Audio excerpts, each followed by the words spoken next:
He crossed many spheres in 1,000 worlds. On his shoulders, he carries the fate of the human race. He woke up in primordial chaos, and again descended into the world of people. When he woke up, he said that the world was on the other side, and using his strength, he told the doors to open. And this time he is able to become the highest ruler of mankind, or raise the ruler of this world. But then he spoke up and said no. In this life, he only wants to find a girl for himself, a student who is a patriot back to her master. Alas, on the way to the realization of such a seemingly simple desire, he failed over and over again. His first student was a macho. 3 student turned out to be a set. For him, all this is categorically not suitable. Maybe then they will ask what about 2 students? Although his second student captivates with his beauty, but he should never let his appearance fool his head. He mentally screamed and began to pray, thinking that his bright, smart, simple-hearted, sweet, soft, like a bamboo sprout of students, where is she? Thus begins the story of his life. And a girl said that it seemed that someone behind her was praising her charm. It was night. Some girl ran as fast as she could from something. She was already very tired and out of breath. It turns out that 2 men were chasing her. The 2 were masked and completely hidden in black robes. They had swords on their backs, and then one of them, catching up with this girl, reached for his sword. The girl noticed this, and at that moment she stumbled and fell. She already thought that it was all over. She saw how this man was already reaching for her. She covered her face with her hands and shouted no. But then she opened her eyes and saw that someone stood up for her. This man took out one of these guys with ease. Another, apparently frightened, picked up his comrade and said that they needed to leave and, turning to this man, said that they would meet again. The girl who was sitting on the ground said how cool it is. A few months later, this girl, already humming a chip, lived in the temple. Now she was taking a bath. Getting out of the water, she told us that it was good. The same master spied on her and even made sketches of her. He said it was very good. Then someone knocked on the door of this girl. He asked her what she was there. Tao was embarrassed and asked that you are an older brother, and asked him to wait a minute. A moment later, the Tower looked out and asked her brother, what did he want?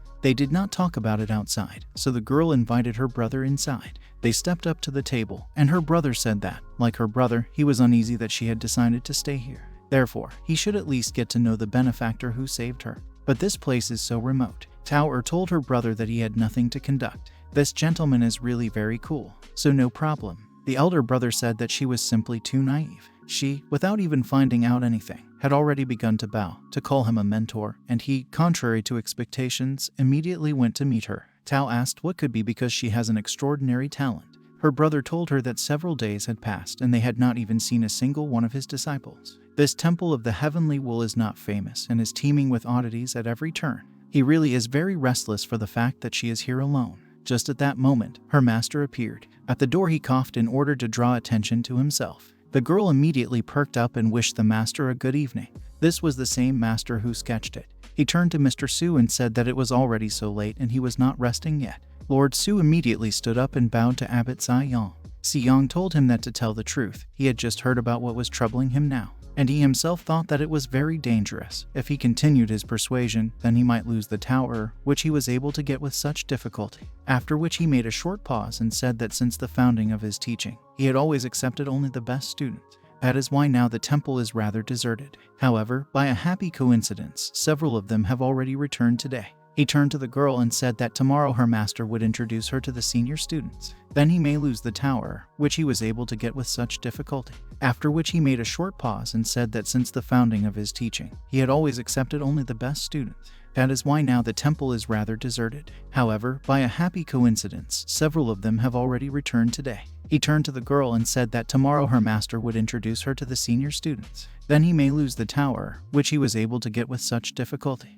After which he made a short pause and said that since the founding of his teaching, he had always accepted only the best students. That is why now the temple is rather deserted. However, by a happy coincidence, several of them have already returned today. He turned to the girl and said that tomorrow her master would introduce her to the senior students. The next morning, the 3 of them went to meet the students. Lord Su constantly looked around and said that this was a very strange place, and Tower carelessly walked ahead. Then she saw something and looked inquiringly that way. She heard what an alarming rustle it was. Some guy jumped out of there and immediately jumped onto a tree branch. The master immediately recognized him and said that it was Yu Ling and told him not to be afraid. This is his fellow practitioner sister, so no one here wants to catch him. Yu Ling asked if sister is a student.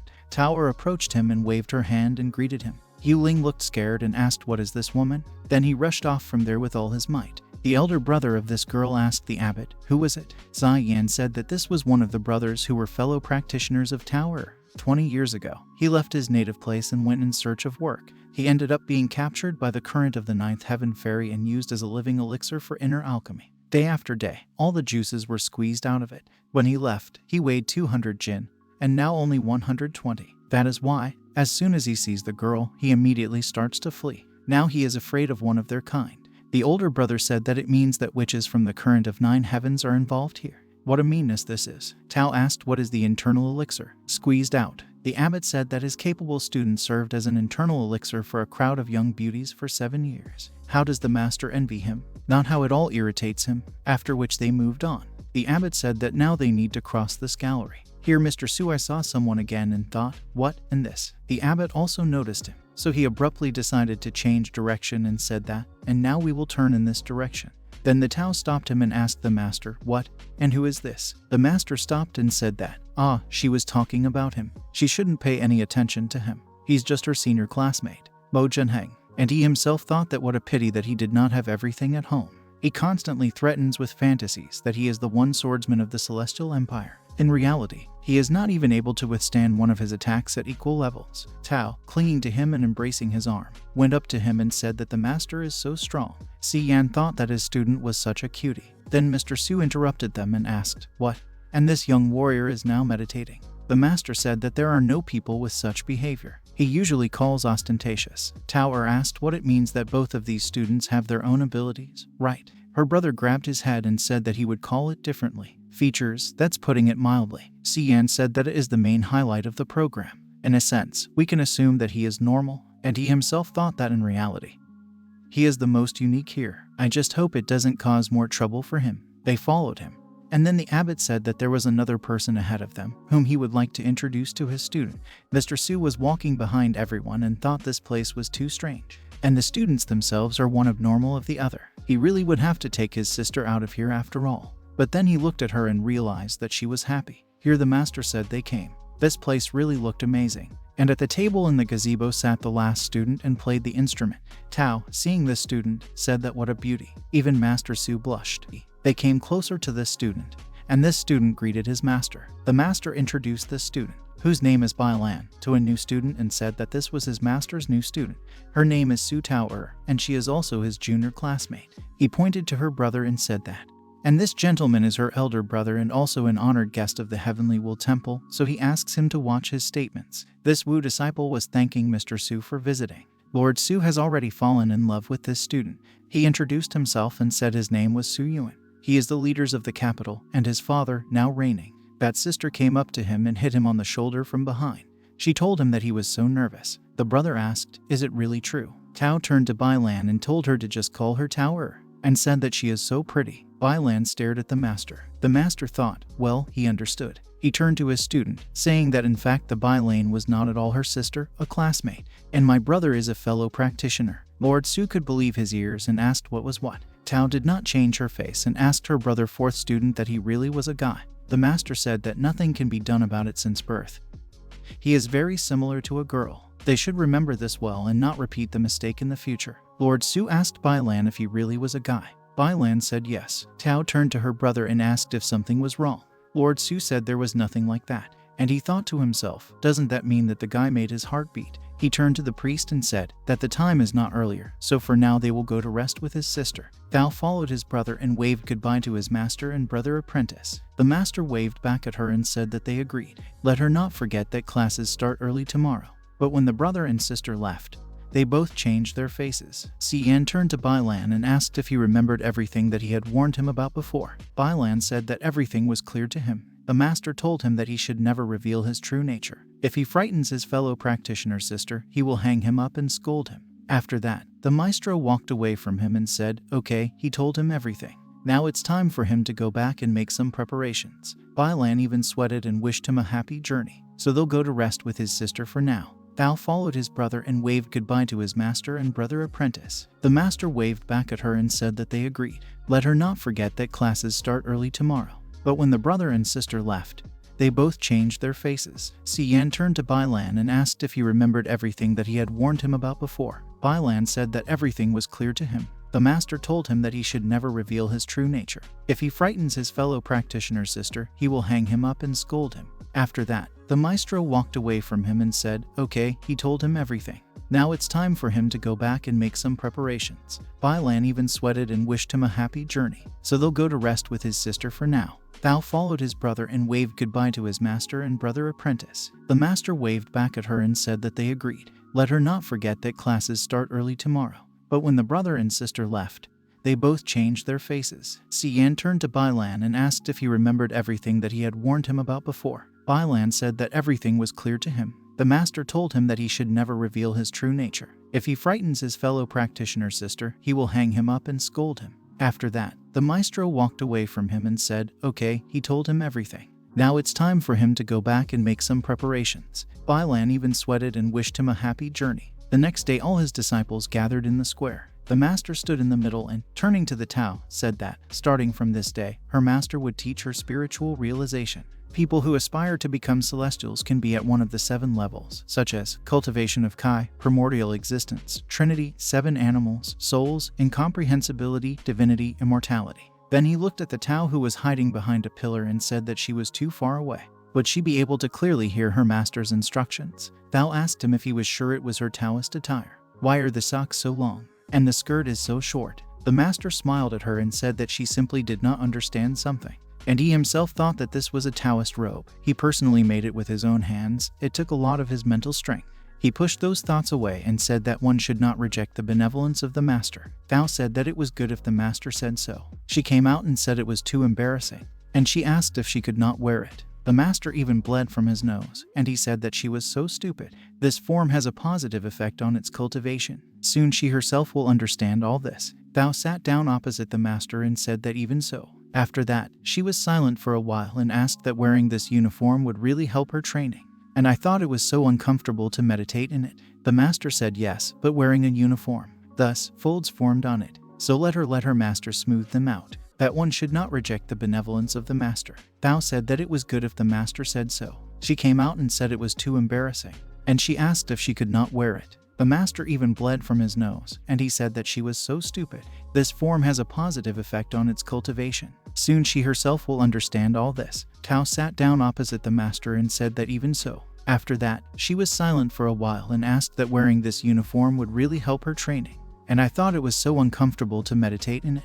The master said yes, but wearing a uniform. Thus, folds formed on it. So let her master smooth them out. That one should not reject the benevolence of the master. Thou said that it was good if the master said so. She came out and said it was too embarrassing, and she asked if she could not wear it. The master even bled from his nose, and he said that she was so stupid. This form has a positive effect on its cultivation. Soon she herself will understand all this. Tao sat down opposite the master and said that even so. After that, she was silent for a while and asked that wearing this uniform would really help her training. And I thought it was so uncomfortable to meditate in it. The master said yes, but wearing a uniform. Thus, folds formed on it. So let her master smooth them out. Why can't she wear it? The master even bled from his nose, and he said that she was so stupid. This form has a positive effect on its cultivation. Soon she herself will understand all this. Thou sat down opposite the master and said that even so. After that, she was silent for a while and asked that wearing this uniform would really help her training.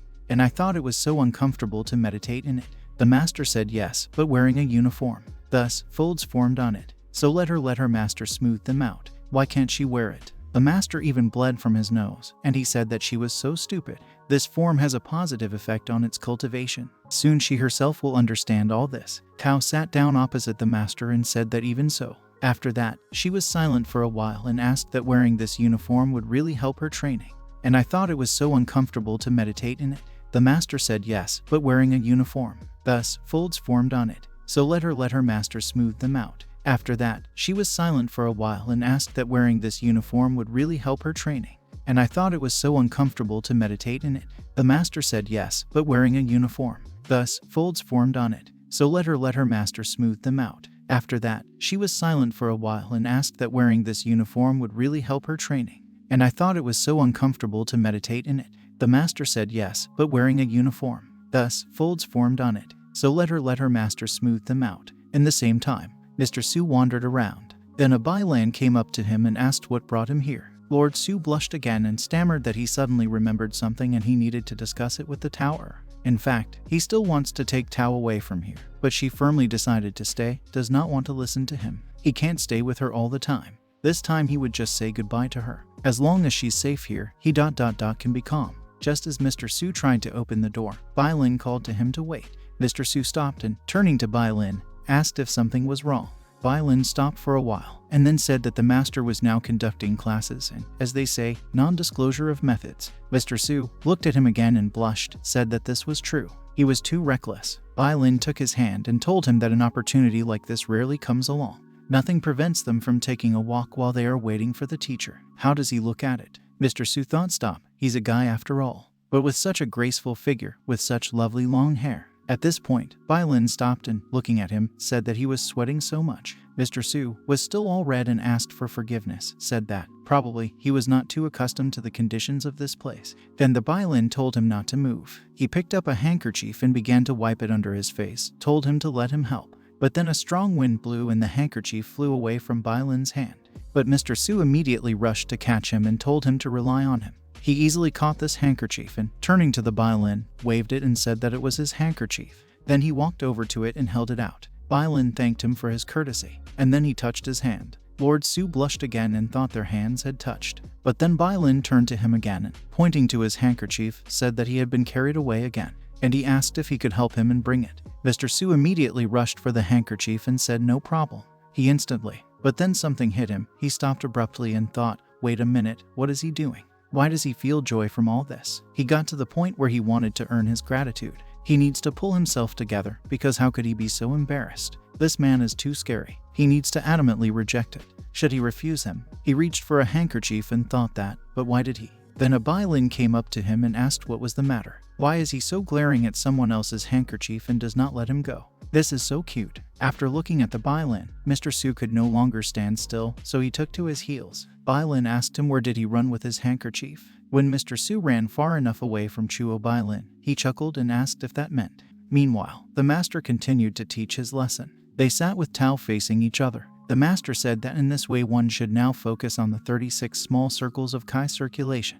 This method will allow her to advance to one of the most important steps. But Thao could not listen to him normally, because she was very embarrassed. The master noticed this, turning to her, said that the master had just told her about the principle of the training method. Did she remember everything? Tao couldn't answer him. She only thought that the master had touched her thighs. No one else will marry her. The master, apparently, did not understand what she was thinking about and thought, what and why is her stupid student so ashamed? The master, after all, only helped her straighten her stockings, although in the process it was impossible to avoid touching. But after all, the master, after all, her soulmate, and he would never think of something disgusting. Then he asked her what it should be. She heard the expression of the master once, a father for life.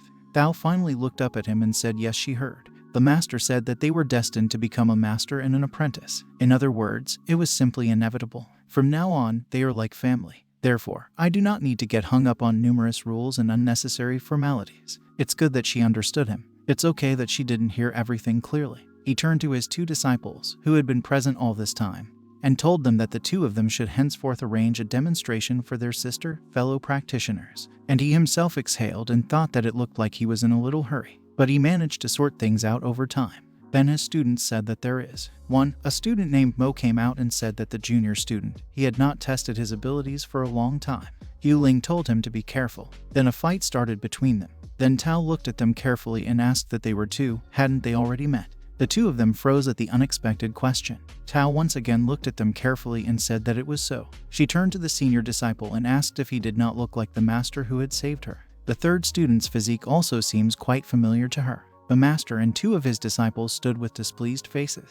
It looks like their plan has been screwed up. Haven't they already met? The two of them froze at the unexpected question. Tao once again looked at them carefully and said that it was so. She turned to the senior disciple and asked if he didn't look like the master who had saved her. The third student's physique also seems quite familiar to her. The master and two of his disciples stood with displeased faces.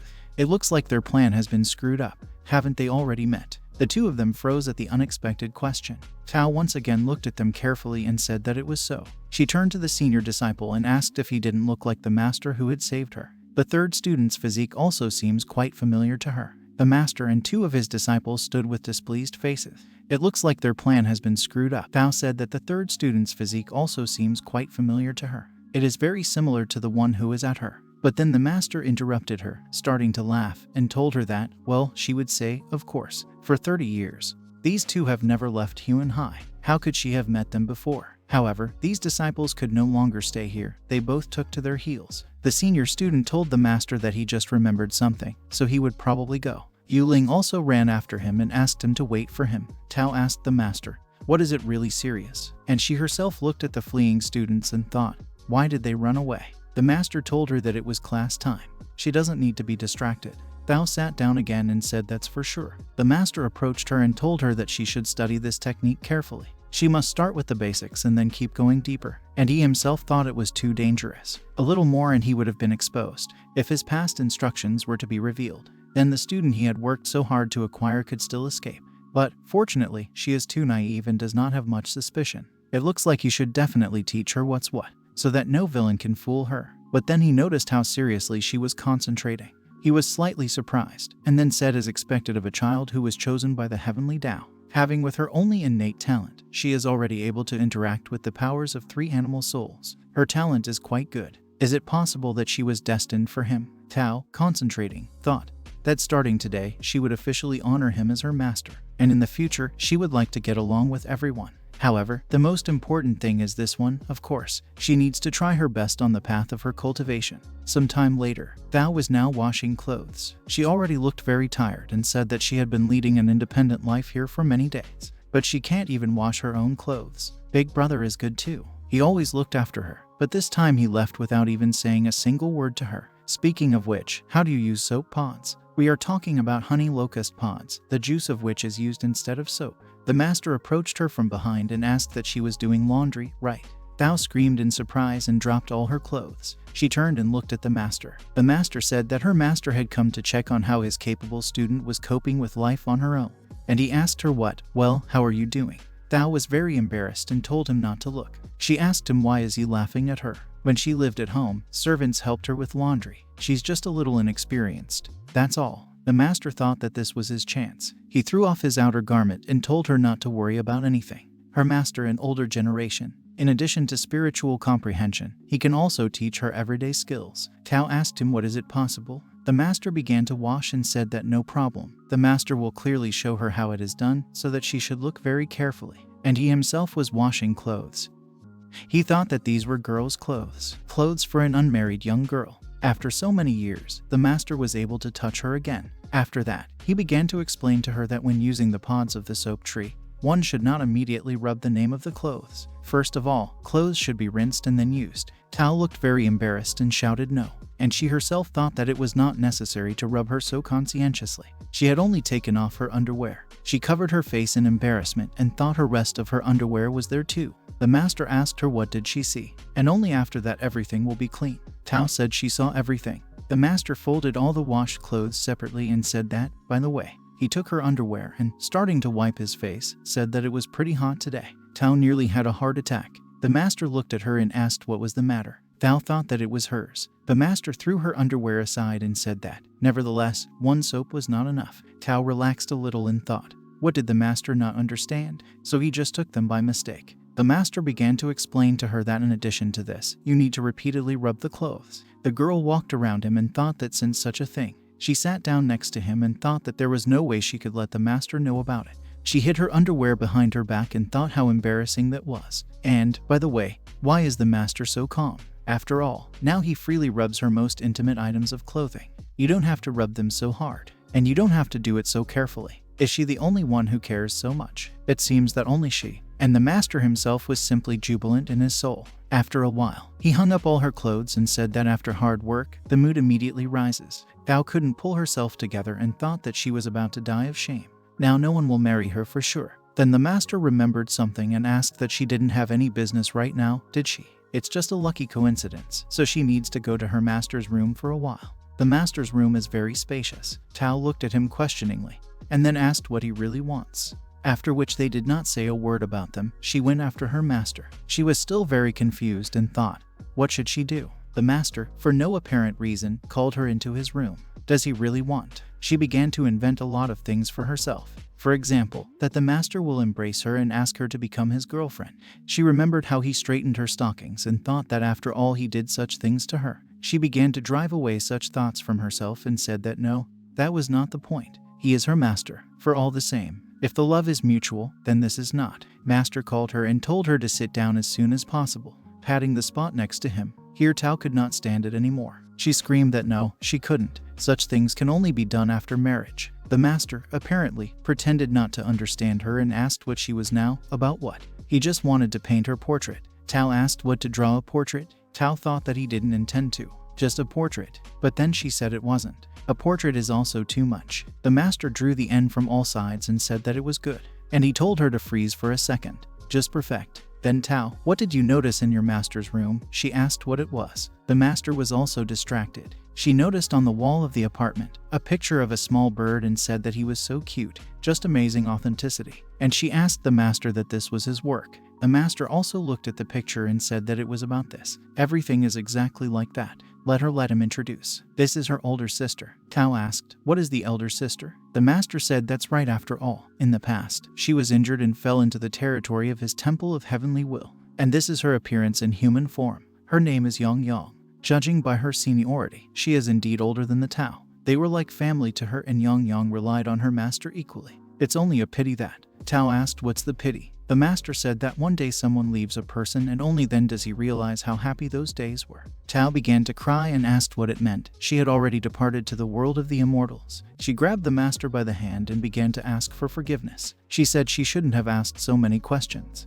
The master said that everything is wrong. He meant that she went to far enough places and now she is not here. Tao asked what is true. How happy she is. All is well with my older sister. Here she noticed that she pressed the master's hand to her chest and, throwing his hand away, asked for forgiveness. The master said there was nothing to worry about. In the future, they will meet again. And now, only from the mere memories of their life together, the hearts of the master are filled with joy. Thao calmed down a little and said that, but this picture, by the way, the relationship between the master and sister, quoting the disciple, was right so good. The master said, of course. Yan Yan trusted the master completely. In fact, when he painted this picture, he asked her to lift her dress a little higher. The master will draw a masterpiece so she doesn't have to be embarrassed. And now he told Tao that when she decided to leave, the master grabbed her and refused to let go. He was so sad that he even burst into tears. Tao said it was so touching. That's what family means, about which the master never ceases to speak.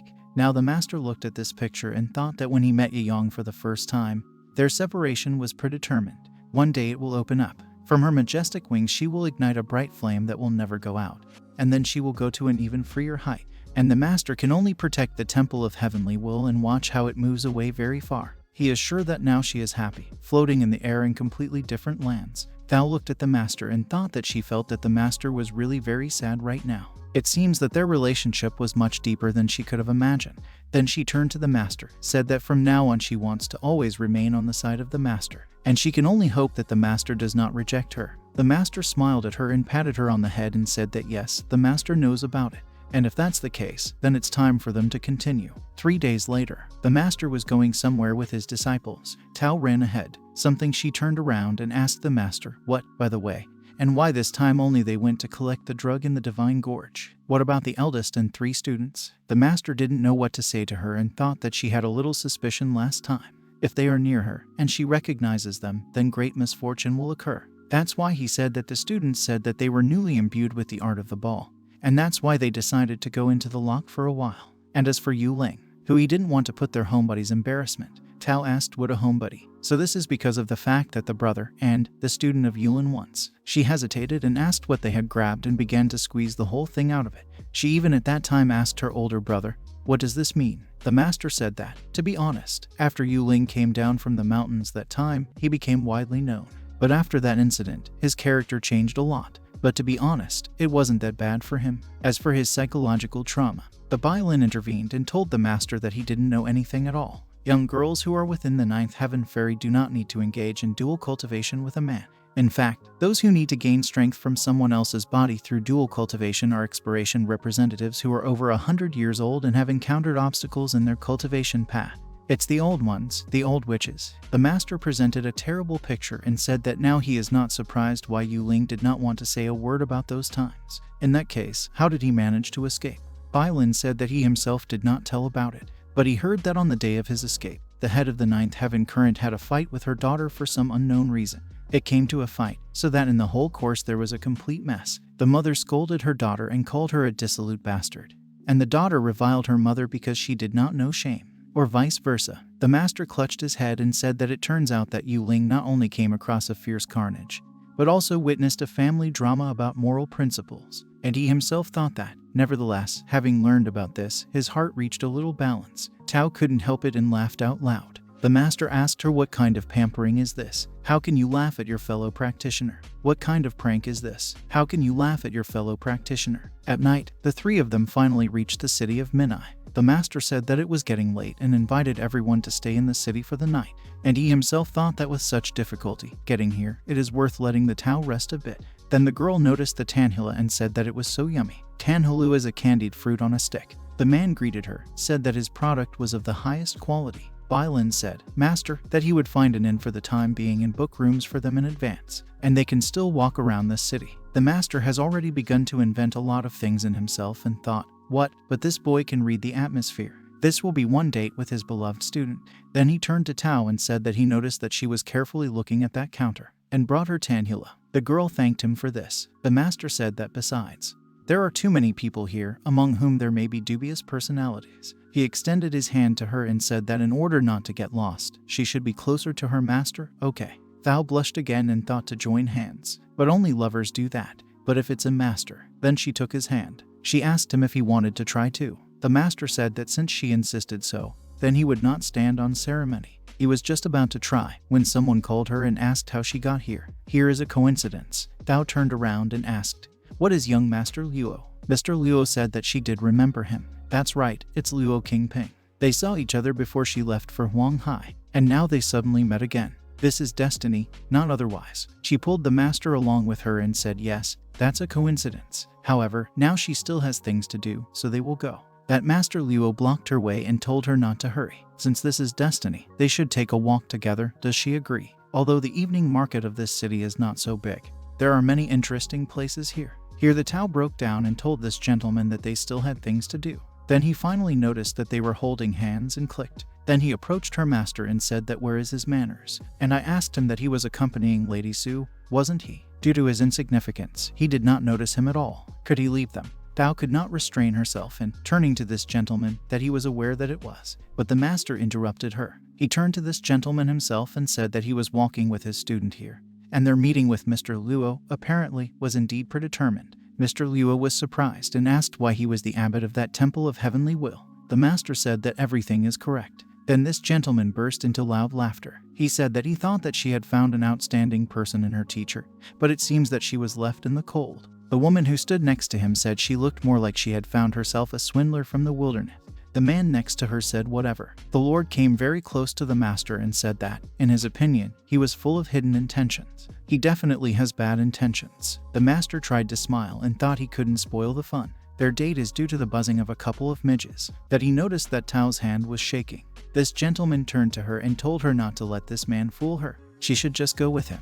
And then personal training at the Loking school will be provided for her. Then the Tao told him that a student once is a student forever, so she asks him not. But the master stopped her and stroked her head. He thought she had enough already. After that, he himself stepped forward and asked this guy what he had finished. Mr. Luo asked if this was some kind of joke. The master asked him that he looks like a man but behaves like a dog. And he still thinks he should listen to all this, doesn't he? As a result, he only drove a wedge between them. Or did he get it? Mr. Luo was already very angry. The master came close to him and asked what he was poking. And he called him a non-entity with a friendly look. It's not like he's making some kind of plans for the Tao. He simply cannot accept the fact that she has such a spiritual relationship with the master, that's all. Mr. Luo began to shout Tao that no, everything is wrong. The master asked, well, what is he? He is a Tao mentor, and this under the status is equivalent to his elders, and his disrespectful behavior is tantamount to an insult. He offered to give him another chance. There is a loophole in the city gates for dogs. A person can get out of there through it, and then he will not continue the proceedings. Mr. Luo just went berserk. He said that he was the eldest son of a Luoking schoolmaster. How dare he insult him? The girl asked him if he could bear it too. The man also told him to let them reason with him a little. The master stroked the Tao on the head and said that he was her mentor. Is he jealous? The master is very happy to be a Tao mentor. Tao said that, and she is even more glad to be a student of the master. An old man came and laughed out loud. He said that the abbot's tongue was well suspended. The man took off his hood and said that he was Feng Shang Fan, patron of the Loking School. Since they met today, why shouldn't they become friends? He turned to the abbot and said that he still did not know where their so-called Temple of Heavenly Will is located and what size it is. Maybe he will tell them about it. What about the number of students? The master said that there were a few of them, 2 and counted. The old man said that even if their school is far from the upper reaches, they still have 1,000 ascetics, and besides, they have several hundred 1,000 servants from the common people who bow before them. The master noticed that the Tao hid behind him and mumbled something to herself. She asked that 101,000 servants. The old man said, of course. These ordinary people live in peace and tranquility under the auspices of their warriors. Is it not in the order of things that they pay tribute to them? Tao could not stand it and shouted that the imperial court was already imposing duties on the people, which many could barely pay. And they also demand offerings from them. The old man asked what happened to Togo. Without protection, their course, who knows how many unforeseen accidents can happen to their belongings. So why shouldn't they accept gifts from them? Tao said that if he was sure that it was they who did something dirty in order to force them, she had never met such an unscrupulous person. The old man called her a trifle and asked what she understands about this. Does she really think that in order to maintain the existence of their current with several thousand students, they can, like them, hunt in the forests and plant vegetables? And the master stood up to protect his student and told her that there was no need to quarrel with cowardly people. She should let the master decide the matter himself. And he himself thought that he, too, was a fool for spending so much time on this horde of insects. Several tens of 1,000 years have taught him nothing. In addition, he almost made his precious student cry. And he said it was time to end this. It's time for them to teach a little lesson. Just then Wu Bailin came. He grabbed the master by the arm and said that it was enough for him and his sister, a fellow practitioner, to hang around here doing nothing. He also grabbed the Tao, dragging him along, saying that they needed to return as soon as possible to rest at the inn, and tomorrow they will go to the Divine Gorge. Master Luo couldn't let them go either, so he shouted for them to stop. But that old man grabbed him by the shoulder and said that why did he suddenly flare up so much because of such a trifle? Didn't he hear? They said that they would go to the Divine Gorge. It's time for them to teach a little lesson. Just then Wu Bailin came. And can he leave 1 or 2 sets? But the master himself took and threw away these clothes and said that it was refused. And if this happens again, then he will whip him right in front of his sister with a student. Bailan started crying and said he understood. Then they again came to the Tao, who ate the fish. She asked them what they were doing there. The master said that it was time for them to continue on their way. The girl said that it was not him, nor her brother had eaten. But everything is so delicious. The master looked at all the plates and thought that that was why she left them only crumbs. After that, they went to the abyss of the Divine Gorge. They approached the pit itself, and the Tao said that this is the pit. The master said that it must be. This is it, and the nearest one. But then he noticed something and said that this is it. Flour, water, and fire. He called out to Bailan. Bailan understood him without words. Then he immediately rushed off, get that flour. He tore it off and told the master that he had it. The master said that it was good, let him get up quickly. But then uninvited guests came to them. Master Luo told Tao that he welcomed her. Here they met again. The master smiled at him and said that it was him. How is it? What is this happy coincidence? Here they met again. Mr. Luo told him that he could stop showing off. If he is able to read the surroundings, then he must hurry and give them the flour, water, and fire. But then his mentor interrupted him and asked, where is his manner? Why all these threats? Feng Shanfan told the abbot Su that they had come here for the flour of water and fire, and he suggested that they do this. He will mark the price for it, and the abbot will give it to him. He set a fair price for it. For example, 3 of their lives. The master said that indeed a fair price, but is he sure that she can afford it? Mr. Luo laughed and said what an ignorant dog he was, the patron of Feng Shangfan. After all, the master of the Loking School is higher. For him, killing such a non-entity is like waving his hand. The master asked, is he really that cool? And he himself thought that what an idiot he was, because they specifically told him their route, and Bailan told him to give them the flour. Bailan immediately handed over the flour to them. Thou called inquiringly to her master. The master said, okay, now this flour is theirs. Will they let them go now? Mr. Luo chuckled and told him to dream. They never settled with him, so let him not even think that he will be able to leave here alive. Thou came to his master's defense and told him that he had said he would let them go. Lord Luo said it was Master Feng who told them. What does this have to do with him? He asks her again, does she want to become his student? The girl screamed, what is she still thinking about it? It's her luck that the brother disciple laid eyes on her. and she still acts like rubbish and impudent. Mr. Luo asked, does she still think she has a choice? But she's still going to cling to her master. He's not even able to defend himself. But if she agrees with him, then perhaps he will let him go. The master asked the Tao that now the Tao fully realized what these people were like. Even if she agrees, they still won't keep their word. They planned to kill them from the very beginning. Before that, they were cautious only because the flower of water and fire was in their hands. She must remember firmly the words of cowardly people, there is no faith. Tao said she understood everything. And turning to Mr. Luo, she told him to give up already. Master once, master forever. Her master is especially important to her as a person. She will never leave him. The master thought he was so touched. How did these types come in handy? However, he had already let them jump for too long. So it's time for them to leave the stage. But Mr. Luo took out a bag and asked if he recognized it. The master was speechless. He thought it was a Bailan bag. How did they get her? The master said that it must be assumed that this thing is of his disciple covered with a veil, is not it? He tore open the sack and said that he had taken a closer look. Why is there also women's clothing? The master thought that the matter was very bad. The master turned to the Tao and told her to just look at it. It turned out that one man here likes to wear women's clothes. Is it her master, or is it her fellow practitioner brother? The girl who was standing next to him said that a man who puts on a woman's outfit is a complete pervert. The man behind the master said it was just disgusting. How disgusting is that? Mr. Su said that they have 2 rear-wheel drive here. But before he had time to finish, the Bailan had already hit him in the face and knocked out some of his teeth. Even their abbot was horrified and thought how fast it was. Bailan asked if a man shouldn't wear this. He began to undress and said that if the clothes fit him. The master shouted, what is he doing? Tao closed his eyes and said that they were now under the open sky. Bailan completely undressed and asked why is it so important that he is a man? If he wears it, will this world collapse? All the men blushed and said it was him, so he didn't die. The rumors that the sword spirit saved him from the 3 great masters turned out to be true. Mr. Su asked the abbot, what is who? The abbot continued to shout that there is no such evil on which he would not go. This monster turned the cultivation world upside down. He can't take his head off. But Bailan had already cut off his head. Bailan said that this is truly a long-forgotten feeling. Lord Su lay on the ground and began to shake. He thought you were just impossible. After all, the mentor fan was a master at the level of the incomprehensible 5 out of 7. How could he be with one blow?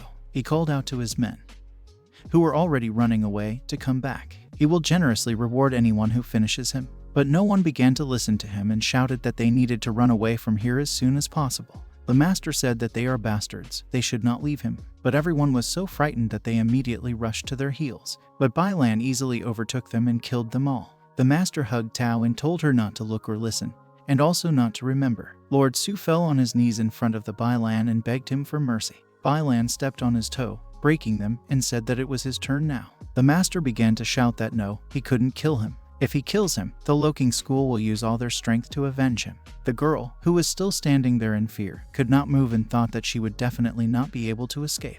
What should she do then? It's better to take the risk then. After that, she delivered her sword and rushed to the Bailan. But she did not kill him, but plunged her sword into Mr. Luo's back. She thanked her sister for her great mercy. And for 16 years she had to endure insults in silence until today. This gentleman was a dissolute, morally degraded man, and today, at last, he suffered the proper ending. In the future, the younger sister will definitely thank the older one. She will make any sacrifices for her and endure 1,000 deaths. And she herself thought that cried her chance to become a disciple of the inner circle. But it does not matter, because first she needs to survive. Then Bailan said that, apparently, sister was serious, but she doesn't have to endure 1,000 deaths. Then he killed her and said that one would be enough. After that, the master turned to him and said that he was always very curious. Where does he usually hide his sword? Bailan said that he was spoiled after all. Does he really want to know? When the master understood what he meant, he told him that stop is enough. He understood everything so and asked him to stop. In fact, when wearing men's clothing, a silver flexible sword is tied around the belt. Bailan killed all their enemies. Master still hugged Tao and told her not to be afraid. When this type puts on women's clothes, he immediately breaks into bad behavior. But usually it's quite normal. Bailan asked him what was the matter. Does he show gentleness to the lady? This body figure is also quite tolerable. The master was very angry with him, said that he was just a brat. What the hell is he talking about? Bailan told him, what is he on? He usually talks all the time about how sad and lonely he is, but he still doesn't want the Bailan to serve him in those fine clothes. The master deliberately coughed loudly so that the Tao could not hear anything. and shouted that he quickly shut his mouth and immediately changed his clothes. Thao told him to change his clothes as soon as possible and not to anger the master like that, and she herself thought that whatever it was, Bro Bai became even more beautiful when he put on these clothes. Bai Lan approached her and said that the master was annoying her all the time with his talk about how much he wanted a girl apprentice, how small she is with a clean face, a sweet mouth and a figure like a fairy. Surely the master chokes with delight all night long, isn't it? The master was already very angry, but Bai Lan did not pay any attention to him. He looked at the chest of the Tao and asked, "What, by the way, did he really lose in this aspect too?" That master could not stand it anymore and grabbed the Bai Lan and began to punish him. Lan shouted that he was a scoundrel, and this was not fair. "Master," I asked him what he still dared to argue. Tao tried to stop them. Master Terrible told her that she simply did not know something. As soon as her brother, a student, put on women's clothes, then immediately expect trouble. When he came down from the mountains a couple of decades ago, the whole world turned into a bloodbath. It came to the fact that the main mentors of the three great currents gave all their strength in order to hunt him down.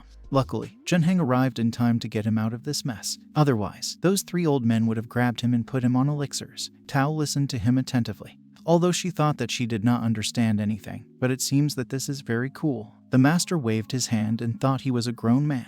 Why did the blows feel so? Bai Lan told the master that everything was swollen there. The master was very angry and asked that he really wants to hang it up. He should immediately apologize to the Tao. Bai Lan turned to the Tao and asked for her forgiveness and told her not to take everything that had just happened to heart. Tao said that there is nothing terrible, and besides, it is good that the brother disciple took up the matter, and she herself thought that Bai Lan really became normal again after he changed clothes. The master told him to take the flower of water and fire, bury these people, and then immediately catch up with them. Tao ran after the master and asked if they were really coming back. The master said no. From the very moment they arrived, he felt that there was apparently a magical barrier below. They will go down with her and see what is there. Tao asked what's down, but she still does not know how to control the air currents. The master said it was not a problem. She just needs to hold on tight to her master. Bai Lan, who was now burying the bodies, thought that he also wanted the master to hug him tightly. The master grabbed the Tao in his arms, after which the two of them jumped down. Tao asked him that she was not too heavy. The master said no problem.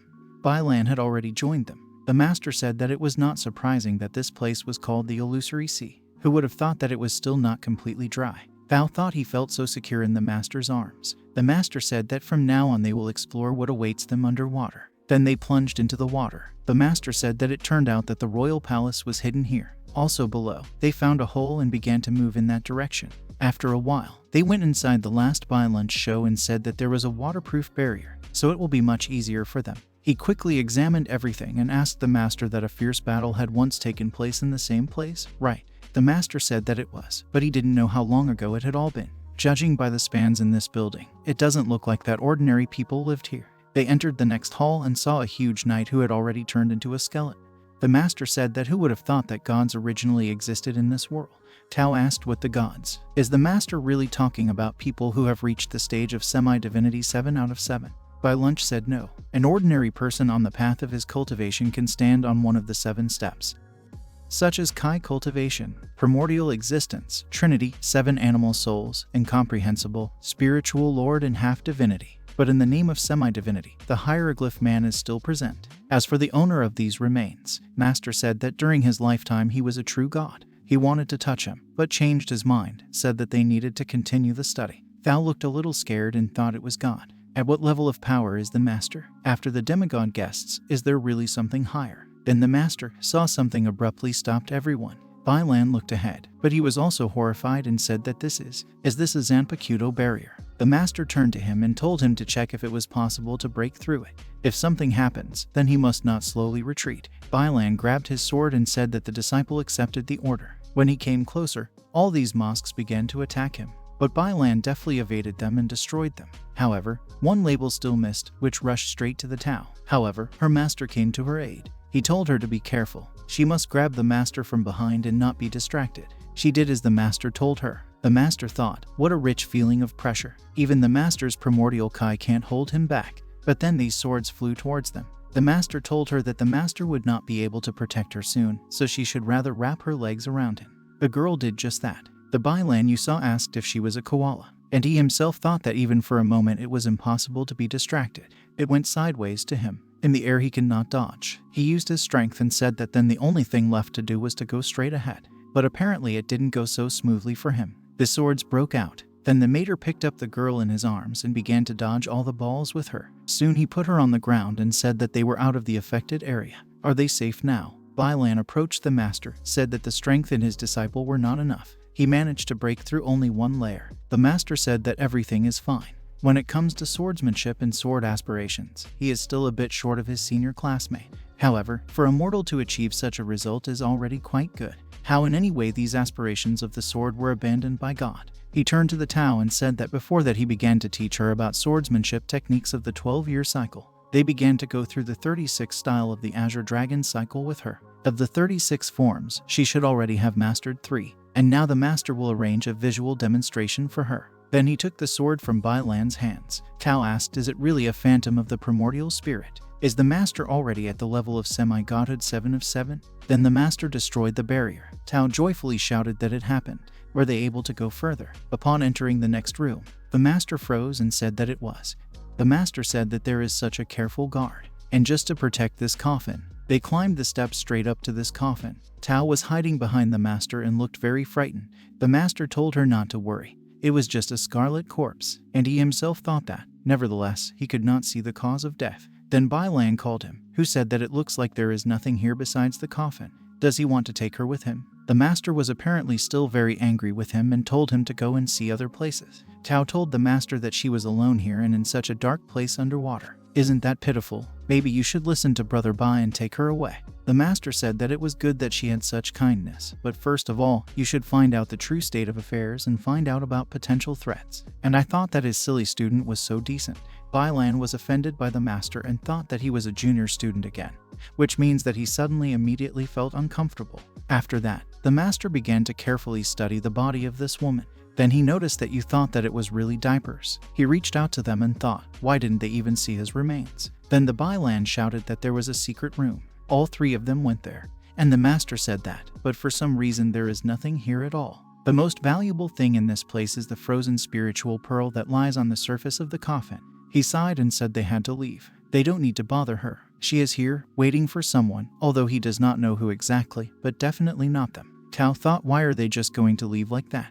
Bailan turned his attention to the master. Apparently he thought he was up to something. After that, the master applied force and pulled the blade towards him. He said his name was Si Yang, and he didn't want to disturb the peace. He rebuilt the pharmacy of swords, and gives her peace. Tao looked at the master and thought that this is the way it is, what the master was teaching about, the aspiration of the sword. And why does she feel a little sad when she sees them? Then the master extended his hand to her and said that it was time for them. Tao blushed and grabbed his hand, and gives her peace. The woman hummed a lullaby to her child. She sang that she goes to sleep, pricks of furniture by, whose eyes here want to sleep. I know.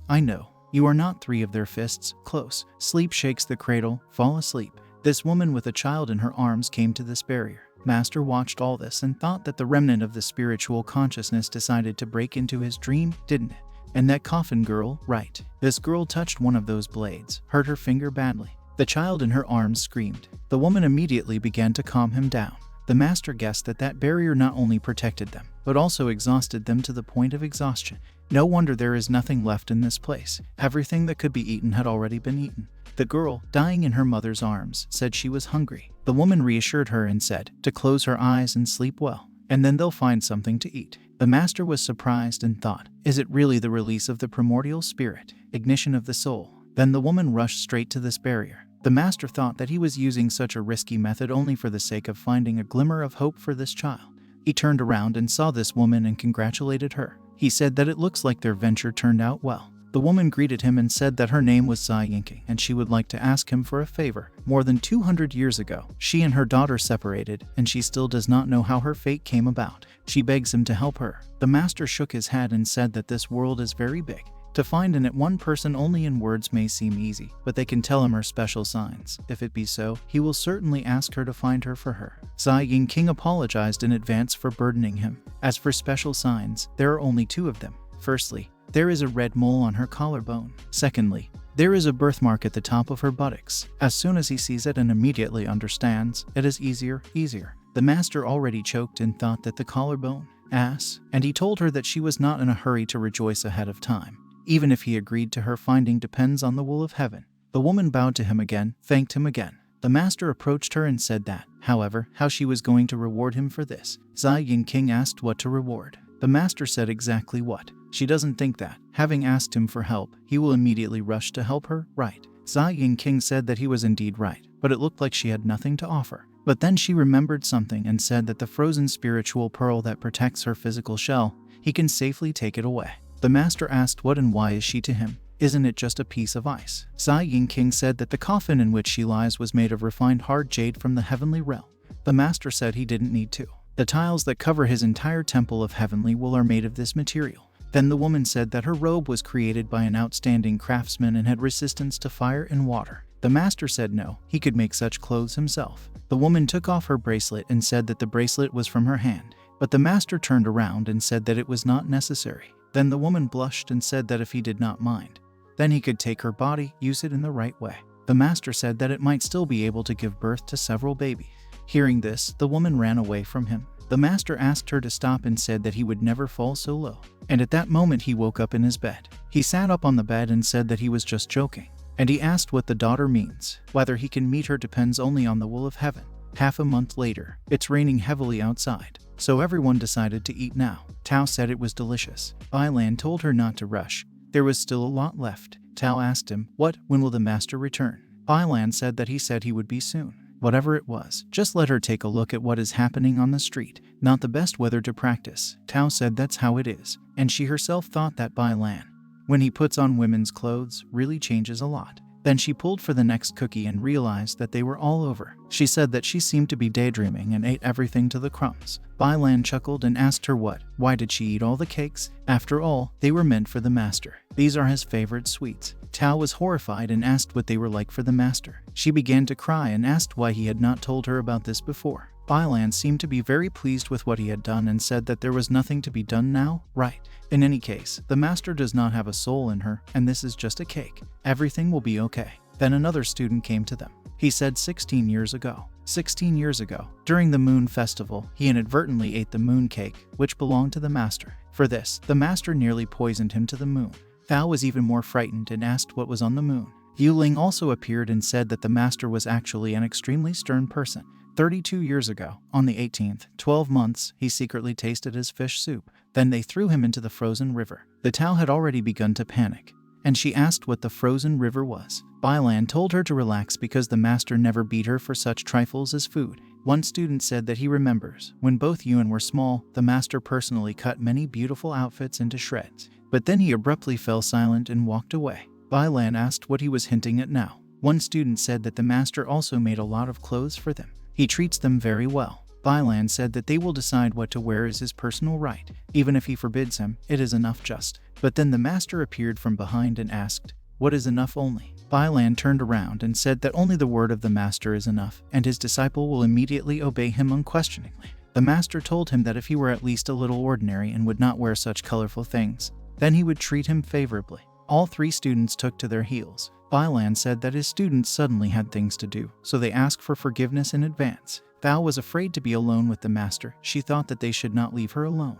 The master came up behind her and called out to her. Then the girl explained to him what had happened. The master listened to her and, laughing, said that he had eaten and eaten. The master is not such a petty person. And the girl herself remembered what his students told her and told the master that in any case she committed a misdemeanor, so she asks him to punish her. The master strained his see and thought, what did these three idiots say to her? And he asked that the master really creates the impression of a strict person. Thao said that if the master didn't know what to do, then the same punishment that Bai's brother was subjected to before could be used. The master was speechless. Tao stood facing the window, and with his back to the master, and thought, what kind of situation is this? The master thought that he was still sleeping. Tao blushed all over and wondered what she was doing. Even though she herself asked for it, she should have thought it over more carefully. Had the scene of flogging Brother Bai really impressed her that much? What should she do? He won't, because he seriously beat her. The master's inner demons revived. He told him what he was delaying. This is a rare chance, let him enjoy it will. On the other hand, he was told that he should stop.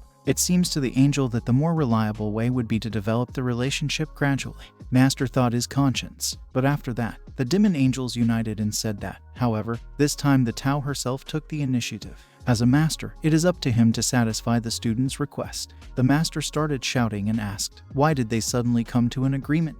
But what about his opinion? He looked at the Tao and said that then, in accordance with the rules, the master would punish her if it hurt too much. But the Tao interrupted him and said no, it's okay, because she had prepared well. The master said that then he would begin, and asked if she was sure. Tao said yes. Then the master swung his hand and thought that the truth is nothing terrible, is it? And he was about to hit her when he saw 3 of his students, who were peeking out from behind the bushes. But when they saw how the master was staring at them, they immediately hid. But nevertheless, he noticed them and, going up to them, asked what he sees. They are only happy to stare, isn't it? Out of the 36 forms of the Azure Dragon cycle, Tao had more or less mastered 3 forms before. However, she still didn't quite understand what the aspiration of the sword was. He called out to Bai Lan. Bai Lan came out and told Tao to watch carefully. He took out his sword and said that the so-called aspirations of the sword are extremely variable and have innumerable varieties. That is why you do not need to pedantically adhere to their form.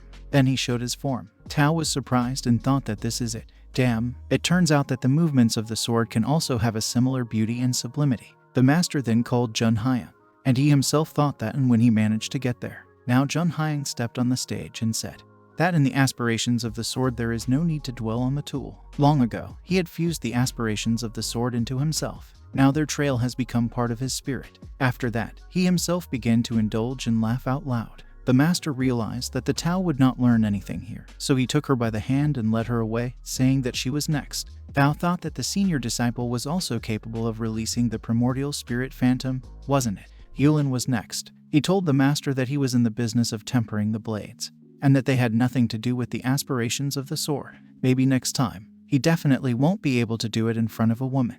But the master was very assertive, said that he had the aspiration of the blade. Sharp objects rise under the blades, which are not exactly a double-edged sword. The master said that this would also do. And besides, this is his sister, a fellow practitioner. So what is he afraid of? Yulin said he understood. Then he demonstrated his skills. Tao was impressed. After that, she sat down on the bench and thought how much time would pass before she could reach the level of fellow practitioners.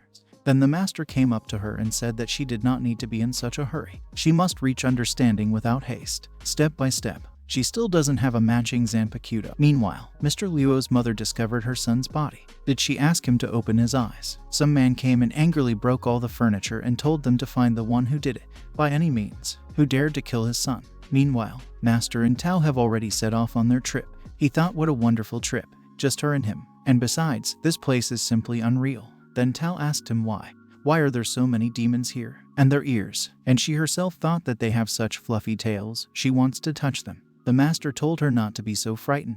This is what makes the city special. Happy Land is also known as the city of luxury. Some people like these women, female demons on the vital essence of a man. In this city, people and demons can, as it were, exchange. And he himself thought that I was what a naive little girl she was, that she did not even know about male hobbies. Then Tao grabbed his hand and asked him that he liked them, didn't he? The master was horrified and asked what was she talking about, after which he coughed, said that they would not talk about such a thing. Are they here on business? His old friend lives here. He had heard recently that he had obtained meteoritic iron, which would be perfect for her sword of fate. Another small group passed by him. The girl said she couldn't believe there was a place like this by the Sea of Illusion. Humans and demons communicate with each other in broad daylight.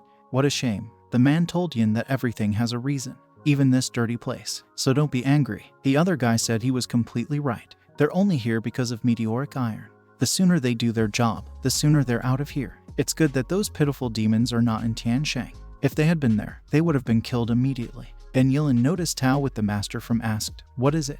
She rushed to them with all her might and said that at last she had found her. Tao did not even have time to do anything, as the girl was already hugging her. Yilin said that she could finally hug her again. The master froze on the spot and thought that this is a vidok. He spent quite a lot of time with her, but he does not feel malice in her. This girlfriend is Tao, right? Tao asked her why. Why is she here? She can't breathe. The master was surprised and asked what sister. Yilin noticed that they were holding hands, and separating their hands, she asked who he was. She hid the Tao behind her back and asked that he was the one who kidnapped her cousin, wasn't he? The master did not understand anything, and only thought, what? How does she know? Tao told her cousin that she was wrong. The cousin became angry and asked what was wrong. Does she even see where they are now? And she walks down the street in an open dress. What if guys start hitting on her? She is very worried about her. Su Xuan said that she went to the Sea of Illusions in order to find the master. Thao said that he was her master. The cousin was very surprised and began to evaluate her master, thinking that he was too young to be a martial artist. If you think about it, he's pretty handsome. Then she said that she understood. Master, this is just an excuse. She just wanted to run away with him. Tao stood up for the master and said that it was not so at all. The master asked her who is she? Tao already wanted to answer, however. Yilin interrupted her and introduced herself and said that she was Chen Yilin, sister Tao. The master was very happy and thought that this was a relative of the Tao. He must make a good impression. Then he bowed and said that he was a Siyong Jeju from the Pavilion of Destiny. Yilin didn't even listen to him and said that he likes Tao, doesn't he? The master thought that she was indeed straightforward. Tao told her cousin to stop. Then the cousin hugged the Tao and said that she would explain everything to them now. Even if they love each other, they can never be together, because she takes it. The master told her that they are here on business. It is not what she thinks, and he himself thought that she and her brother simply misunderstood their relationship. Two guys have already come to take a closer look. What is going on here? The guy with long hair thought, what does this all mean? The guy standing behind him asked what happened. Then the guy with green hair apparently realized something and turned to the other and said that they were lucky. This girl is from the famous Su clan. The guy with short hair asked what he meant by the capital Su clan, right? After which he immediately introduced himself as Tao and said that he was Lai Yuixia, the son of the deputy minister of Lai Zhuhuo from the Ministry of Official Affairs. He is very happy to see her. Tao told him that he was older than her. Therefore, he can simply call her Tao. The guy with green hair walked up to her master and said that he is Nan Tianxing, and he asked that how could he contact him. The master said that he is a Siyong, master of the Pavilion of Fate. Nan Tianxing said that the Pavilion of Fate. He had heard a lot about him. Then Lai Yuxia came running and asked what the same Jeju was. Young master of the pavilion. He hugged him and told him to listen. He should stay away from Tao. He knows what gossip. And asked what is the Pavilion of Fate. He never heard. He's definitely not a para Tao. Nan Tianzin told him to finish already, because he already understood everything. Lai Yuixia apologized for telling the truth and saying that he was at fault. The master thought that Tao was very popular. The cousin told her how much she could hammer into her. If she stays with this pervert, then it will be worse for her. Tao said that her master was not like that. The master sighed and thought that he was sure that Tao doesn't want him to get into a fight with her sister's friends, so he will spare these two idiots. He turned to her cousin and said that he understood that she had not seen Tao for a long time, and he will allow her to stay with her today, but tomorrow morning he will take her away. The cousin said that, of course, she would stay with her. He should forget about his dirty thoughts. Here Tao could no longer stand it and pulled her hand out of her sister's hand. She told her that she was not her mother. She will stay with her master. Master told her to just spend some time with her sister. Tao said that's good. After which the master left. When the master left, Nan Tianzai was very angry and said that no one dares to look at the moon like that, not even him. Lai Yuxia told him that he was a 7 spirit level expert and the most eligible bachelor in the Tianjin country. Only someone like him is worthy of her. Nan Tianxing said yes. The cousin took Tao along and told her that they needed to go eat. Meanwhile, the master was walking down the street. We thought, is this really his punishment? Now there are no rooms available in any hotels. And he wanted to deceive Tao and say that they did not have an additional room for Togo to lie down with him. But wait a minute. He's alone now, isn't he? Therefore, he will not be able to find a room for himself, which means, here she has already pestered him. One of the demonesses asked if he wanted to come to her. Then another one approached him. She said that they will provide him with a wide range of services, which is his parasite. The master thought that he had no choice. He won't sleep on the street. Meanwhile, Bai Lan, who followed them, watched the master. He laughed and said that's it. The master's weakness gives him power over him. If he wants to spank him, he will threaten to tell Tao about it. Meanwhile, the man who was in his room said that he was simply terrible. He's a traitor. He lied to him, telling him that they would be friends. He's just a demon. Meanwhile, the masters were luring everyone to come to them. They asked him to come to their club. Others interrupted them, telling them not to listen to her and to better come to them.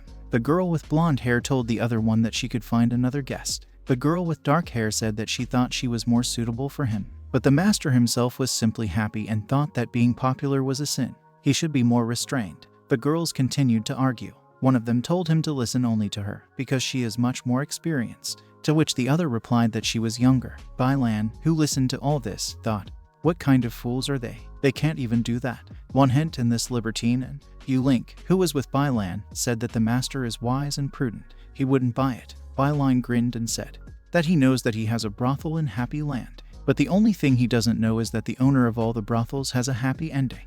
"It is he. So I asked that it be given to all brothels." They conveyed that he wants the best dancers to come to this guy. The girl who forces him to come to the brothel will be well rewarded. Then several more girls came to the master. One of them called out to him and asked what kind of wonderful night this was. "He won't spend the night wandering the streets, will he? Life is too short to waste it. One should spend time profitably and enjoy every minute that life gives him." After which the master nevertheless swam. That he wants the best dancers to come to this guy. The girl who forces him to come to the brothel will be well rewarded. Then several more girls came to the master. One of them called out to him and asked what kind of wonderful night this was. "He won't spend the night wandering the streets, will he? Life is too short to waste it.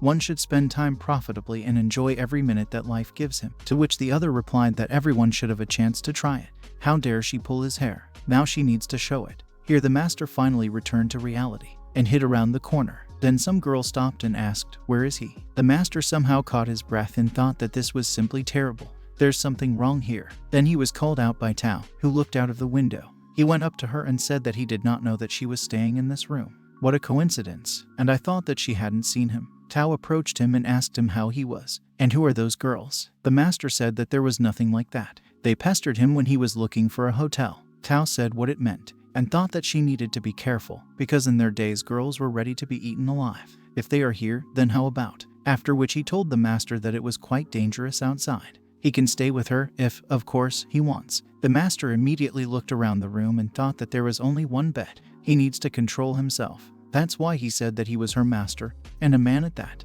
They will be misunderstood if they sleep in the same bed. Tao said she didn't mind. He himself said that they are one family. Now the master was already lying in bed and thought about what he was saying. Should he listen to his heart now? No, you shouldn't. Should he control himself? He doesn't deserve her. Then Tao called out to him. She turned to him and said that her cousin was a little rude, but she was actually very sweet. He's not mad at her, is he? The master said no. He knows that she is very important to her. Tao thanked the master for this and wished him sweet dreams. The master still couldn't sleep and thought that he didn't think he could sleep in the middle of the night and they had to do something.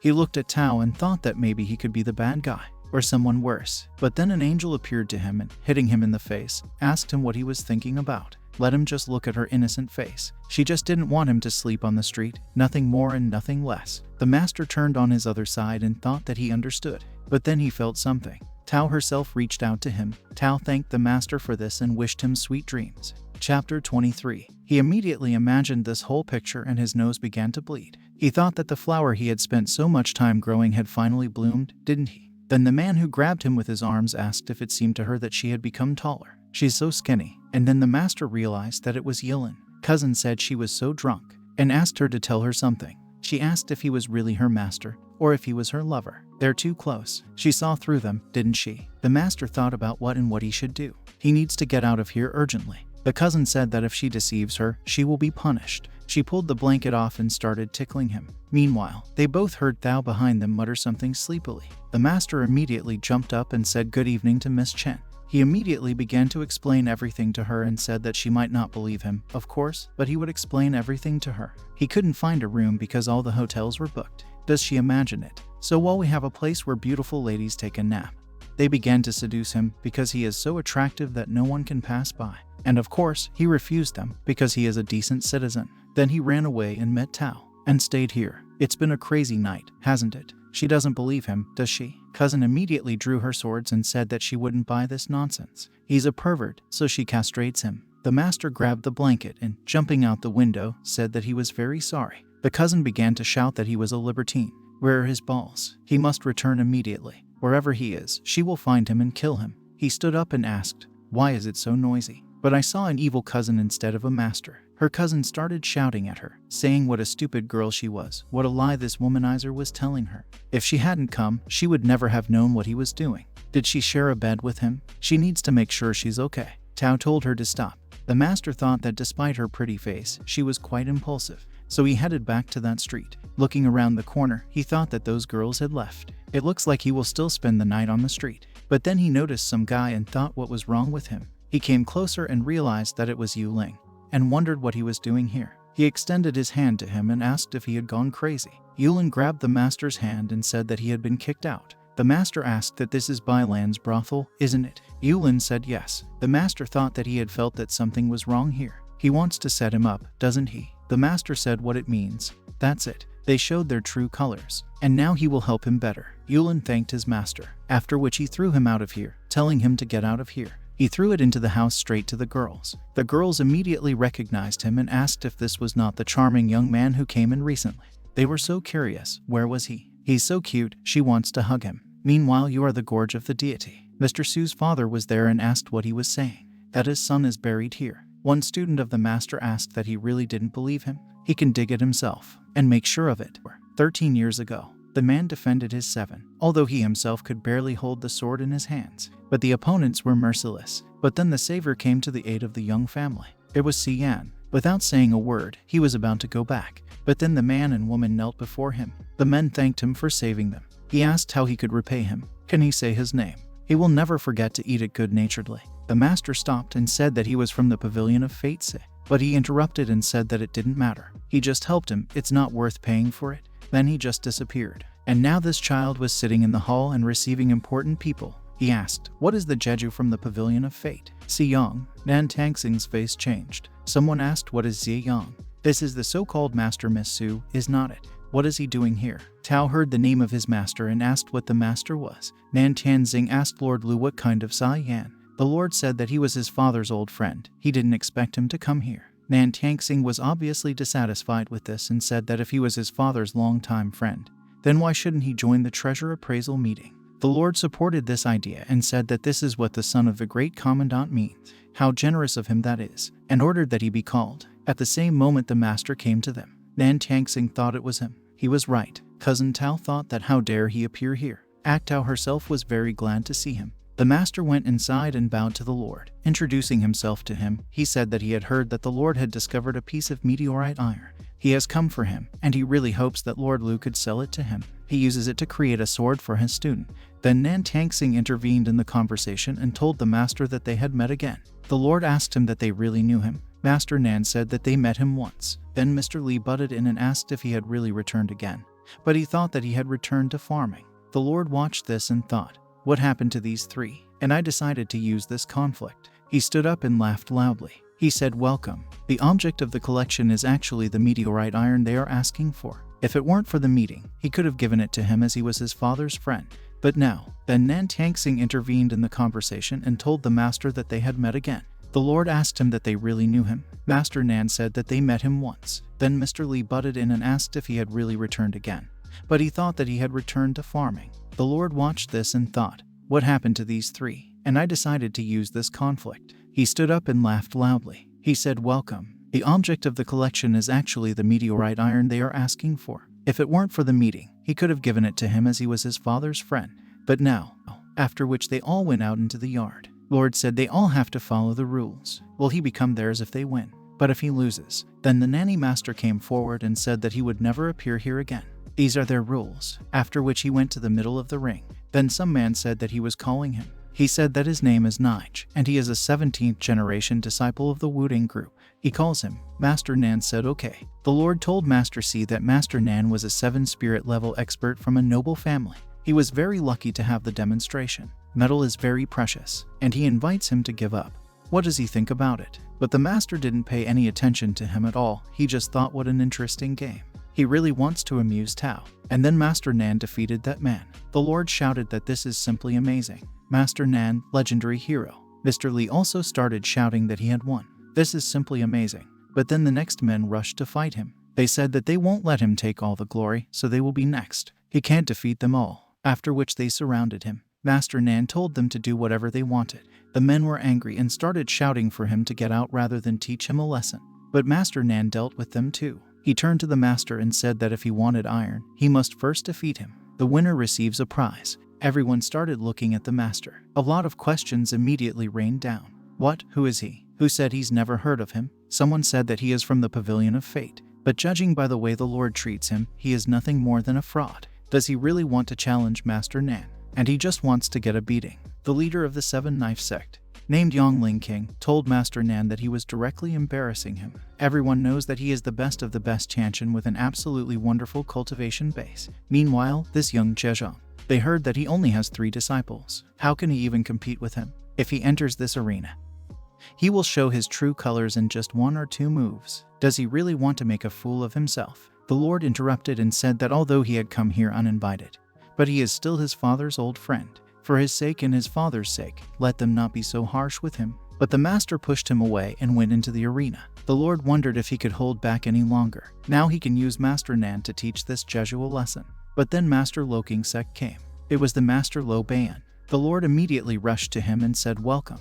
But seeing his stern face, he took a few steps back. Master Nan also knelt in front of him and said that he welcomed immortal Luo. But Luo Bayan was not going to waste time on him, and with one wave of his hand he knocked him out. Mr. Lai was very worried about Master Nan. Master Nan couldn't even move and said that his father is the great commandant. How dare he? The man said that he was used to talking and laughing with the emperor, empress dowager and great mentor. The great commandant means nothing to him, and he is not going to waste time on such insignificance. He called Master Si and told him to show himself. Everyone immediately stared at the master. The man asked him what is Izia Yang, Jeju of the Pavilion of Fate. The master said yes, it was him. The man was very angry and said that it was him. He killed his son, didn't he? Everyone became alarmed and began to ask that he had really killed his son. Immortal Luo is a demigod. This is just suicide. The Lord thought that how could he allow Master Si to enter here? What if Immortal Luo takes on him too? Tao said that they asked for it themselves. The master thought, what's the matter? He asked Bailan to burn the body. Did they really find him? Well, okay. He entered the arena and said that he was a Si Yang.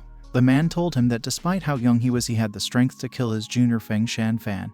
He seemed to be quite capable. The master said that he taught his son poorly. It was not his fault at all. The man said that he was completely right. He was mischievous and uncouth. He still remembers how 10 years ago he humiliated the mother and daughter of one family. Mom risked her life to protect her daughter, and he killed them both. It seems that the father of this family came to him with the bodies of these two women. He himself was ready to give him gold as compensation, but he insisted on a life for a life. The master asked him what and then what. What did he do? The man chuckled and asked what he did. He has killed many men.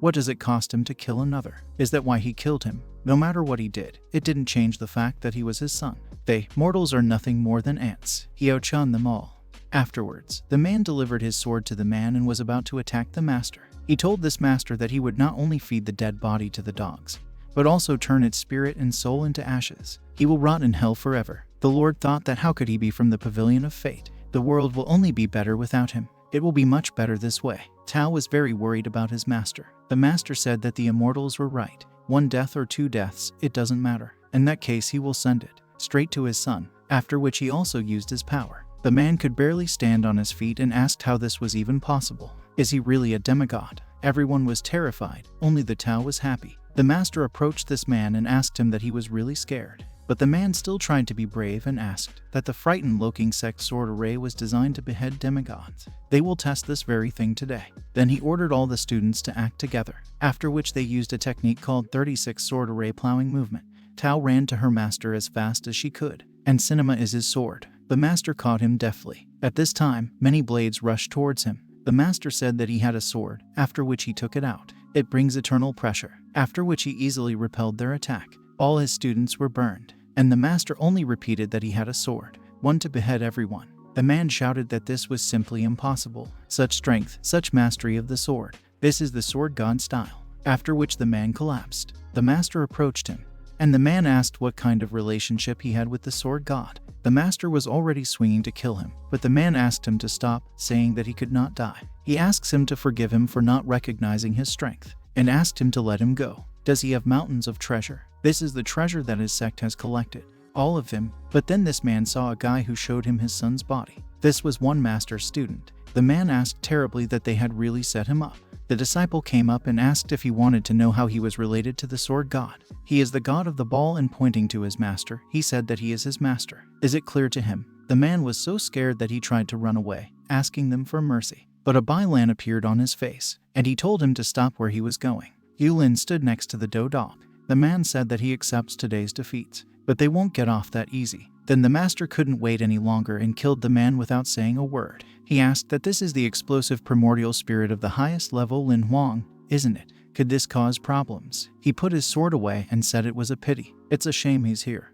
After which this man died. Cousin Tao was shocked and asked that Master Tao was really a demigod. The master gave it away, dreamed about it back, and turned to Jun Heng. and he told him that he had to explain himself. Junhang did not hide it and said that everything was right. It was he who lured the leader of the Liuoking sect here for him. Some must be allowed to become rich first so that they can achieve common prosperity. He can't be selfish. People have known about the sword god for so many years, but they do not know that he has a master himself. And he also wants to make the Pavilion of Fate famous and prosperous. The master was very angry with him and said that he was an idiot. He started getting angry and screaming that he thought he was trying to set him up. Yuling and Bailan restrained him as best they could. Yuling told the master that the Fate Pavilion had been avoiding the world for so many years. There's nothing wrong with to try to make a name for myself. Bailan said that Luo Xuanyan had wasted hundreds of years of his life on dirty things. He deserved to die. The master exhaled and said, okay, they will forget about it. They better get down to business. After which he turned to the Lord. The master asked him that since he sees this whole farce is over,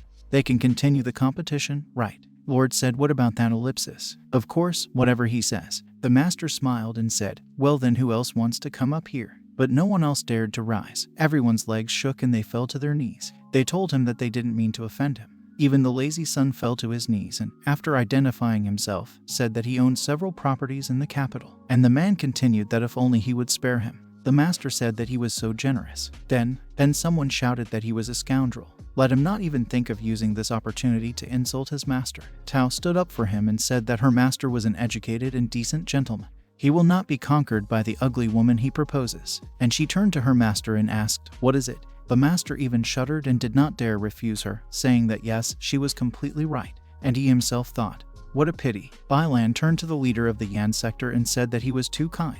And he asked to prepare documents for the land and beautiful girls. He will accept them on behalf of the master. Sect Master Yang said that yes, he understood everything. The master looked at Bailan and thought that it was his dear student. He knows him better than anyone. Bailan glanced sideways at Master Nan and said that, now, if he remembers correctly, then they all just insulted his master, didn't they? Mr. Li began to beg for mercy, calling him a beautiful lady. He also asked her not to kill them. Master Nan said that insulting a demigod would never be forgiven. And he said that he would not resist if they wanted to torture or kill him. Mr. Li began to tearfully beg for mercy and said that he was the son of an assistant minister. He will go against Tianchen if he kills him. Bailan asked what about Togo? Now he will kill him in the name of his master. The master walked up to Bailan and hit him on the butt again. Bailan asked the master, what is he? What is he doing? They're in public. The master asked him that he was asking for one more spanking. Wasn't he? Bailan said not at all. The master asked, then why stoop to their level? Killing them will only tarnish the sword. Bailan followed the master and, looking back at those guys, asked what were they staring at. It's better to get lost quickly. After which Master Nan and Mr. Lai rushed to escape through the wall. The master asked the Lord Su that he could get the iron since no one was claiming it. Lord Lu said of course, it's just a piece of iron. He'll bring it right away. The master stopped and looked at all his students, after which, waving to them, he said that their work was completed. After some time, the master and Tao were sitting in the cart. He asked why did she change her clothes? Doesn't she like those clothes anymore? Tao said that she gave them to Yin when she left. Tao then gave her clothes to her cousin and said that her master had made them himself. She can use the essence of the universe to improve her cultivation, so she should take it. The cousin said that the half-box himself sewed it. It cannot be that it was ordinary clothing. Tao told her master that he was a very generous person. She's sure he doesn't mind. The master said that yes, he does not mind. But in fact all the dreams of the libertine were already destroyed. Tao said that I was looking for her cousin said that Xiao Ying will have a wedding next month. Her mother will also be there. And asked the master, that's why can she? The master's nose began to bleed again. And he thought that he would meet his future mother-in-law so soon, or what? He patted the girl on the head and said that he would keep her company. Tao hugged him and thanked him. The master smiled and thought it was great. Meanwhile, her cousin put on her clothes. She said that it would be okay. What a shameless guy he is. Depraved thief. And Bailan hung Master Nan and his friend in the forest. They asked what the hell did he want from them? Didn't they agree that he would let them go? He must let them go. Mr. Li was not in a panic and shouted not to be killed. Master Nan said that he would rather die than be humiliated like this. Bailan told them not to worry, because he was obeying the master's orders and would not kill them. And why did they shout so much? It would be very bad if they woke her up. This cave is said to house a puzzled humanoid Ursa. Her cultivation level can be compared to a Ziyuan level cultivator, so he wishes the two of them to have a lot of fun. Moving away from them, Bailan said that the death penalty may be pardoned, but it is difficult to avoid living hell. Mr. Su started dreaming about Bailan again. He handed him a scarf and said that this scarf, he had kept it for many years, and today, finally, he could return it. Bailan reached for this scarf and said that this scarf, It is simply flawless and looks like new. He took good care of him. Does he want him to reward him? Bai Lan reached out to him with his hands and told him to relax. He will do whatever he wants. Mr. Su was now in the great master's hall. He hugged this scarf and asked that how dare he be selfish. He just wants. But he was called out. He immediately came to his senses and asked what was the matter. He shouldn't rush in so quickly. The man bowed to him and said that His Majesty is here to visit the second young lady, Miss Su Tao. Mr. Su tensed and asked, is he really here again? Meanwhile, His Majesty was surrounded by women. They fed him. One of them asked if these lychees tasted good, to which His Majesty replied that no delicacies can compare with the lychees that they peel. How can they be tasteless? This is an Emperor Yun Wang, ruler Tian Shen. The Great Master Su sat next to him and grabbed his head. His wife was sitting next to him. Great Master Su glanced at the rulers and thought that His Majesty was too easily tempted by his beautiful appearance. Who would have thought how many misunderstandings this would cause? This morning the office thought that His Majesty always comes to the hall of the Great Master and because of his lust for Tao. He can't believe that he actually asked Tao to become an imperial concubine. He won't agree to this, is not it? Then His Majesty called him and said that he had visited him so many times in the last 5 months, but he had never seen Tao. He spent the day and night thinking about her laughter and smile. He can meet her this time, right? Mr. Su, who overheard their entire conversation, was very angry and thought that the rumors were true. He wanted to start playing. He called him names and thought that when Tao first entered the palace and met him, she was only 10 years old. Great Master Su said that Tao was his daughter, and he himself thought that he had no idea where Su Huan sent Tao. What should I answer him now? Then Mr. Su came in and told His Majesty that I thank him for his concern. He sent Tao on a journey to improve his cultivation. His Majesty said that it was good that she was gaining experience and asked him to say, when she returns, he will ask someone to send her home. Huan told him that the Su family did not need to worry about such trivial things, and as for the whereabouts of Tao, he will never tell it. His Majesty could not stand it and jumped up, calling him a brat, and asked that he was really thinking of hiding Tao. Huan said how shameless it was of him to lust after someone younger than him, and he asked His Majesty to find himself another concubine. His parents sat in silence and thought that this was the end. Did their son just get it all wrong? When ascending the throne, there was a lot of intrigue at His Majesty's court, so for the safety of the children, he sent them to the house of the Su. They are both of the same blood and flesh as His Majesty. His father told him not to be so rude. Huan grinned and told him to just look who was so worried. It seems that he's right, isn't he? He has only one relative, and even if he... But he did not have time to finish, as His Majesty hit him. He called him an idiot and said that today his father would teach him a lesson in education. Huan called the Emperor names and said that he would never betray his sister, even if he beat him to death. Meanwhile, in the Pavilion of Fate, the master made Tar new clothes, and she thought that the new dopo that the Emperor made for her was now even more shameful. Then she decided to go to her master to tell about it, but she saw a very strange picture. Bai Lan tried to undress the master and said that he had not changed his robe for several days, and let him help wash it. The master resisted and told him to stop trying to get to him. Tao immediately closed the door and began to imagine all sorts of pictures. It's as if Bai Lan is asking the master if he smells nice, and the master answers him that he is a good student. He likes people like him. Tao thought he must have gay fetishes. Yuling said that tomorrow the master is going with the Tao disciple to Giant Nine, which is why they need to eat well before that. Giant Hang said that Western food is spicy, Eastern food has sweets. Northern delicacies are spicy, but Southern food is tasteless. What a pity that they are all nothing compared to Yuling's culinary skills. Yulin told him that he was praising him too highly, and Tao sat in silence and thought only about what happened all last night, but could not sleep. Giant Hang told his younger brother that he was still a junior sword god. He must be better at something than most other people. Then Bai Lan came with the master. Bai Lan told him that he helped him forge the sword. He'll get something for his help, won't he? The master walked behind and said that it was quite natural for him to forge a sword for his youngest student, and now he must quickly give him the sword. Tao immediately perked up and thought that this was the master and lord of Bai Lan. She started imagining different pictures again. It's like a master telling a doe in a bar that he will spank him if he doesn't give him the sword. Bai Lan asked that the master really liked his ass that much. Tao got up and approached the master. The master saw her and was very happy and said that she had finally changed into a new outfit. He started looking at her from different angles and said that he always looked amazing no matter what she was wearing. Let him take a good look at her. The wasp master thought. What is it that seems to him that Tao is a little out of control, isn't it? He asked her why is his wife unhappy. Doesn't she like her new extra? These new clothes may be tighter than the previous ones, however, she will help with its cultivation. He spent a lot of time and effort on its design. Then Tao said that even if he has some strange fetishes, she is not against them. But why does he keep this a secret from her? The master froze in place and thought, what strange fetishes? And he asked, what, is it really she? On the outskirts of the pavilion of fate, now Tao was wandering there, and he kept saying under his breath that the master was simply terrible. She would give him her blessing if he liked Elder Bailan.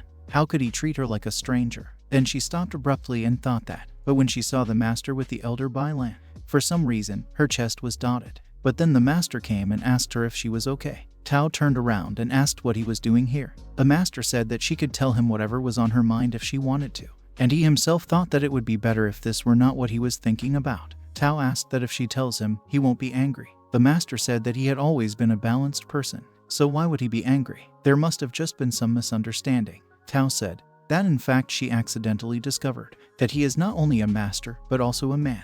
The master froze and thought that he was a master. Man, what should he do? Did she reveal it? Tao asked him that how could he fall in love with the Elder Bailan.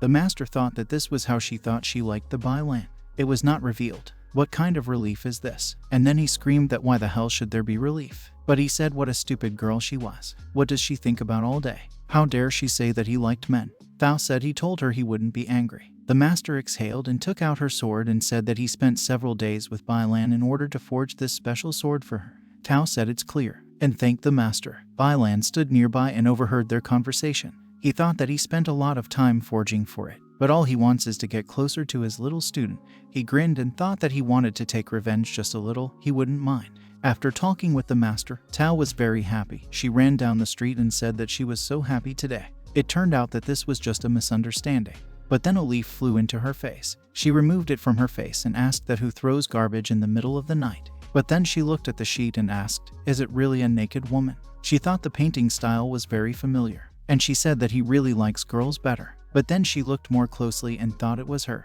Now Tala was a little angry and thought that in this case the missing underwear, the shadow that she saw outside the window when she was half asleep, and even the extra po that he gave her. He said he was her father, her family. But he did something so obscene. She needs to clear things up with the master. But then she saw that the master was now training. She walked up to him and called out to him. She asked, what is this? The master said that those around him are the way of heaven. Tao was surprised and asked, what is the way of heaven? The master said that because of the path of the heavens, he could not go far from the Fate Pavilion.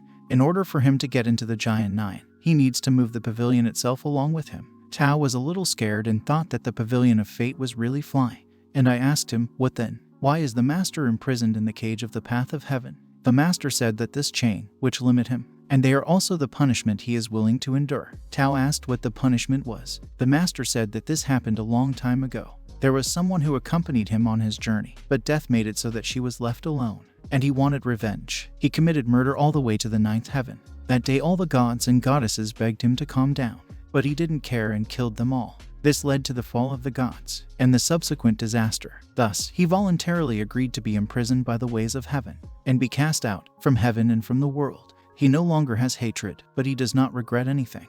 He just hopes the deceased can rest in peace. Stoll thought that it turned out that the master had such a past. That master asked her why she came. Did something happen? Tao hid that drawing behind her back and said what she wanted to say. And she thought that he had done so many terrible things. But how should she speak in such a situation? If you think about it like that, maybe the master fell in love with her in that case. And she said that she wanted to say that men and women should not be too close. Let him not dare to offend her as he usually does. Otherwise she will not be able to decide whether she wants to be with him in the future. Besides, she gets jealous easily, so he better behave himself. Especially with the elder Bailan, who came to Bailan and asked her that she had really called him. Has he changed into women's clothing again? Bailan said that they rarely go anywhere. They will be the first to leave him. Yulin said it was so corny. Giant Hang said that they would just be in the way if they stayed, wouldn't they? The master told them to all stop, and let them not even think that he would dare to wreak havoc on them. Bail the Do said that in their current state he would not be able to stop them, so they will see each other.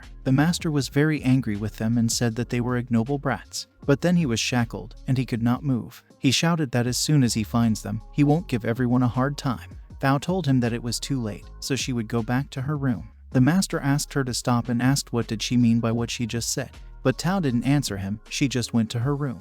The master sighed and said that it didn't matter, because they would talk about it later. They should reach Giant Nyan by tomorrow morning. I wonder what kind of sister Zio-in is. Meanwhile, at the Zio Manor, the backyard, the girl said it was an engagement. Who knows if she can avoid it or not? Zio Mansion. Someone was swearing very loudly. One of them told him to just look at the situation they are in now. How can Xiaoyin have such behavior? She is very selfish and does not think a bit about her family. Xiao Ying's elder brother Lin Yu told his father that sister had always been obedient.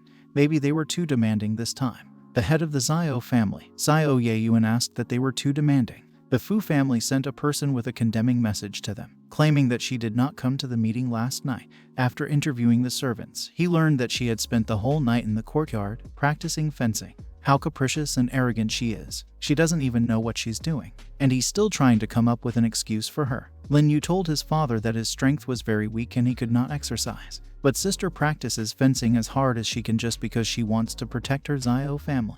Did your father say it was nonsense? The Fu family is protected by the True Sun Palace. As long as she agreed to marry a member of the Fu family, then they would never have to worry about monsters seeking revenge again. They must sacrifice her to save the Xiao family. Xiao Ying stood outside the door and heard their entire conversation. Meanwhile, in the city of Jiannan, the master was walking around the city and thought that Mo Junheng and the others were not here. Finally, he would be able to spend time alone with Tao.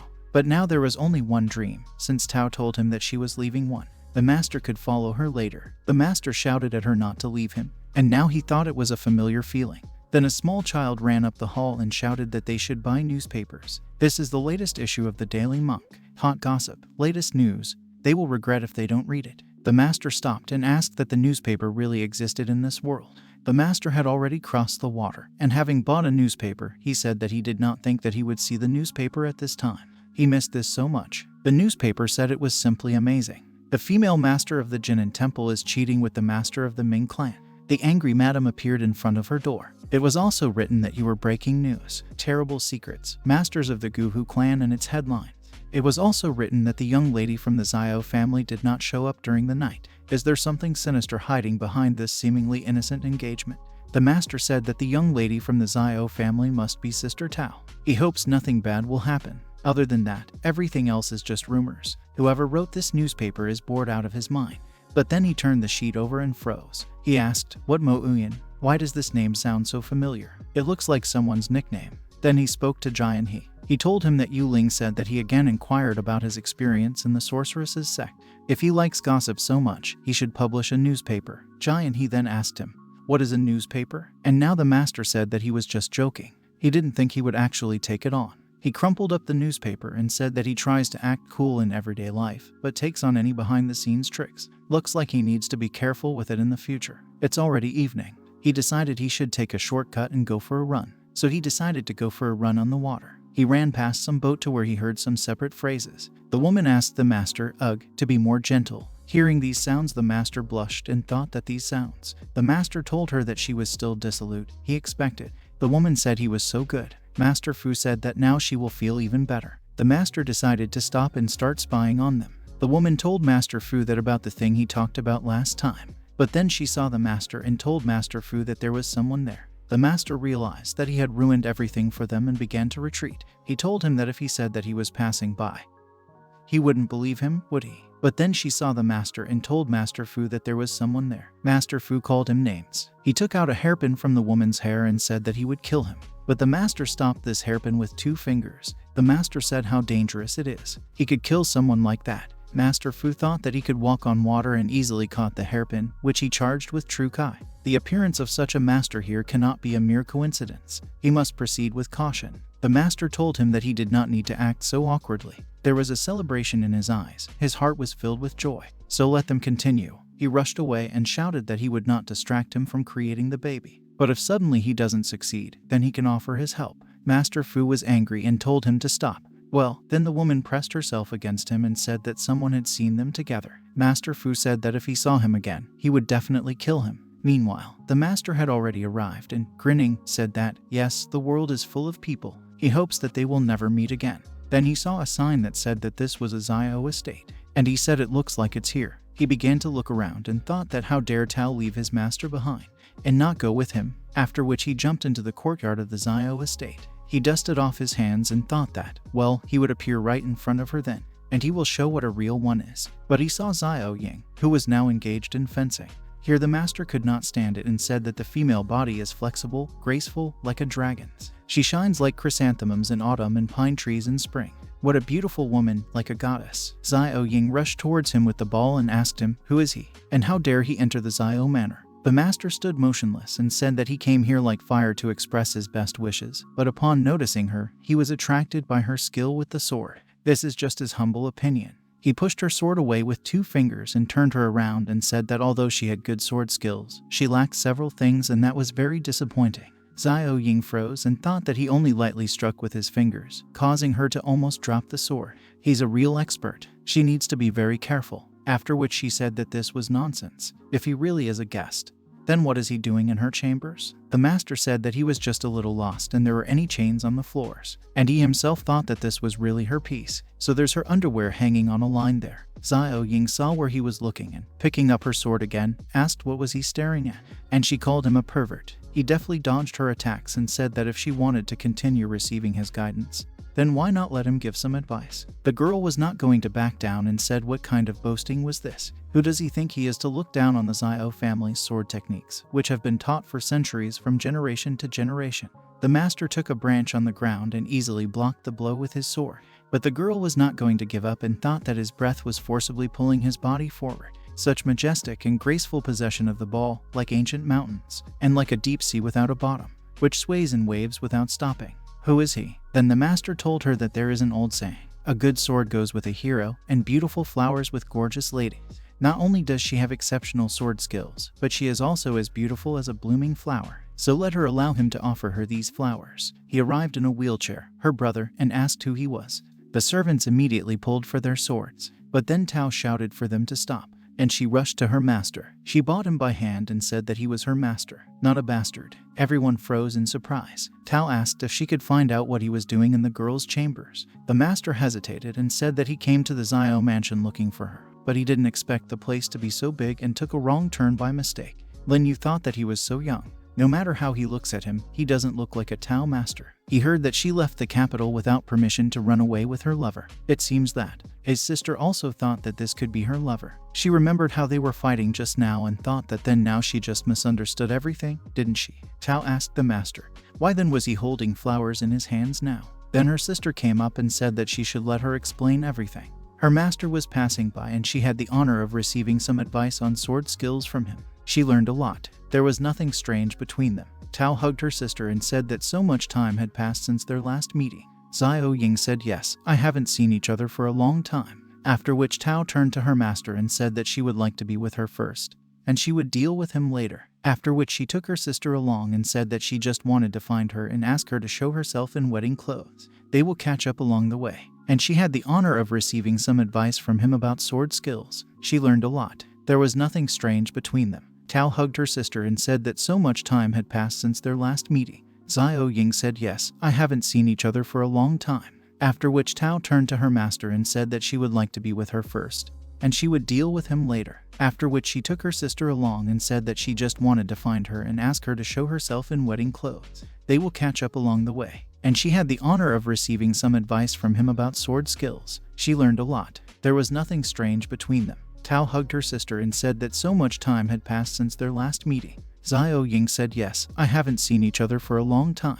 After which Tao turned to her master and said that she would like to be with her first, and she would deal with him later. After which she took her sister along and said that she just wanted to find her and ask her to show herself in wedding clothes. They will catch up along the way. That she would like to be with her first, and she will deal with him later. After which she took her sister along and said that she just wanted to find her and ask her to show herself in wedding clothes. They will catch up along the way. That she would like to be with her first, and she will deal with him later. After which she took her sister along and said that she just wanted to find her and ask her to show herself in wedding clothes. They will catch up along the way. Then the master noticed that Lin Yu was sitting next to him. He told this master that it seemed like it was all a misunderstanding. If he is truly a Tao master, then he is also an honorable guest, and if he doesn't mind, then he asks to go with him. It was already evening. Everyone was preparing for the wedding ceremony. The master asked Brother Lin Yu, what does it mean that his younger sister is getting married? Right. No wonder there are so many preparations around. Let him accept his congratulations. Lin Yu said that birds fly away when they grow feathers. His little sister is already an adult and they can't force her to stay even if they want to.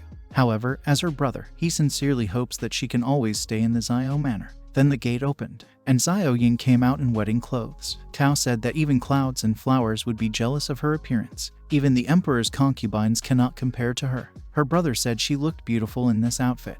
The master looked at this girl's face and thought that what was written in the newspaper was really true. There's something fishy behind this wedding, isn't there? Xiao Ying walked next to Tao and said that she had finally finished trying on these clothes. And she asked her sister that why don't she invite her master to have dinner with them later. Tao said why does she need him? She wants to always stay with her. Lin Yu asked the master that after dinner, why not stay overnight in his humble abode? The master said that it was difficult for him to refuse his hospitality. He will humbly accept it. The proposal. But then he saw a familiar face. It was the Fu master whom he had seen in the boat that time. Now he was talking to someone and told this person, so that he doesn't worry. When the wedding is over, the Fu family and Xiao family will become one. Apparently, he was talking to Xiao Ying and Lin Yu's father. Master Fu asked that how could he not love her. The head of the family said that the Xiao family can be proud to have such a wonderful son-in-law like him. But then Master Fu saw Master C. He also recognized him immediately, after which everyone gathered at a huge round table. Tao devoured all the food and did not understand what was happening.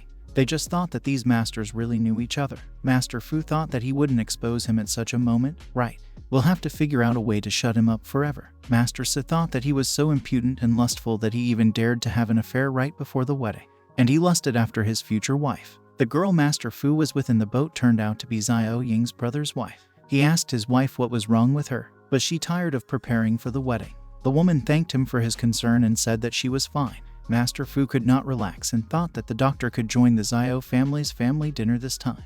After which he said that he was honored to have the opportunity to share a meal with the young daughter of Great Master Xiao.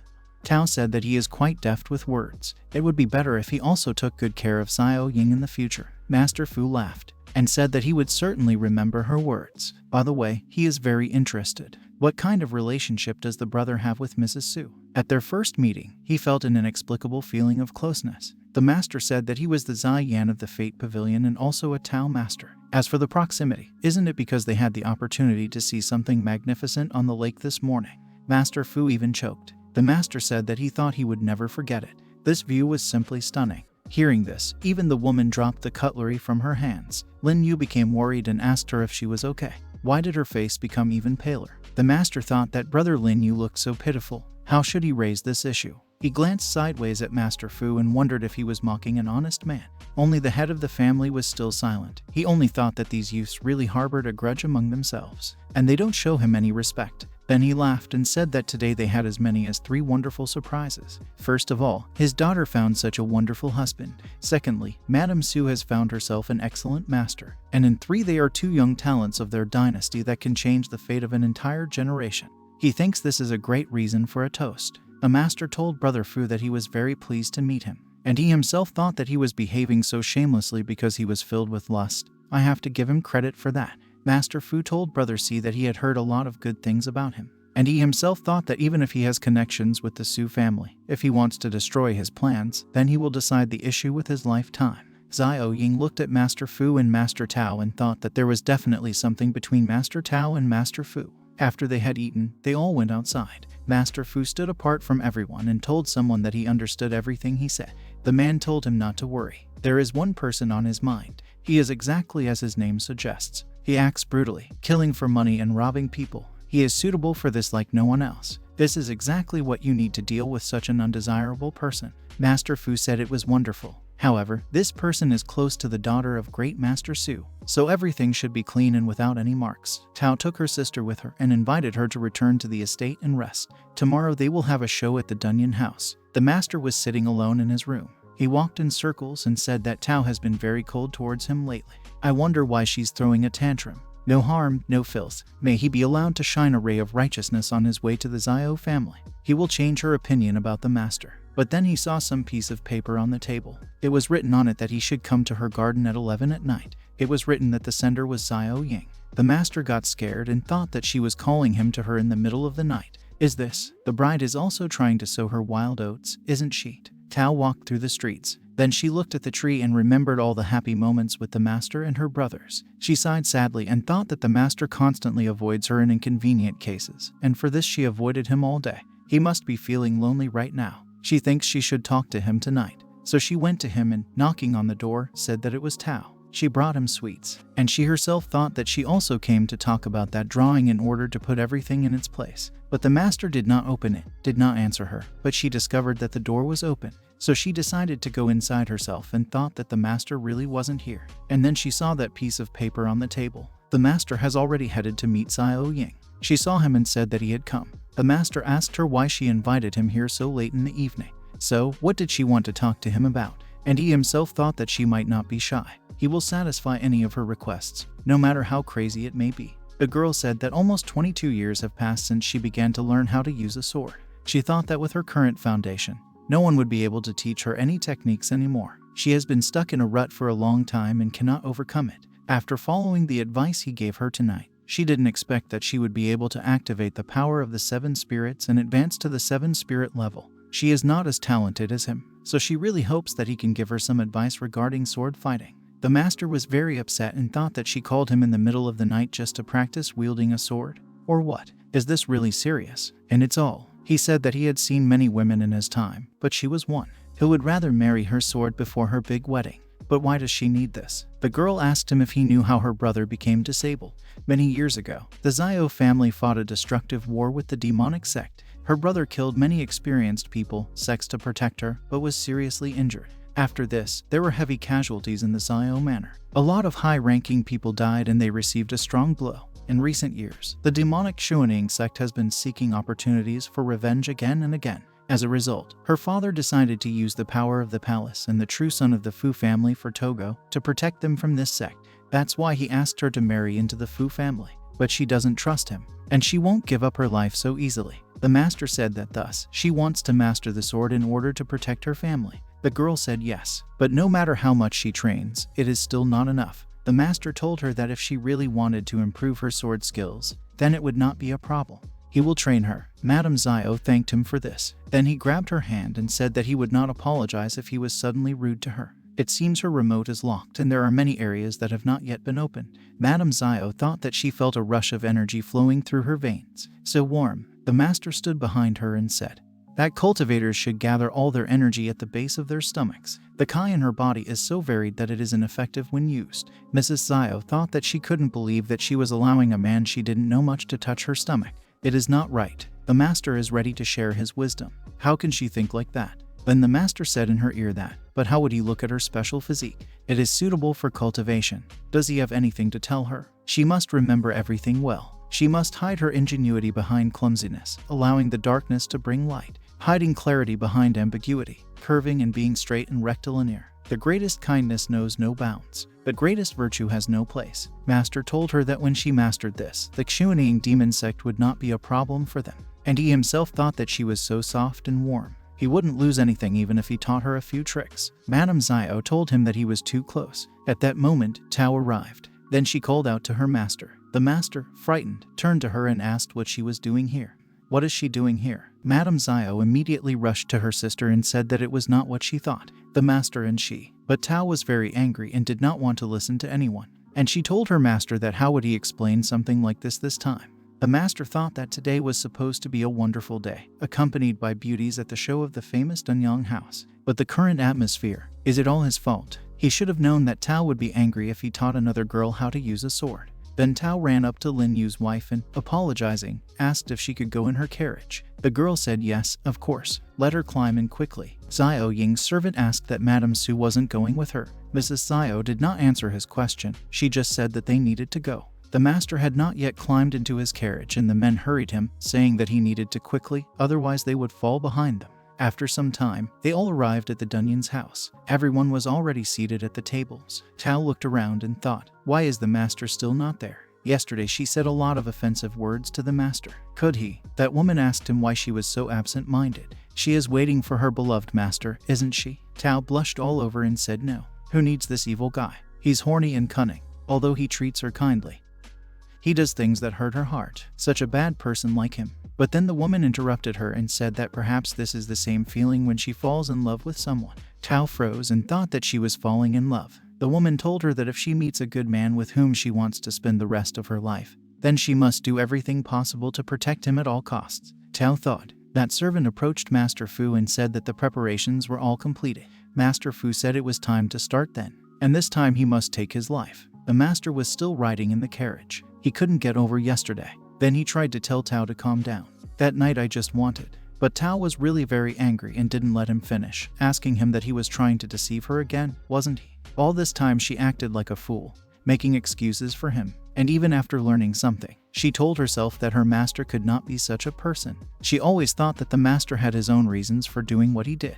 Again and again, she does not understand. He truly does what a master should do. Isn't she enough for him? Why was he targeting her sister now? She hates him. At this moment, the master's carriage was attacked by Master Fu's men. They broke the carriage into small pieces, but what they saw surprised them very much. The master was unharmed. He said that he had not slept all night and Tao was ignoring him. He was in a very bad mood. He didn't expect to meet them, a gang of thugs. He thinks they have lived long enough, since they like to play with fate so much, after which he killed most of those guys. But Master Fu's chief servant was still alive. He said it looks like this master has a couple of tricks up his sleeve. He was careless. He approached this master and said that in order to express his respect to their next opponents, he would be either the first or the second most experienced expert in Jiangnan.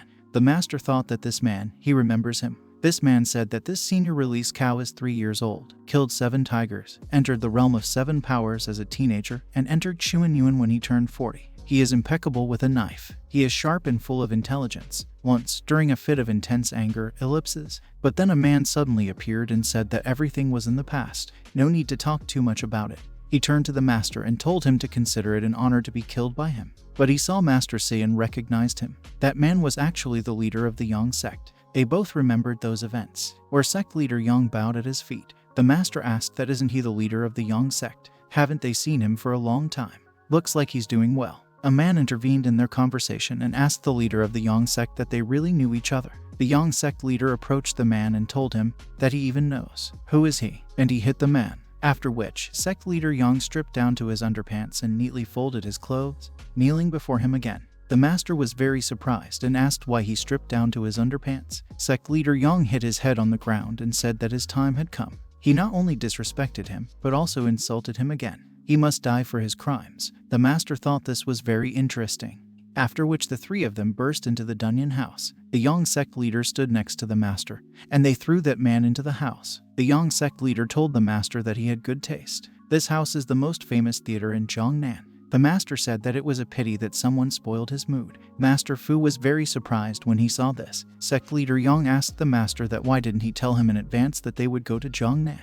He could have booked some better seats for his arrival. Master Fu began to think that how could the plan fail? Why would the leader of the Yang sect, who has a reputation for cruelty, grovel before him? The master walked past Master Fu and said that it turns out that the Dingyang house is not as clean as the rumors made it out to be. They let such a huge rat in here. Sect leader Yang said to the master that why don't they go to his estate then if he thinks it's unclean here?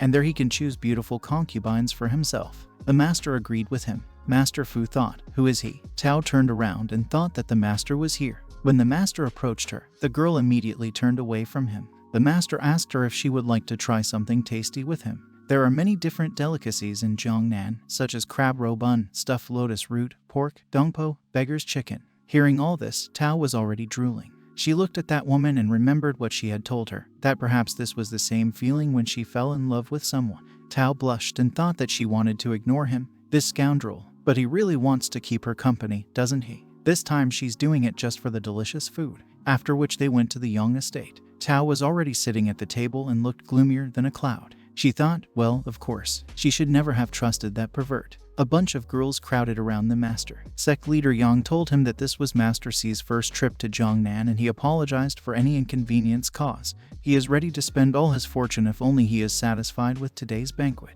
The girl told him that he didn't need to be so polite. And then she took the meat and began to feed him herself. But here Tao could no longer stand it. The woman looked at her and thought, are you really the master's little mistress? She's quite talented. However, she is still too young in comparison. After which they began to fight with chopsticks. Tao thought that she was an ugly, malicious woman. She should leave her master alone. At this point, the leader of the Yang sect could not stand it and shouted to this woman that that's enough. She shouldn't be so rude in front of their guests. The master turned to the sect leader and said that he was still a very modest gentleman. Can't he be unnecessarily distracted by beauties? Therefore, let him ask these girls to leave them. Sect leader Yang said that yes. He was careless, and she turned to these women and said that they heard him. After which all the girls left. The master told the leader of the Yang sect that he was here for the first time and was more interested in the social structure of the city. He is very curious about the Fu family. The Yang sect leader said that he would tell him anything he wanted to know if he knew anything about it. And then he began his story. He said that there were 3 influential families in this city: the Liu, Fu, and Xiao family. Many years ago, the Xuanying demon sect tried to seize power over Jiangnan. The morale of the Xiao family was severely damaged after the attack by the demon sect. From then on, only the Liu family was the only family strong enough to rival the Fu family. The Fu family has the support of the True Sun Palace. Fu Chenjai's mother is the sect leader's younger sister and may become the sect leader's assistant in the future. But the Liu family also has powerful allies. He had heard that the Liu family had long since secretly sought help from the demon sect. This is why the Fu family and Liu family are too scared to make any rash moves. This helped Jiangnan maintain her balance. After listening to him, the master said that he was beginning to understand. It seems that Fu Chenjai is an ambitious person who wants to use the Xiao family as a stepping stone to fight the Liu family. Sect leader Yang said that he was very smart. The Xiao family will lose its influence. She must rely on great strength in order to survive. Tao thought that the Xiao family was in danger. It turns out that the wedding will only lead to worse consequences. No wonder her sister was not happy. So this means that she really just wanted to get the master's help, doesn't it? Then the sister told her that she really invited her master tonight to teach her sword skills. She can blame her for this, but let her not think anything bad about her master. Tao thought that, but even so, she won't be able to take her master. Is the Xiao family really in danger? It turns out that the wedding will only lead to worse consequences. No wonder her sister was not happy. So this means that she really just wanted to get the master's help, doesn't it?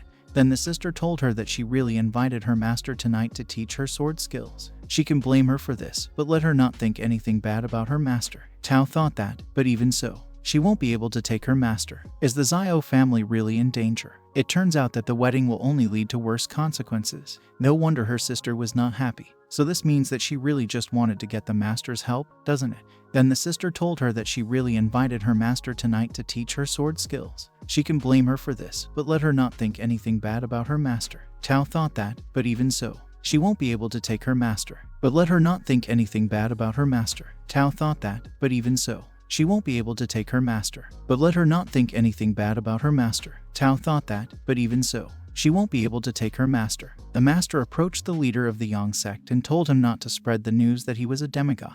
He doesn't want to warn his enemy. Sect leader Yang said that he understood everything. Recently, he heard that the cruel and bloody leader Bai from the demon sect had also arrived in the city. He fears that the city's social structure will change again. The master immediately tensed and thought that the leader was a Bai. This name, why does he have a bad feeling? Meanwhile, somewhere nearby was Bai Lan, who was again wearing women's clothing. Now he was being combed. Then a servant came to him and said that Miss Jai had arrived. Bai Lan told him to bring her. The woman came and asked that for what purpose did he call her. Bai Lan told her to listen carefully. He wants her to seduce one man.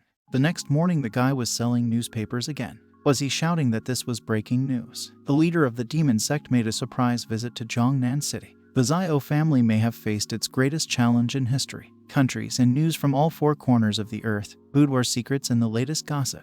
They can find all this in the cultivator's diary. Men and women both young and old will love it, so they shouldn't miss it. Hearing this, the 2 guys started talking. One of them asked, is it really a demon sect? Are they really up to something again? Another guy said he was afraid they were in for another bloodbath.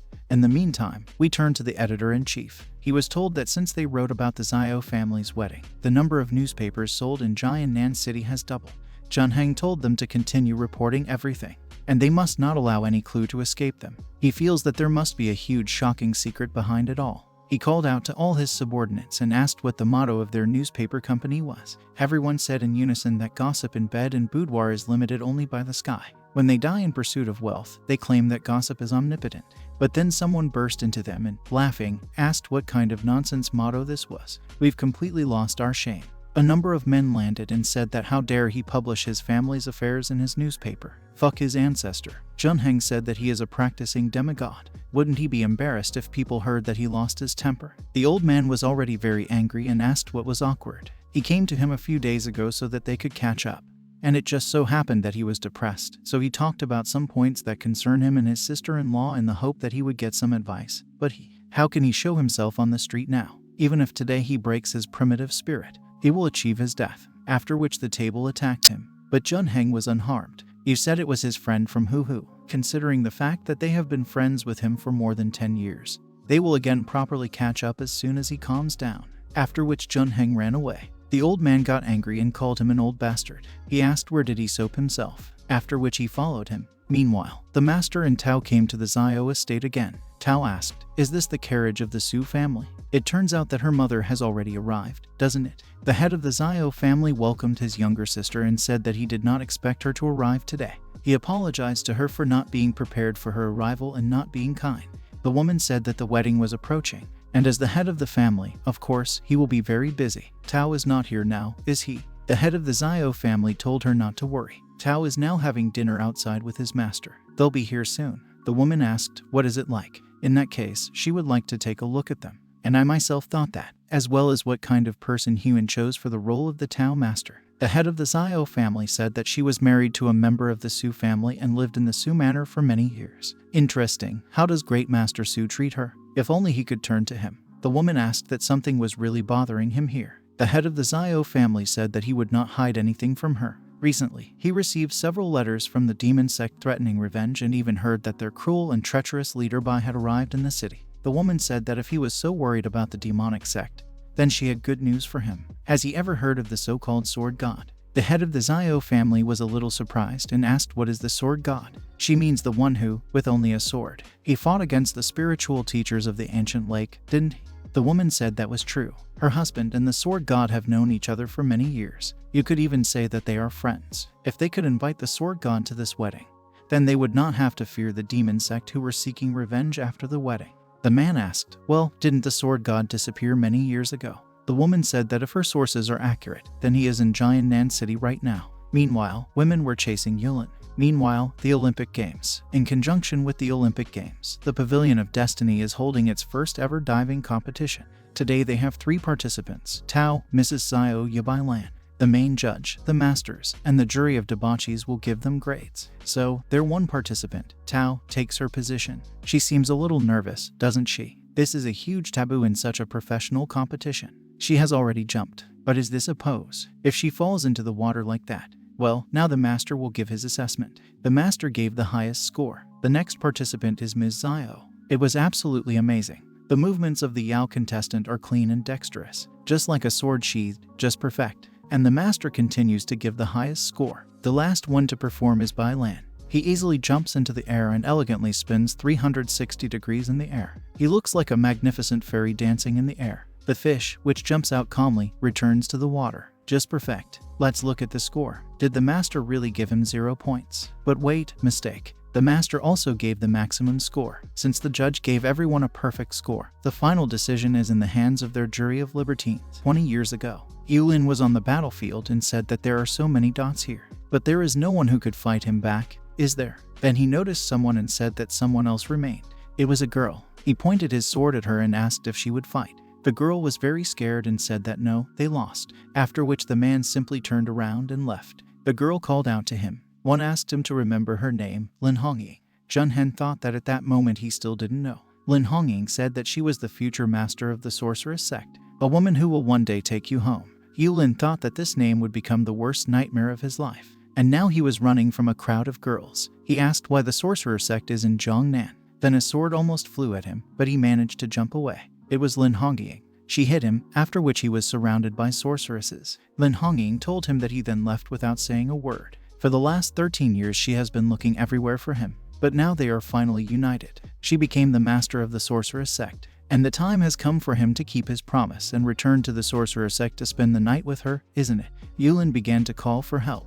Lin Hongying told him that it wouldn't work, even if he screamed until his throat was hoarse. Another woman came up behind him and said she missed him. They surrounded him and asked if he could join her as well once they were done with the sect master. Yulin was horrified. He thought that women were everywhere. He's definitely finished. And then he fainted. The girls put him on the ground. Lin Hongying asked what happened to him. Another girl said maybe that he had not seen women for a long time due to a long life in solitude. That's why he fainted with happiness. So what should they do now? Maybe she should give him artificial respiration. Yulin still tried to call for help. That Lin Hongying shouted, "Why are they all so noisy?" It was as if the unconscious man had never been seen before. So what if he fainted? Even if he was a worm on the verge of death, she could immediately turn him into a dragon. and she asked her sisters to help her take it to the nearest corner. She couldn't wait any longer. Yulin thought that if he didn't escape, then he would definitely be dead, so he used his strength to rise again. The girls looked at him with loving eyes and said how amazing he was. Lin Huni shouted at them and said that they were stupid girls. Now is not the time for admiration. They need to grab him. If they don't hurry, he'll run away again. After which all the sorceresses rushed after him. Lin Hongying said that he was the man she had her eye on. Therefore, let him not even think about running away from her for the rest of his life. Tao finally met her mother. She sat next to her. She sat opposite them, her master. The master thought that he had to meet her mother so unexpectedly, and he did not even prepare for it. What should he do next? Mom Tao thought that her master was so young. Her son hid this from them without saying anything. Is this really going to be the important moment of the day? Tao thought that her mother must be unhappy with the fact that she secretly found herself a master. What if she takes her away from him? No, she shouldn't let her mom get involved in this. One spoke. The master said that she was very pleased to meet her. He introduced himself and said that he was Xi Yan and the master of the Fate Pavilion. Madame Su said that how does he like their Tao? Is she causing him trouble? The master said no, she trains hard and also has fantastic, strength. Now she is close to the realm of 3 souls. In the future, she would become one of the most prominent figures in the cultivation world. Besides, he was lucky to have such a wonderful student. How can she give him trouble? Madame Su thought that he knew how to choose words, and she herself said that he is good in words. He has such good looks and such achievements at a young age. The girls must be crazy about him, right? The master thought how he would like this. Then Tao blurted out that not a single girl would love the master. Never. Mom looked at her daughter and thought why was she suddenly so angry? The master was horrified and thought that not a single girl would love him. Lady Su laughed and told the master that he should be thanked for his daughter's success. The master said that she is too polite. He values talents and his intentions are sincere. He will undoubtedly view Tao as his treasure as he puts all his efforts into caring for her. Let her mother not worry about handing over her daughter to him. Madame Su blushed and thought that she regarded sincere intentions as treasures. All efforts are aimed at caring. This doesn't sound right. She whispered to her daughter that there were also many famous masters in the capital and not far from home. Why shouldn't she go home with her? Thao said that she would not return, although she was often worried because of the master. During these 2 days she realized something. No matter what happens, she will not leave him. The woman was surprised and thought that it was, without a doubt. Then her husband spoke very strictly to their son. He told him to tell where he sent Tao. Huan said, so that they can see what time they live in now. She is free to go wherever she wants. They better not try to control her if she finds love. Now the woman thought that at first she thought their son was just joking. Now that she thought about it, it was no wonder that he was willing to anger the emperor rather than divulge Tao's whereabouts. Their relationship as master and apprentice is just a farce. She imagined different pictures of their activities. The master called out to her, and Tao asked that something was really wrong. But the woman said it was nothing. She looked at the master and thought it was disgusting. She stood up and thought that if such a decision was made, then as a mother, she could only. After which she went up to the master and, grabbing his hand, said what part of the country did he come from? His parents are still alive and well. What are they doing? How many brothers and sisters does he have? The master was shocked and thought that the Su manor had rather strange standards when interviewing a potential mentor. Then Tao intervened and told her mother that she was engaged in cultivation. She had no relationship with him. Why do you look like she's interrogating her love? The woman pulled her daughter along and told her that if she really liked him, she would take him to the capital and ask her father to pull some strings to give him an official position. They will do everything step by step until the emperor finally approves it. Tao didn't know what to answer. She was shocked. The woman said it didn't matter. If that doesn't work out, then they can tie the knot first. What's done is done and the emperor can't do anything about them. Tao asked what to tie the knot. What does she mean by marriage? Why doesn't this bother her? The master carefully eavesdropped on their conversations and thought that this was also the responsibility of the mentor, or what? The woman sighed and told her daughter to forget, because she was already an adult. He won't force her to leave him if she doesn't want to. She came here to tell her something else. Tao asked, what is it? The woman said that the emperor thinks about her all day every day, but her brother refuses to say where she is now. He was severely beaten by the emperor and sent to the Mu River to build canals. Now Mr. Su was thinking about Senior Bailan. He thought that he would meet him immediately after they finished digging the canals. Tao was very angry and said that her brother, this idiotic emperor, let them not think that she didn't understand about their lust for her. She was only 10 years old when she met him. Meanwhile in Master Fu's room, Madame Zio's brother's wife came to see him again. Master Fu apologized to her for not being very polite at night due to his bad mood.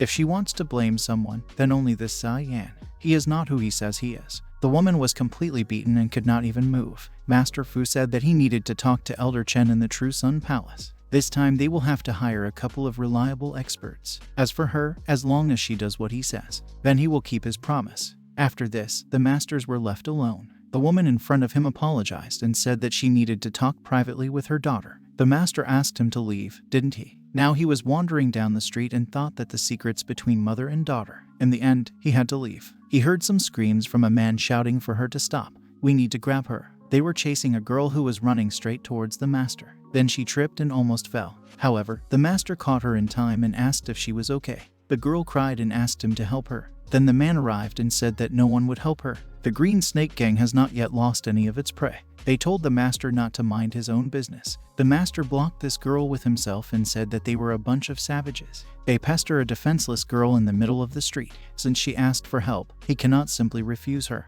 The man told him that he had no idea who he was dealing with, after which they gathered to surround him. However, the master dealt with them in the blink of an eye. All the men fell to the ground. The girl was impressed and said that he was incredibly strong. The master collected all her food in a basket and asked what happened. Why were they chasing her? The girl thanked him for his help and said that she had arrived in the city on business and did not expect to become a target of bandits. But, fortunately, she met him. However, she wanted to ask him for something. He wouldn't leave her here, would he? The master thought that he was just like a hero who saves a girl in trouble. Is it finally his turn to be a hero? He told her not to worry. How could he allow such a sweet girl to be bullied? He will be by her side, even if there are landslides and tsunamis ahead. Even flattening mountains or moving matter will be an obstacle for him. He put her on his back and asked what kind of request it was. The girl said it was a very long story. Since childhood, she has lived with her grandfather. The two of them lived off a small tea field. But then one day her grandfather suddenly fell ill, and this led to stagnation in the tea field. Renter took advantage of the situation and wanted to take over their entire field. But it was precisely this that supported them in difficult times. For her, it's practically part of the family. She traveled for several months and almost collected enough money for rent. But in the end she came across these bandits, and now she is left without money. The master said it was clear. Then he began to burst into tears and said how sorry he was for her. How many tea leaves does she have left? He will buy them all. The girl was delighted and asked if he was serious. The master said that a gentleman never takes back his words. The girl asked that in that case, why don't they go with her to the same place where she put all her tea leaves? The master asked what kind of place is this? Can he carry it straight there? The girl said that this place is called. Meanwhile, Master Fu came to Yong Yu's house. Master said that everyone says that Miss Rudu is the precious treasure of the Yong Yu house and that she is one of the purest girls. She doesn't date most clients, and even if that happens, if she doesn't like it, there won't be a conversation. He showed this woman the jewelry and said that, however, how could he be some kind of ordinary client? And he told her that both she was not distracted. The woman asked them to state their wishes. Master Fu said that today is a special occasion.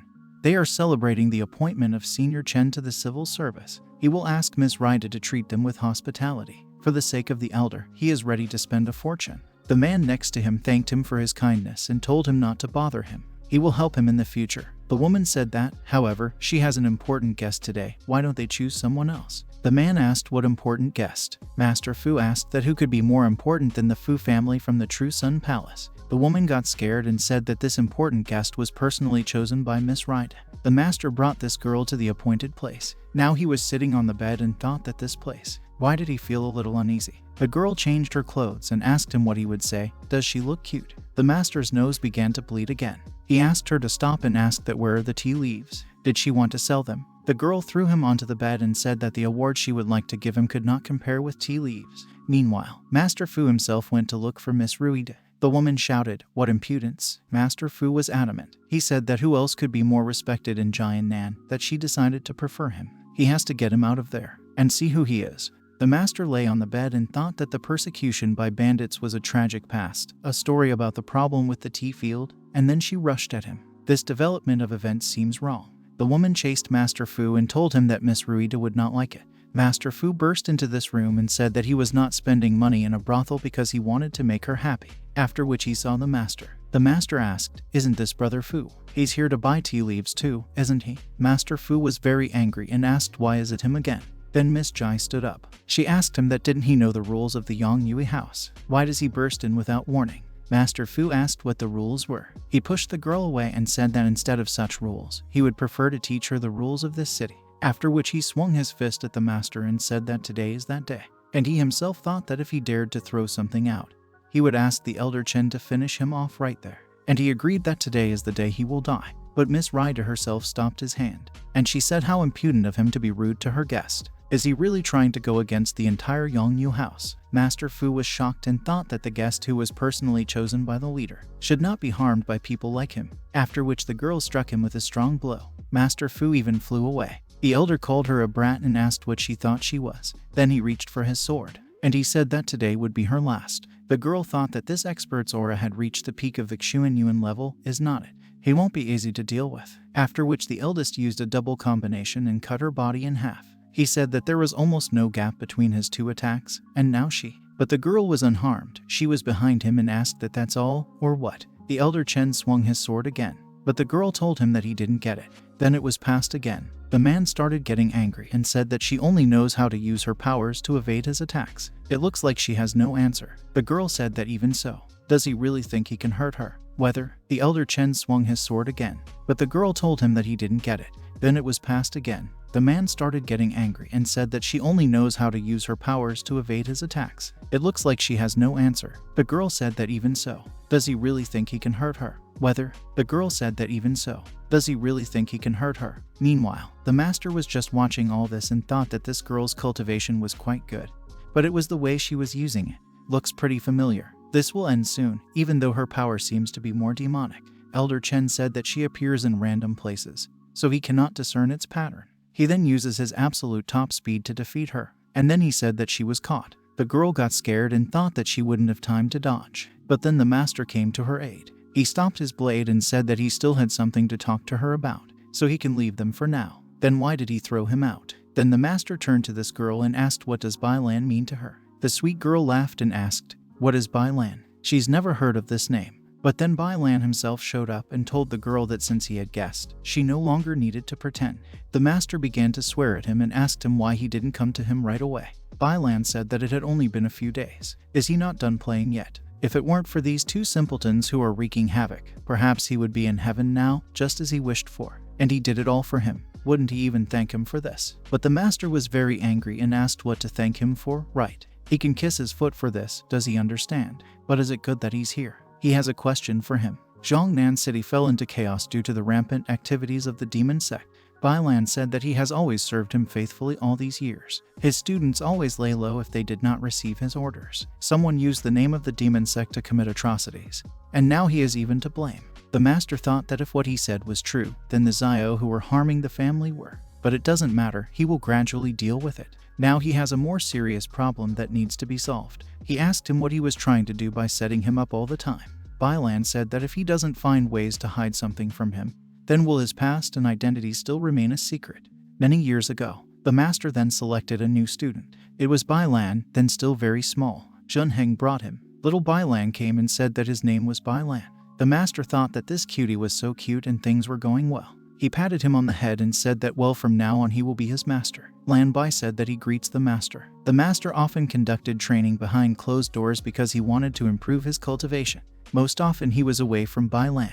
Bai Lan cried a lot then and said that he no longer wanted to part with the master. The master hugged him and said that he would return soon. But even so, those days were incredibly joyful, exactly until the day he finished training. He walked up to Bai Lan and said that the master had finally finished my training behind closed doors today, so let him take him on a tour outside the Fate Pavilion.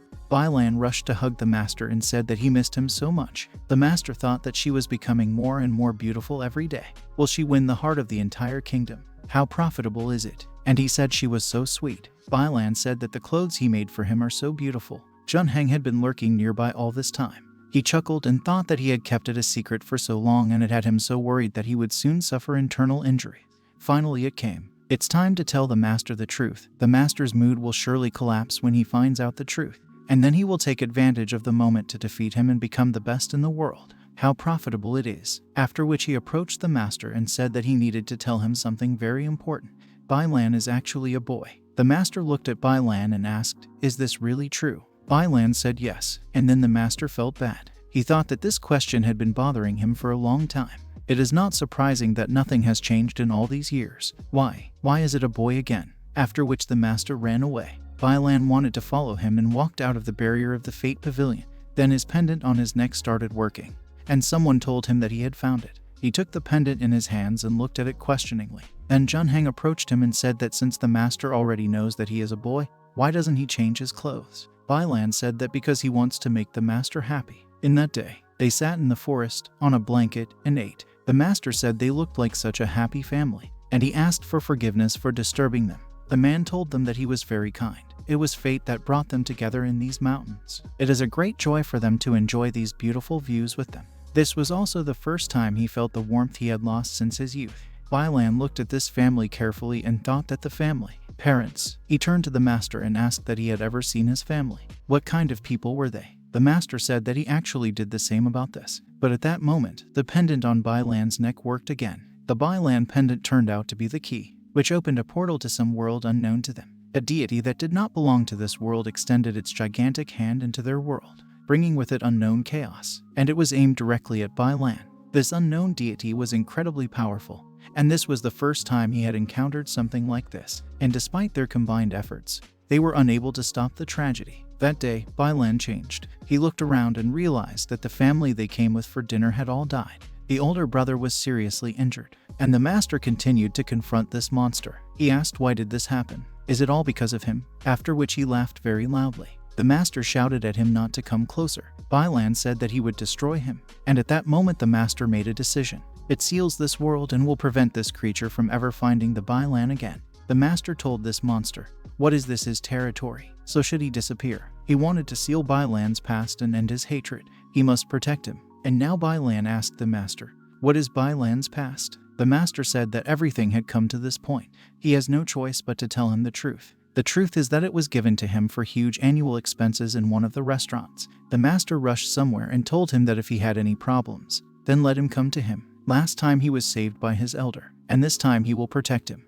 Bailan smiled and said that he let him escape again. But that's until next time. Now Miss Zio was practicing her fencing again. She thought she had failed again. Over the past few days, she has tried this 13,420 times, but she simply manages to recreate the same feeling that she experienced that very day. She had not met the master for a long time. If only she could come over and ask him for some cultivation tips. She thinks it wouldn't be such a big problem. At the same time, there is Xia Yan in the house. The master thanked Mrs. Zio for the food, and he asked her what she was doing. And he himself thought that this was not what he expected. He escaped from Bailan's trap, only to be caught in the clutches of the Zio family's mistress. And Lin Yu's wife was now pestering the master. She asked the master why he pretended to be innocent, although he already knew about her secret. Until he reveals her secret, she will do whatever he asks her to do. Bitch blushed all over and thought that this was what he was thinking about. Is that all? However, he imagined the image of Lin Yu, after which he pushed Madame Zio away and asked her without it. As a Tao master, he should set an example of how he could do something like this to Ling Yu's brother and add fuel to the fire. Madame Zio thought that something was wrong. She asked him, did he really want to reveal her secret? The master said he would rather so that she herself admits her mistakes, because he is an outsider. Brother Lin Yu is the only one who must decide whether he wants to forgive her or not. Madame Zio told the master that he knew that once her secrets were revealed, the only way out for a lady like her would be death. She grabbed his hand and told him that his words had the power to determine her fate. She can't let him go. Then she put his hand on her chest, and she asked, how's it going? Thus, he became her accomplice. The master pushed her away and said that she was shameless. Lin Yu's brother has always taken good care of her, but she continues to seduce other men. If I were in his place, even if I crushed her into powder, it still wouldn't be enough to calm the hatred inside him. He sacrificed his cultivation path to protect the Zio family, and because of this, he cannot be the full head of the family. He even became a laughingstock among his peers. He felt guilty before her and therefore became more caring towards her. He saw outside the only person for whom he did not die hopes for life, but even she cruelly abandoned him. The master could not stand it and slammed his fist next to Madame Zio's face and said that Brother Lin Yu had lost everything. What will happen when he finds out about this? Has it ever occurred to her? She and this Mr. Fu repeatedly tried to silence him. She can just sit back and watch this monster marry Lin Yu's brother's sister and take over the Zio family. However, he will not allow the two of them to achieve this. Madame Zio said that it would be good if she could get rid of her sins now. That night, Master Fu entered her bedroom. She threatened him with a knife and told him to leave. Was she trying to call for help? And she told him not to come near her. Master Fu said that it was useless because there were only his people around. And since no one will bother them, why don't they take this opportunity to have fun? Madame Zio called him a monster and said that she would kill herself in front of him if he didn't leave. Master Fu said that if she wanted to die, He would not stop her. But if she dies, what will happen to her husband? His eldest is from the True Sun Palace. They won't leave a living space on it. If she obeys him, then perhaps he can ask for their help after he takes over the Zio family. After which he laughed and said that just like that, what an obedient woman she is. Madame Zio told the master that she was a fool. This monster not only abused her, but also used her to seriously harm the Zio family, and it even affected him. And now she began to beg the master to save Lin Yu and save the Zio family. She no longer cares what retribution awaits her. Now it seems that the master began to guess. He was very angry and thought that the false demon sect, Lin Yu's deception, the wedding. He is slowly beginning to understand the big picture of everything. Then they knocked on the door and asked if the master was here. It was Miss Zio. The master hid Madame Zio in the closet and said that whether it was true or not, everything was told to her. It would be unpleasant if she saw them together now. Should hide here and let her leave the rest to him, to seriously harm the Zio family, and it even affected him. And now she began to beg the master to save Lin Yu and save the Zio family. She no longer cares what retribution awaits her. Now it seems that the master began to guess. And now she began to beg the master to save Lin Yu and save the Zio family. She no longer cares what retribution awaits her. Now it seems that the master began to guess. He was very angry and thought that the false demon sect, Lin Yu's deception, the wedding. He is slowly beginning to understand the big picture of everything. Then they knocked on the door and asked if the master was here. It was Miss Zio. The master hid Madame Zio in the closet and said that whether it was true or not, everything was told to her. It would be unpleasant if she saw them together now. Bonus. Mom kept trying with her daughter and told her to just tell the truth. This handsome young man is her boyfriend, isn't he? She had similar experiences when she was younger, so there's nothing to be ashamed of. She and her brother will support her. As for her father, he would have to listen to her, even if he didn't want to. Tao thought how annoying this was. The woman thought that she was really thinking of using silence to avoid the topic, after which she said that okay, they won't talk about her, then let them talk about her and her father's youth. For example, how she made him devoted to herself, despite the fact that he was then still a Casanova. Afterwards, he had no thoughts about other women. Wouldn't she like to listen? Thao said that she was only interested in hearing the story of their youth. She has no other intentions, so she must not misunderstand her. And she herself thought that she needed to discourage the master from being interested in other girls. But there are also guys. But for now, she won't think about them. And that's why Tao started studying now. Mom began to tell her everything gradually. Mrs. Zio listened and said that she heard some sounds from there. And she asked what was inside or the master. Then the master opened the door for her, and he asked if he could find out the purpose of her visit. Mrs. Zio blushed and asked him to forgive her for causing him so much trouble last time. She came to ask for some advice regarding the problems she encountered during cultivation. The master smiled at her and said that he was to blame for the incident. She didn't need to blame herself for this, so let her ask him. Madame Zio said okay and thanked him. She turned her attention to the table and asked why there were 2 sets of bowls and chopsticks on the table. The master tensed and thought that he asked Madame Zio to hide, but he completely forgot about the table. If she finds out, that's why he said that he was just eating here with a friend. Then Madame Zio sniffed and said that there was something wrong here. The smell of perfume here is quite familiar. This trick. And she asked, isn't this a Rai Brothers hairpin? What is she doing here? Here the master was completely speechless. Did she fall out on impact? Madame Zio was sitting in the closet now and touched her hair and thought it was a hairpin. And there she accidentally hit the closet door. Madame Zio asked what that sound was. The master asked what sound. He thinks he just heard him gay. But then Mrs. Zio opened the closet, and I saw everything with my own eyes. At this point, Mrs. Zio started bleeding from her mouth and lost consciousness, but the master caught her. He thought that her whole body was just burning. True Kai was out of control. This is very bad. Her cultivation had gone awry. This is a sign that she is experiencing a Kai deviation. Madame Zio pushed him away and told him not to touch her. She treated him so reverently as the only savior, and meanwhile it turned out that he was having an affair with his brother's wife. Madame Zio tried to tell her that it was all just a misunderstanding. Madame Zio stopped and told her that she would give her a chance to explain herself. The master chased her and told her to stop. It's true, just a misunderstanding. If she continues like this, she may lose her life. Just a misunderstanding. If she continues like this, she may lose her life. Just a misunderstanding. If she continues like this, she may lose her life. Meanwhile, the Fu masters were now scolding. The head of the Fu family is Fu Zhu. His cultivation was at the level of Lin Guang. He slapped Master Fu on the cheek and said that he was useless. He can't even handle such a small problem. Standing next to the head of the family was the Fu family tribute. His name is Kaio Zhanyuan. His cultivation was also at the level of Lin Guan.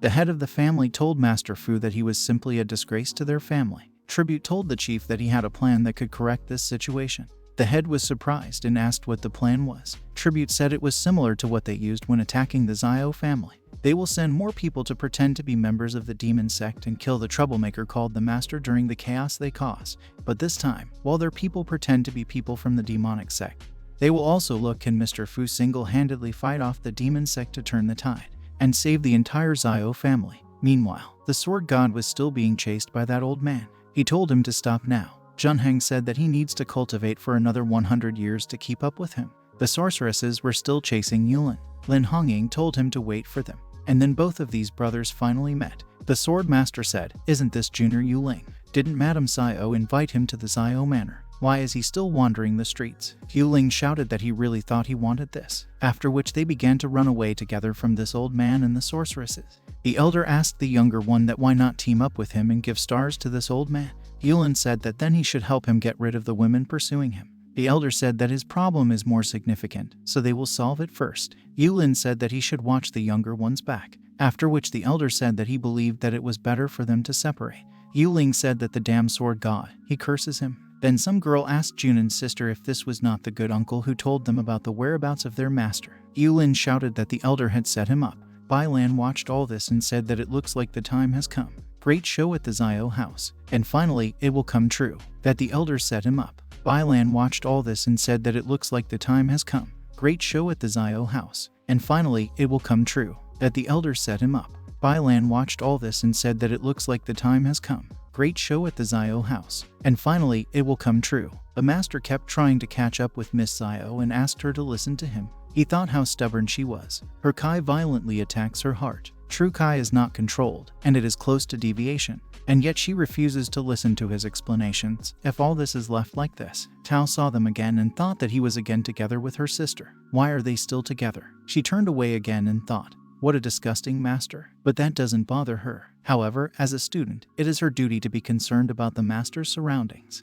Yes, maybe she should talk to her sister about this later. At night, the master entered someone's chamber and thought that since things had come to such an ellipsis, then let them not blame him for having to take radical measures. But then we see Miss Zio's clothes scattered about, and he asked, what is happening here? He looked at her and said that he knew something terrible had happened. In that case, he just had to help her adjust her true Kai according to the cultivation method. Hide ingenuity from clumsiness, use obscurity for clarity, separating clarity from obscurity, from stretching to bending, being generous without angles, having principles without form. After which Miss Zio started coughing up blood again. The master said that, fortunately, it was not too late. Otherwise, nothing could be changed, even if the deity himself appeared here. After which the girl opened her eyes. The master stood right in front of her and said that she woke up. Miss Zio threw a pillow at him and said that he was a pervert. The master told her that he had just finished treating her and now needed to remain calm so that the recovery would go smoothly. She has no need to be nervous. Miss Zio said that he took advantage of her like this and treated her immorally.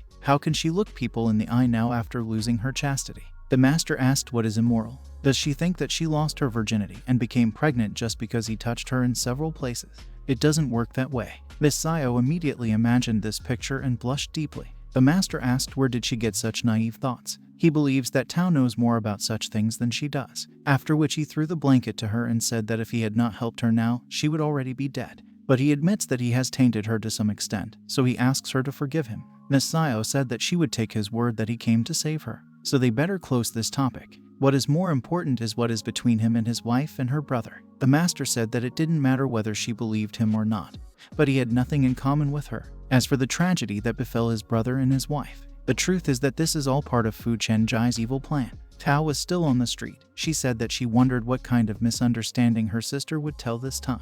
Always just apologies. How should she ask her? She is just a student, and he is her master. Who is she to interfere? No, this is so immoral. As his student, she is required to uphold justice and advise him. But then she saw her sister. Miss Zio asked her that she was looking for a master, right? Tao said that she was not really sleeping yet. Miss Zio cried and told her sister that she would be honest with her. The master has just left. Tao asked that her master had really done something.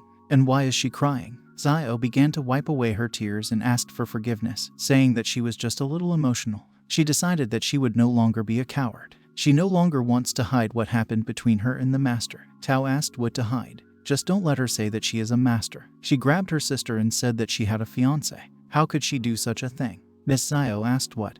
What did she do? Tao said that she has a brother who dotes on her, his wife who treats her well, and that's not to mention her excellent swordsmanship. She always admired. She is sure that the city is full of people who adore her. If she is unhappy with her engagement, then she should call it off. But she only has a master. How could she take him away from her? After which the Tao began to cry. Zio laughed. She began to wipe the tears from her sister's face and said that she was already so big. Why does she behave like a little child? She shouldn't worry. All this time the master was simply trying to save her. If he really has some feelings for her, then that would be great. She asked her sister if she knew why she kept practicing. Tao asked that because she likes it, right? Zio said no. It's very hard. She had to endure harsh weather, whether it was winter or summer. All the wounds she received, the pain her body felt, the calluses on her hands. She's not happy about it at all. She's just using it as a means of escape.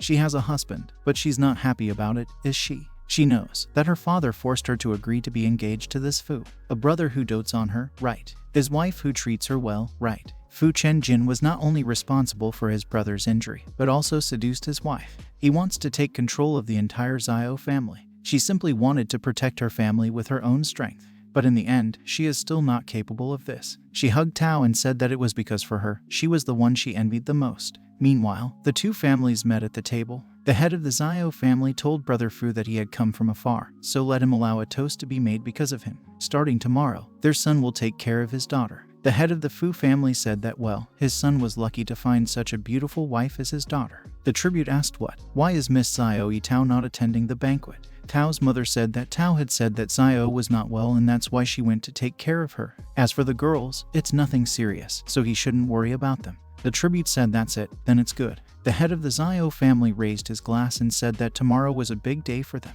That same night they will disperse until they are completely drunk.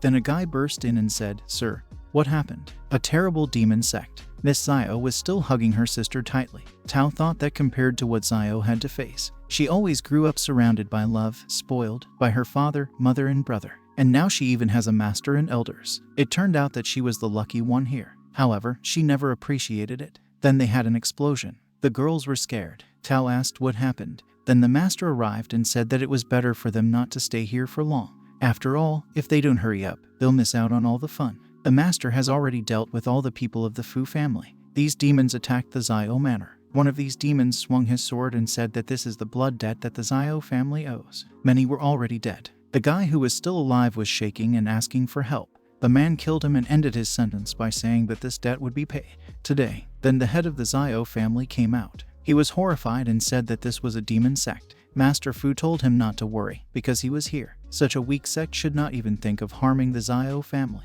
The head of the Zio family said that there were too many of them, he couldn't cope with them all. Master Fu said that this would not stop him. For the sake of their families, he is ready to go through all obstacles. He began to scatter these supposed demons and think that he would be the hero who would save the Zio family. These demons were screaming for help because he was too strong. They are nothing compared to him. The head of the Zio family thought that his daughter and the Fu family would undoubtedly marry. It was the best decision. But then a female demon attacked the Fu master from behind. Master Fu was inspired and, about to hit her, said that it was just in time.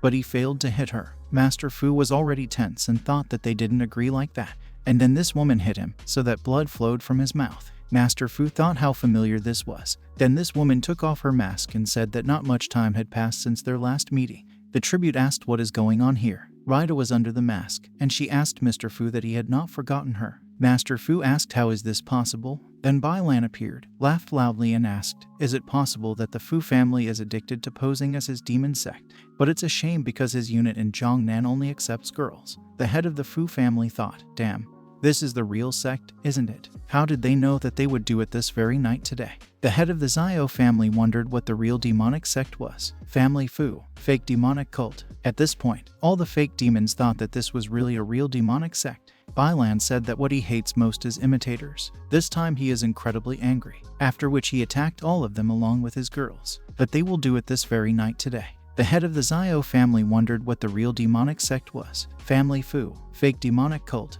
At this point, all the fake demons thought that this was really a real demonic sect. Bai Lan said that what he hates most is imitators. This time he is incredibly angry, after which he attacked all of them along with his girls. That they will do it this very night today. The head of the Zio family wondered what the real demonic sect was. Family Fu, fake demonic cult. At this point, all the fake demons thought that this was really a real demonic sect. Bailan said that what he hates most is imitators. This time he is incredibly angry, after which he attacked all of them along with his girls. Just then Yuling came running to the Zio estate. He thought that he had not thought that he would be so late. If something happens to the master's mother-in-law, how can he then answer to him? But someone grabbed him by the shoulder. It was Junheng who told him not to worry. He brought a watermelon and a bench with him. They went inside and the older man set up a bench, after which he sat on it and cut a watermelon. He told the younger one to sit down and eat the watermelon.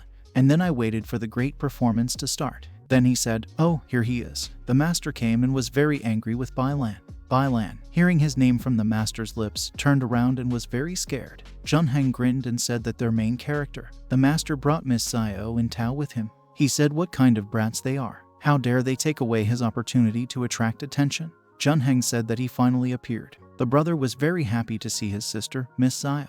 However, neither she nor his wife could look at each other. Tao ran into her mother's arms. The head of the Zio family thought that, fortunately, his daughter and Miss Su were fine. But if they are a real demon sect, it turns out that this master is the leader of this sect. What's going on here anyway? Bailan approached the master and said that he did not need to look into this personally. He was just trying to help. The master was very angry with him and said that he thought he was just trying to take advantage of the opportunity to wreak havoc and ruin his wonderful plan. His plan was that he went to show himself in all his glory, after which he told Bailan that he would deal with him later. After that, he approached the Fu family and said, as for them, their plans had already been exposed, so why continue to lie on the ground and pretend to be dead? After which the master made the masks fly off their faces. The man immediately reached out to cover his face with his hands, but it was too late because everyone had already seen everything. Lin Yu said, "Isn't this a guard who works for the Fu family?" The head of the Zio family said that this one looks like their butler. They began to recognize everyone. They said that this was their cook,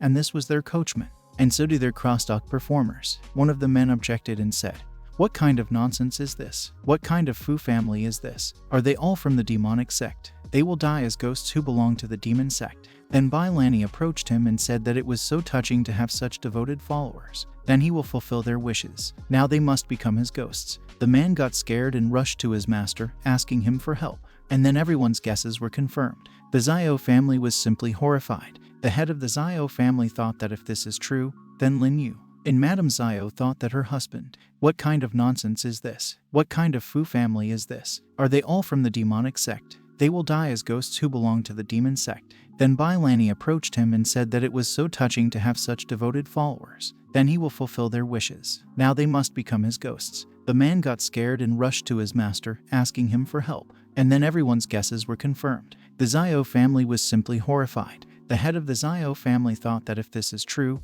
then Lin Yu and Madame Zio thought that her husband. What kind of nonsense is this? What kind of Fu family is this? Are they all from the demonic sect? They will die as ghosts who belong to the demon sect. Then Bailani approached him and said that it was so touching to have such devoted followers. At this time, Master Fu began to drive everyone away and told them to shut up. Who did he call a master here? But the head of the Fu family already realized that all this was useless. Due to their exposure, they will never be able to clear their names. He touched his son's shoulder and said enough was enough. Since it has come to this, they must retreat. He thought that where there is life, there is hope. They can still dominate Jiannan City without the help of the Zio family. But on their way they saw Junhe and Yu Ling, who was sitting on a bench and eating watermelon.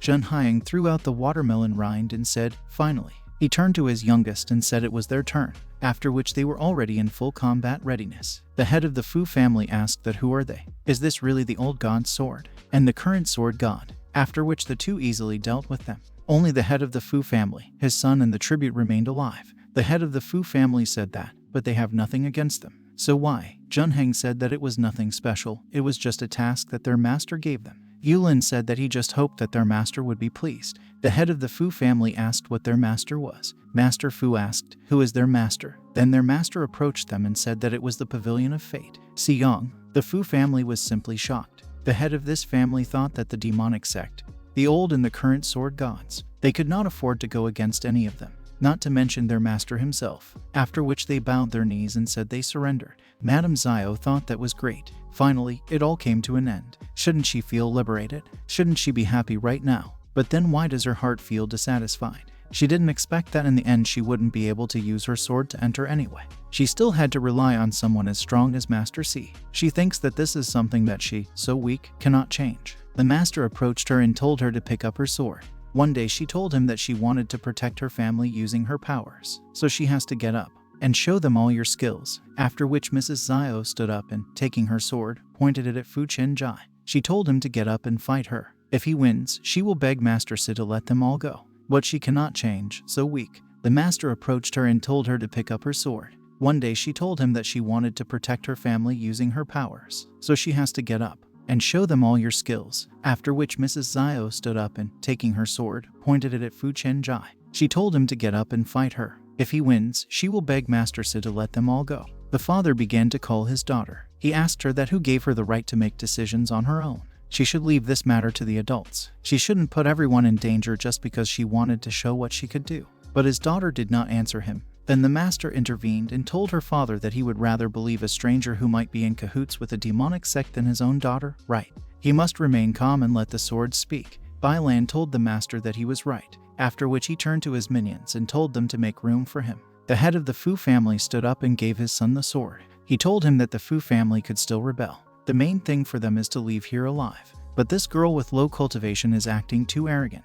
Maybe she has some hidden power, so he has to be very careful with her. The son said that he understood, after which he stood opposite Miss Zio and, drawing his sword, said that the defeat of the Fu family was already predetermined. But she, who has such a low level of cultivation of the seven spirits, decided to do this. Will Xuan Yuan really decide to provide for him in the end when he has already reached the level of cultivation? Or she intends to make her future husband indebted to her? Miss Zio said that she would personally erase all the humiliation that her Zio family had suffered. Master Fu told her to try it, after which an intense battle began between them. Master Fu asked her, is this really all she is capable of?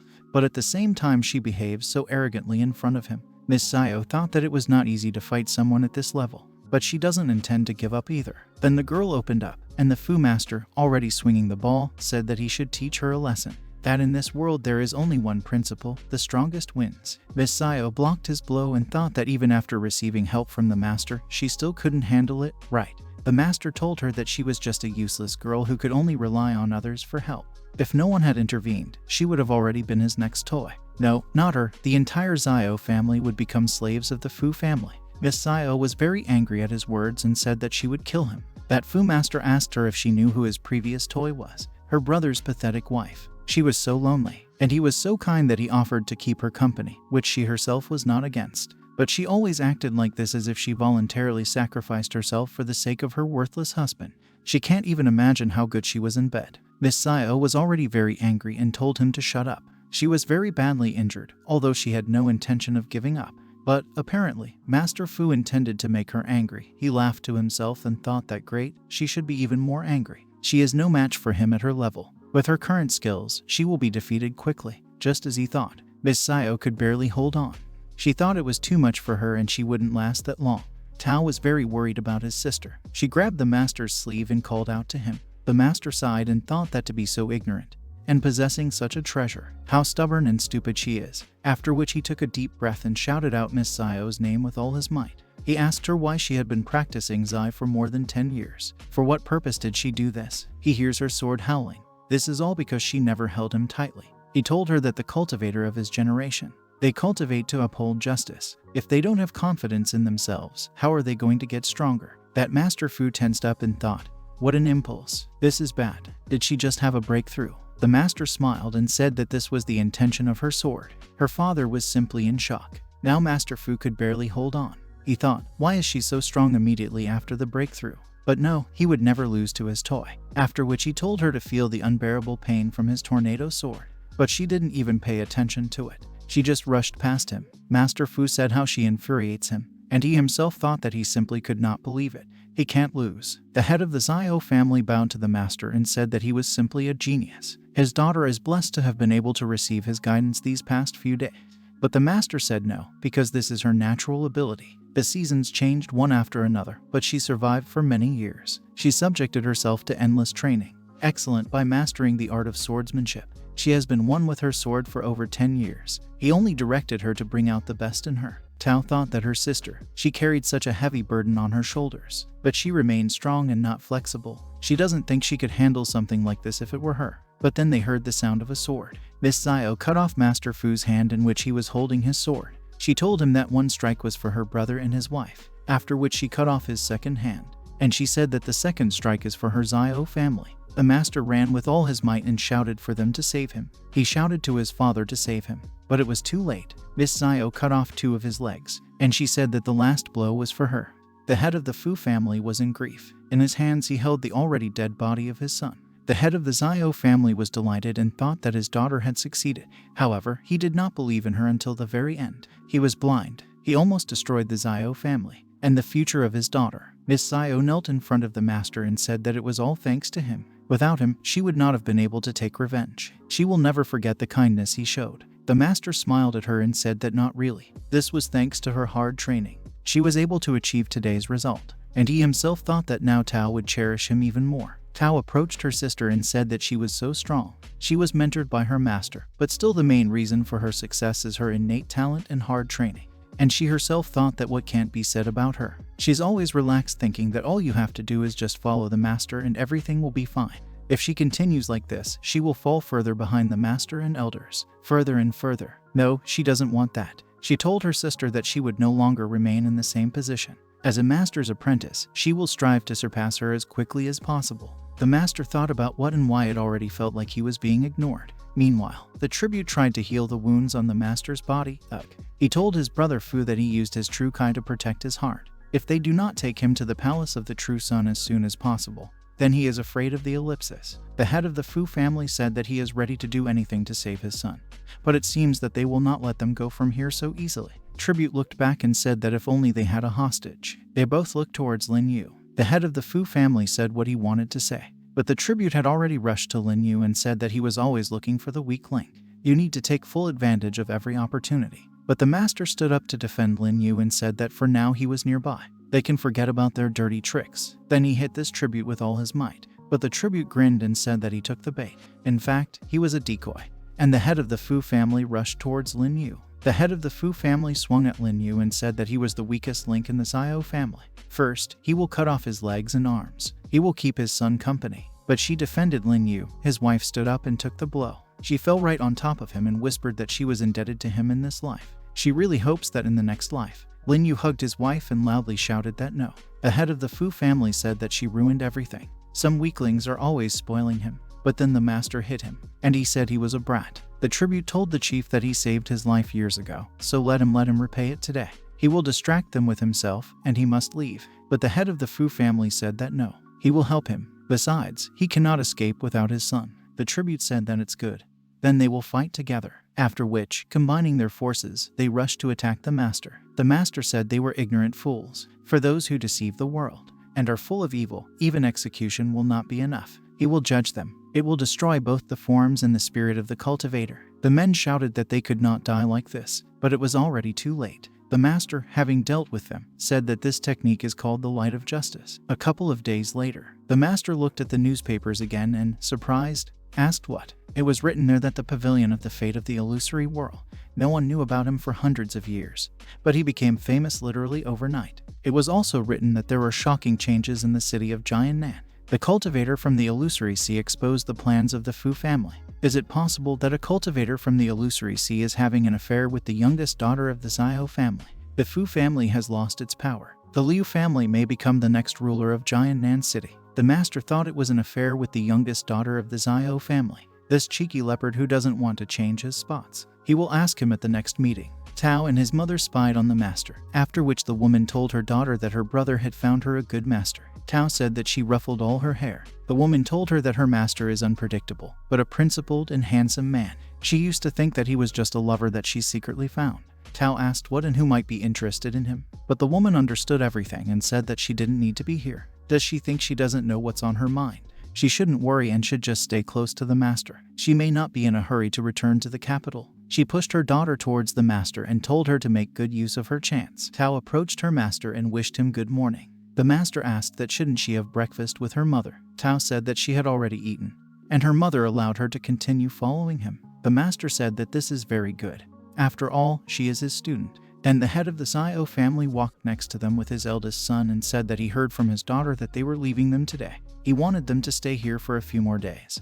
but it looked like that wasn't going to happen. But the mercy they showed their family is something they will never forget. Lin Yu on crutches approached the master and said that this was for sure. He no longer had any hope of continuing his cultivation if not for his pill. The master said, "You are nothing," and asked him what he plans to do with Mrs. Sayo. Lin Yu said that they are husband and wife after all. He'll wait until she regains consciousness and thinks about what to do next. What if she even wakes up? Then Tao came running and asked, "Where is her sister? Why hasn't she seen it anywhere?" Lin Yu said that he and his father shared their ideas with her last night. The head of the Zhao family said that he plans to pass on the position of head of the family to his daughter. She's probably very busy right now. Then Zhao Ying herself came. She told her father and brother that she had thought about it and decided to go to the capital. The men were very surprised and asked what to the capital. The father asked why she was going to the capital. The daughter said she plans to continue honing her sword skills. The threat that loomed over their Zhao family has now been eliminated, and she can finally go on the journey that she so wanted.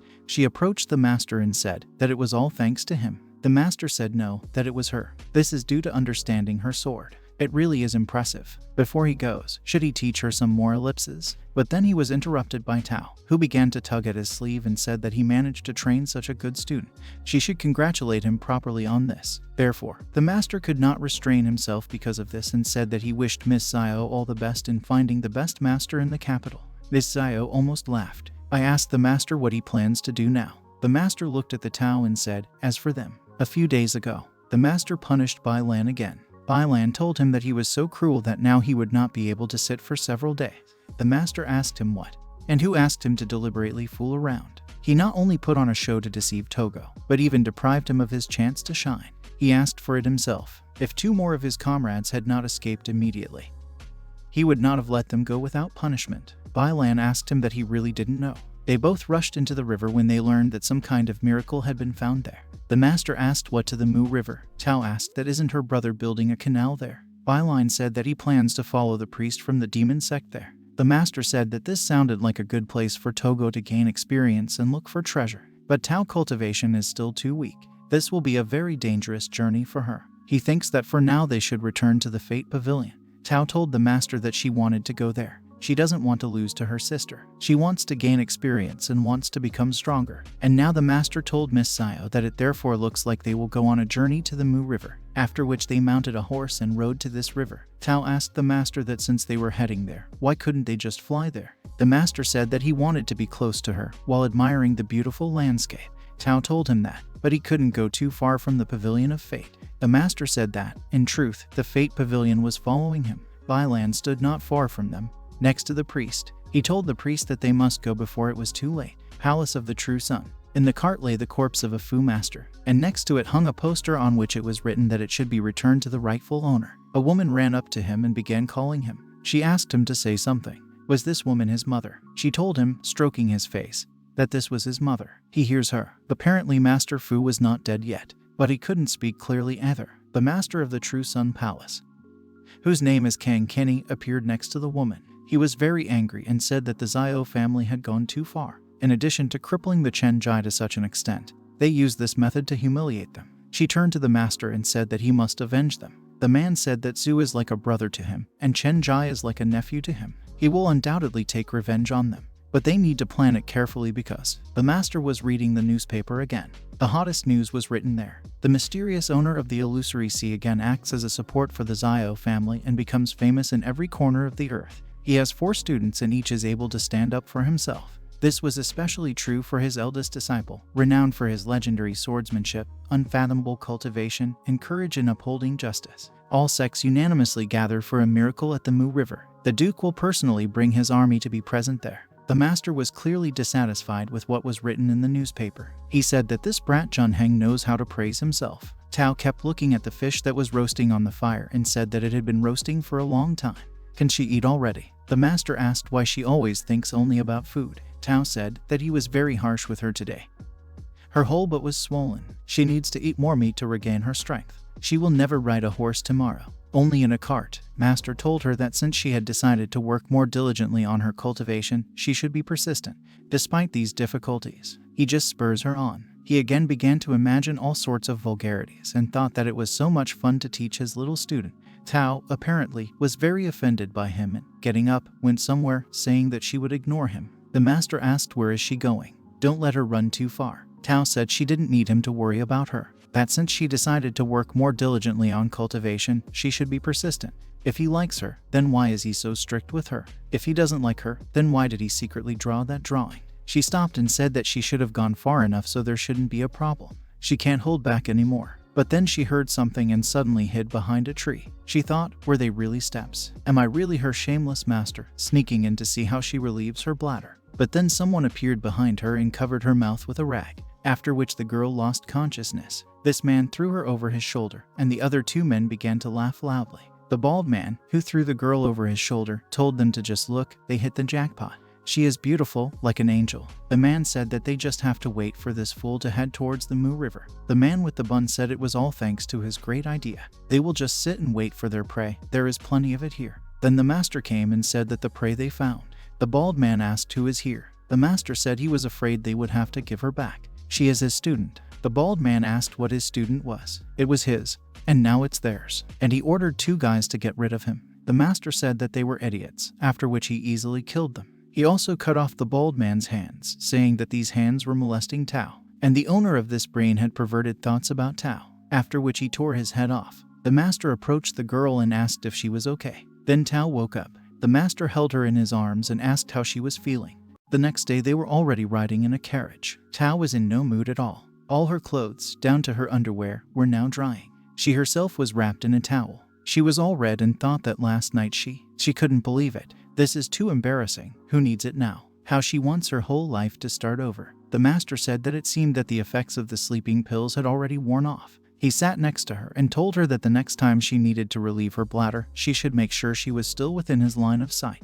Otherwise, he'll have to wash her underwear again. Tao started hitting the master on the back with her fists and saying what a bad master he was. He should stop talking about it. What a rude guy he is. She doesn't want to talk to him anymore. The master just laughed. Then he noticed something and told her to look. They have already arrived at the Mu River. After some time, they arrived closer and got out of the cart to take a better look at everything. All the ships on the water were driven by huge monsters that looked like whales. Tao was impressed. She said that upon closer inspection it is so huge. The master thought that this was really the only ferry available. And besides, they are too keen on attracting customers. Then the girls started pestering him. They asked him that he was going to watch a miracle, wasn't he? Did they say he was so cute? Does he need to go faster with them? Tao told the master that it was better for them not to go on this ferry, and she pulled him along. The master said that the road overland would be too rough further on. I remember that she still hurts. Tao realized that he was telling the truth and said that it's okay, they won't go on the ferry, after which they boarded the ferry. They immediately headed to the dining room. The master began to look around and thought that the atmosphere here, how wrong is this? Tao told him that it was so cozy here and the food was so delicious. She thinks the fee must be very high, doesn't she? Then some guy came up to them and said that it was not at all. He heard that the owner is a very generous person who enjoys hosting guests. He had been eating and drinking here for 2 days already, but not a coin was taken from him for it. The master thought that he had been trying here for several days, but still did not fit into the special atmosphere here. How interesting. And he asked him if he knew who the owner was. There must be a more obvious reason why everything is free. The guy said he didn't know that, and he doesn't know the exact reason, but everyone here wants to see the miracle. And she told him to look. For example, White Mountain sect. Each man had several women who served them. Or, for example, the Willow Leaf sect. Here the boys were already servicing the girls. Even the otherworldly sect of the Heavenly Hour sent its disciples. Let him just look at these shy ones. Tao asked who is this fat monk? This fat monk approached a man and said that all reality is a phantom and all phantoms are real. Should he control himself? But the man only hugged the girls tighter and told him to get out of here and not bother him. He shouldn't bother him anymore. The guy said that if he is not mistaken, then he must be that petty one. But then the girls started pestering them. They asked why they were already sitting here alone. Would they like to drink some delicious wine? The girl poured wine for the master and said that they say that you should try delicious wine with beautiful women. He should just drink while they entertain him. Tao began to get angry and told the master that alcohol was harmful to health. Could he die from this? Shouldn't he drink it? The girl said that everything would be fine. She shouldn't worry so much. He is still very young, so a couple of cups is not enough for him. But Tao took the glass. The girl thought what an annoying pest she was, but they will still see who wins. After which she said that she must pour a full cup for this gentleman. The master was very surprised and thought that this was really a technique for controlling water. The girl told Tao that she thought she should return the cup to him, and she herself thought that she was still too inexperienced to fight. But then Tao threw out the contents of the glass directly on this girl, and she told her that she would not allow the master to drink the wine he poured for her. Then some guy came up and said that he lacked hospitality, and Mrs. Tao is not to blame for this. He said that his name is Long Yui Yui and he is the owner of this ferry. He is delighted with her beauty, and he asked if she would like to go upstairs with him to Togo to watch some musical performances and spend time alone with him. Tao said that she didn't, but after her, the spell of this Lun Yu worked, after which Tao stood up and said that she would follow him, and she wants to listen to music with him. But then the master quickly brought her to her senses. Tao hid behind her master and said that she did not want to listen to music with him. The master smiled and told her not to be afraid, because he was nearby. Lun Yu was very angry and thought that the mermaid charming technique was really so easily dispelled. Who is he? The master dragged Tao along and said that they had been traveling tirelessly for a long time, so it was time for them to rest. He turned to the man and thanked him for his hospitality. Someday he will definitely repay him for such kindness. After which the master led Tao upstairs to their room. Lun Yu thought that they would watch this again. He will not give up such an exquisite creature so easily. The guy who was sitting with him rolled the dice and said that these two were pretty interesting. After some time, Tao and his master entered their room.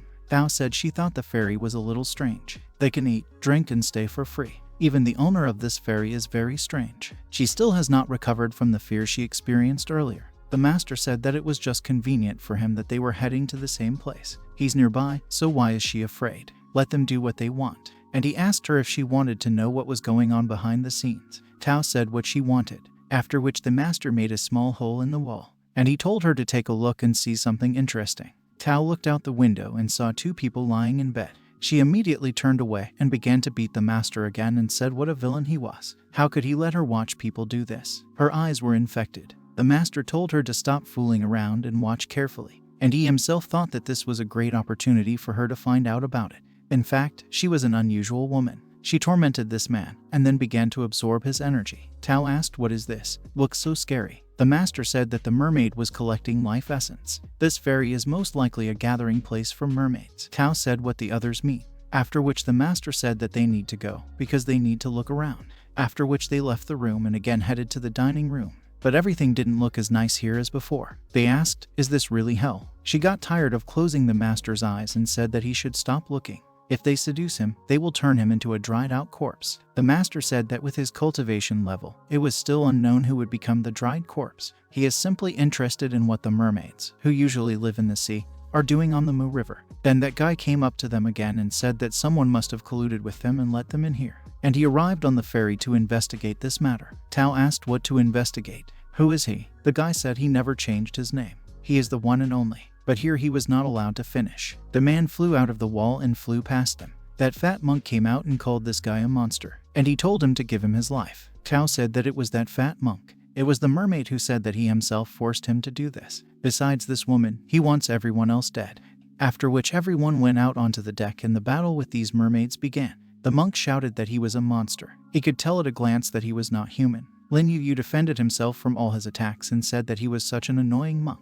Let him not dare to underestimate him. The monk asked him that he was really not going to give up. Then his subordinates arrived and said that they would help him. The abbot said that it would be fine to leave these troublemakers to them. Lin Yu ordered his subordinates forward. We need to kill them. Meanwhile, the master, the Tao, and that mysterious guy watched their battle. Then the master called out to Tao, who was now eating a watermelon. He handed her the sword and said this was a great opportunity. They need to see if she has learned what in these few days of hard training. After which he handed her a sword and shoved her straight onto the battlefield. And he said that everything was fine and wished her good luck. One of the mermaids saw that Tao was approaching and wanted to hit her. However, the girl deftly dodged and thought that it was very close. As soon as she landed on the deck, several mermaids immediately rushed straight towards her. But she drew her sword and shouted that no one should approach her. After which she killed this mermaid. Tao, apparently, did not expect this from herself and asked that she was really that strong. The master watched her carefully. Meanwhile, he fought himself and thought that she had talents. She just needs to be persistent in her training and soon she will be able to break through to the realm of three souls. This time, their journey to the miracle turned out to be a really good opportunity for her to train. The monks also deftly wielded their staves and cut these mermaids in half. The abbot used his tricks. He used a technique called Mighty Dragon, Great Mantra, or Jufo. Then she attacked this merman with all her techniques, sending him straight into the river. After which he walked to the edge of the deck and said that they had come from the waters and must return to it. All rivers flow into the sea. He believes they can find their way home. Then some guys heard his speech. One of them said that they should just look at this bald man. Another pointed a finger at him and said that this was Abbot Ming Xuan from the Heavenly Cloud Temple. All these guys were only in their underwear. The guy who was standing next to him, covering himself, asked what Abbot Ming Xuan. Is he really that same vengeful abbot? The master listened carefully to their conversations and thought that Abbot Ming Xuan, after which he looked at his student, who waved her sword and laughed loudly. The master thought that this had really gotten into her head. Meanwhile, those guys continued to talk about this monk. Someone said that he is well known to be a petty person. There was even a case where a monk offered his help and told the man to let him help suck out the poison and treat his wounds. The man then told him that everything was fine. It was just a flea bite. The man continued the story and said that several years ago he insisted on taking off his eldest's clothes in order for Togo to treat his wound. But he rejected him. After he left with a smile, more than 10 monks suddenly jumped out, who beat his elder to such an extent that he was bedridden for 2 months. After hearing the story, the other man said that they had previously disobeyed his advice and told him to get out. Does this mean that? But the monk abbot himself answered them and said that you shouldn't worry so much. He is a generous monk. He will not be calculating with any of them, even though they mocked him earlier. These 2 guys huddled together in fright and thought that he was leaving. But then other monks approached them and asked if they really thought of leaving unpunished after mocking their abbot. We were daydreaming. The master, the Tao, and this mysterious guy watched this picture and thought, what kind of sinister monk is this who pretends to be friendly? Then Tao called out to her master and told him to look there. What a mesmerizing view this is. The master looked and told her that they had finally arrived, that he is leaving. But then other monks approached them and asked if they really thought of leaving unpunished after mocking their abbot. We were daydreaming. The master, the Tao, and this mysterious guy watched this picture and thought, what kind of sinister monk is this who pretends to be friendly? Then Tao called out to her master and told him to look there. What a mesmerizing view this is. The master looked and told her that they had finally arrived, that he is leaving. But then other monks approached them and asked if they really thought of leaving unpunished after mocking their abbot. We were daydreaming. The master, the Tao, and this mysterious guy watched this picture and thought, what kind of sinister monk is this who pretends to be friendly? Then Tao called out to her master and told him to look there. What a mesmerizing view this is. The master looked and told her that they had finally arrived. What a mesmerizing view this is. The master looked and told her that they had finally arrived. What a mesmerizing view this is. The master looked and told her that they had finally arrived. Everyone crowded around this strange sight. Some guy told them to watch this same senior Lu Dingwen. He is one of the best formation masters in the area. If he is nearby, then there is hope of breaking the formation. Lu Dingwen began to list some names. Then he told it to open. But apparently something went wrong. Some arrows flew at him from all sides. Lu Dingwen looked scared and asked, is this really a trap? But a man came to his aid and told him to be careful. He fought off all these arrows and asked if he was okay. Lu Dingwen thanked Hanan and said that he was fine. Seeing this, the Hanyan were all very happy. They started shouting that this was the young master of the Mu River sector. He reached the level of Lin Huan before he turned 30 years old. He is such a rare talent. With his abilities, he has the right to be proud of himself, no matter where in the world he is. Then a girl ran up to Lu Dingwen. She said that this formation is treacherous and dangerous. How are his wounds? Lu Dingwen said that these were just scratches, so he was fine. But the girl was still going to heal his wounds and said that after this he should be more careful. Lu Dingwen thanked Mrs. Yi. Then some guy asked, who is this girl? Another guy asked what didn't he know. She is the eldest daughter of Duqi, Yi Jian. She is designed to be a great match for the young Han master. He heard that His Majesty always admired the beauty and talent of Lady Yi, but in order to agree to the engagement, she demanded that he divorce the Empress and dissolve his entire harem. She agreed to become his only if she became the only woman. The master who was walking behind these guys said that the lady had actually made a serious request, and he himself thought that, however, he was the only one in the world who could force the emperor to abandon his harem. Most likely, it will be his treacherous student Bai Lan. Then this guy said that he remembers her. Lady Yi said that she would rather leave a scar on her face than forcefully marry the emperor. Tao said that this is the threat. This pervert has finally been challenged. The guy asked her, is she really dissatisfied with His Majesty? Tao said it was just a personal grudge. She's just heartbroken for her brother. But then someone shouted loudly, which was great. Senior Lu tries to destroy the formation again. Perhaps he will succeed in the blink of an eye. Then this mysterious guy said that it looked fun. This old man tried to destroy this formation again. He thought that in this way he destroyed the 4 moving formations. Hanan destroyed 12 of them, and Mrs. E destroyed 7. In total, they finally managed half of it. Here he was distracted by the cries of the master, who turned to his student and told her to tell him the truth. How many imitation practices that he painstakingly created for her she has already completed. Tao hesitated and said that she had completed about 3.5 pages. The master was clearly angry with her, but then Lu Dingwen shouted at them to stop. One more step and they will step on the formation. Don't they see it? Then Hanan arrived and asked who had invaded their sealing magic circle. Are they trying to waste their efforts? The master turned to him and said that he simply brought his student to Togo to help her with her training. And this is just a great opportunity. Can they use it? Lu Dingwen said, what kind of absurdity is this? This formation left by the deities. A wrong move could throw all their previous efforts down the drain. Why on earth did they stop practicing here? Hanan said that he would have to force them to leave if they did not do it nicely. The master just grinned and asked if he could find out that this formation was created by both of them. Then, in the blink of an eye, he went through all the seals and said that it takes up a lot of space. How unreasonable this is. Lu Dingwen thought about his movements. He avoided all the circles of the formation.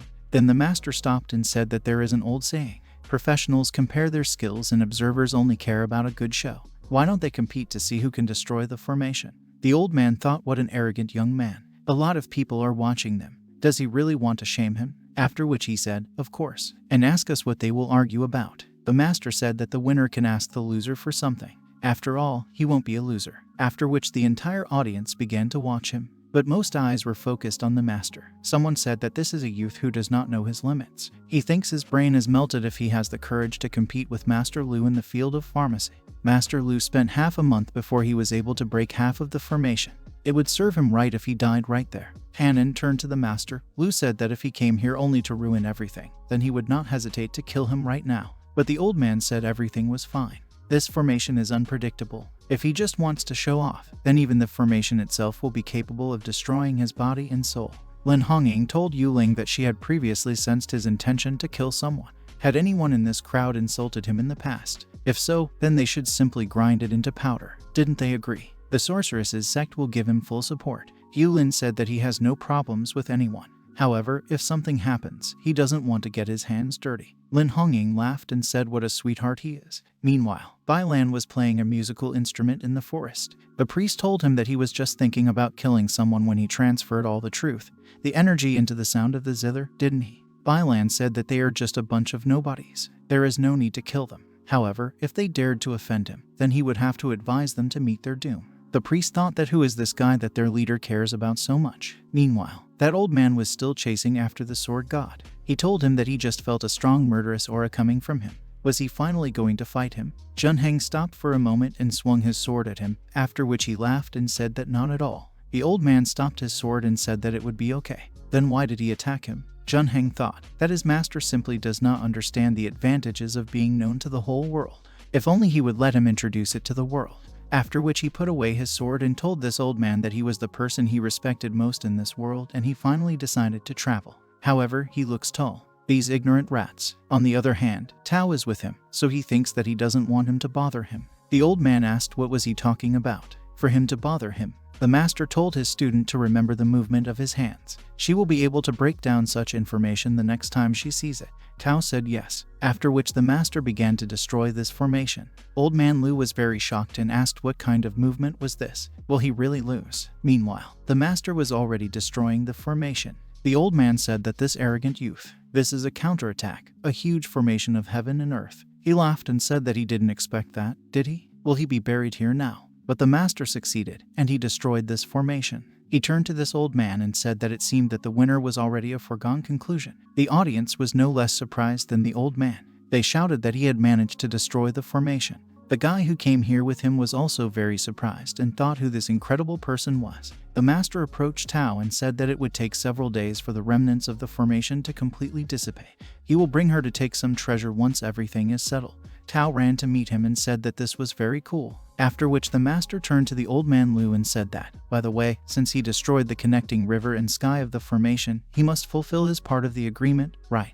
The old man asked how he knew the name of this ancient formation. The master said that the formation must surely have a name, and since he was able to destroy it, then of course he knew its name. Lu Dingwen said that since he lost, he will do what he says. Here Mrs. E could not stand it and approached this master and asked who he thought he was in order to deserve praise. When they arrived, they were already able to destroy half of the formation. They simply made a deal that was profitable for themselves. The old man thought, well, here we go again. This girl never liked to admit defeat. Hanan thought that especially when it comes to other men besides him. Mrs. E still wouldn't let up and told the old man that they needed to move to another formation that they didn't know. Then they will challenge them again. But then the master told Mr. Liu that he had already decided on his requirement. He wants, and he pointed his finger at Mrs. Yi. Han Yan asked, what does this mean? But the master had already torn off the hairpin from this girl's hair and said, that hairpin for Senior Liu's student.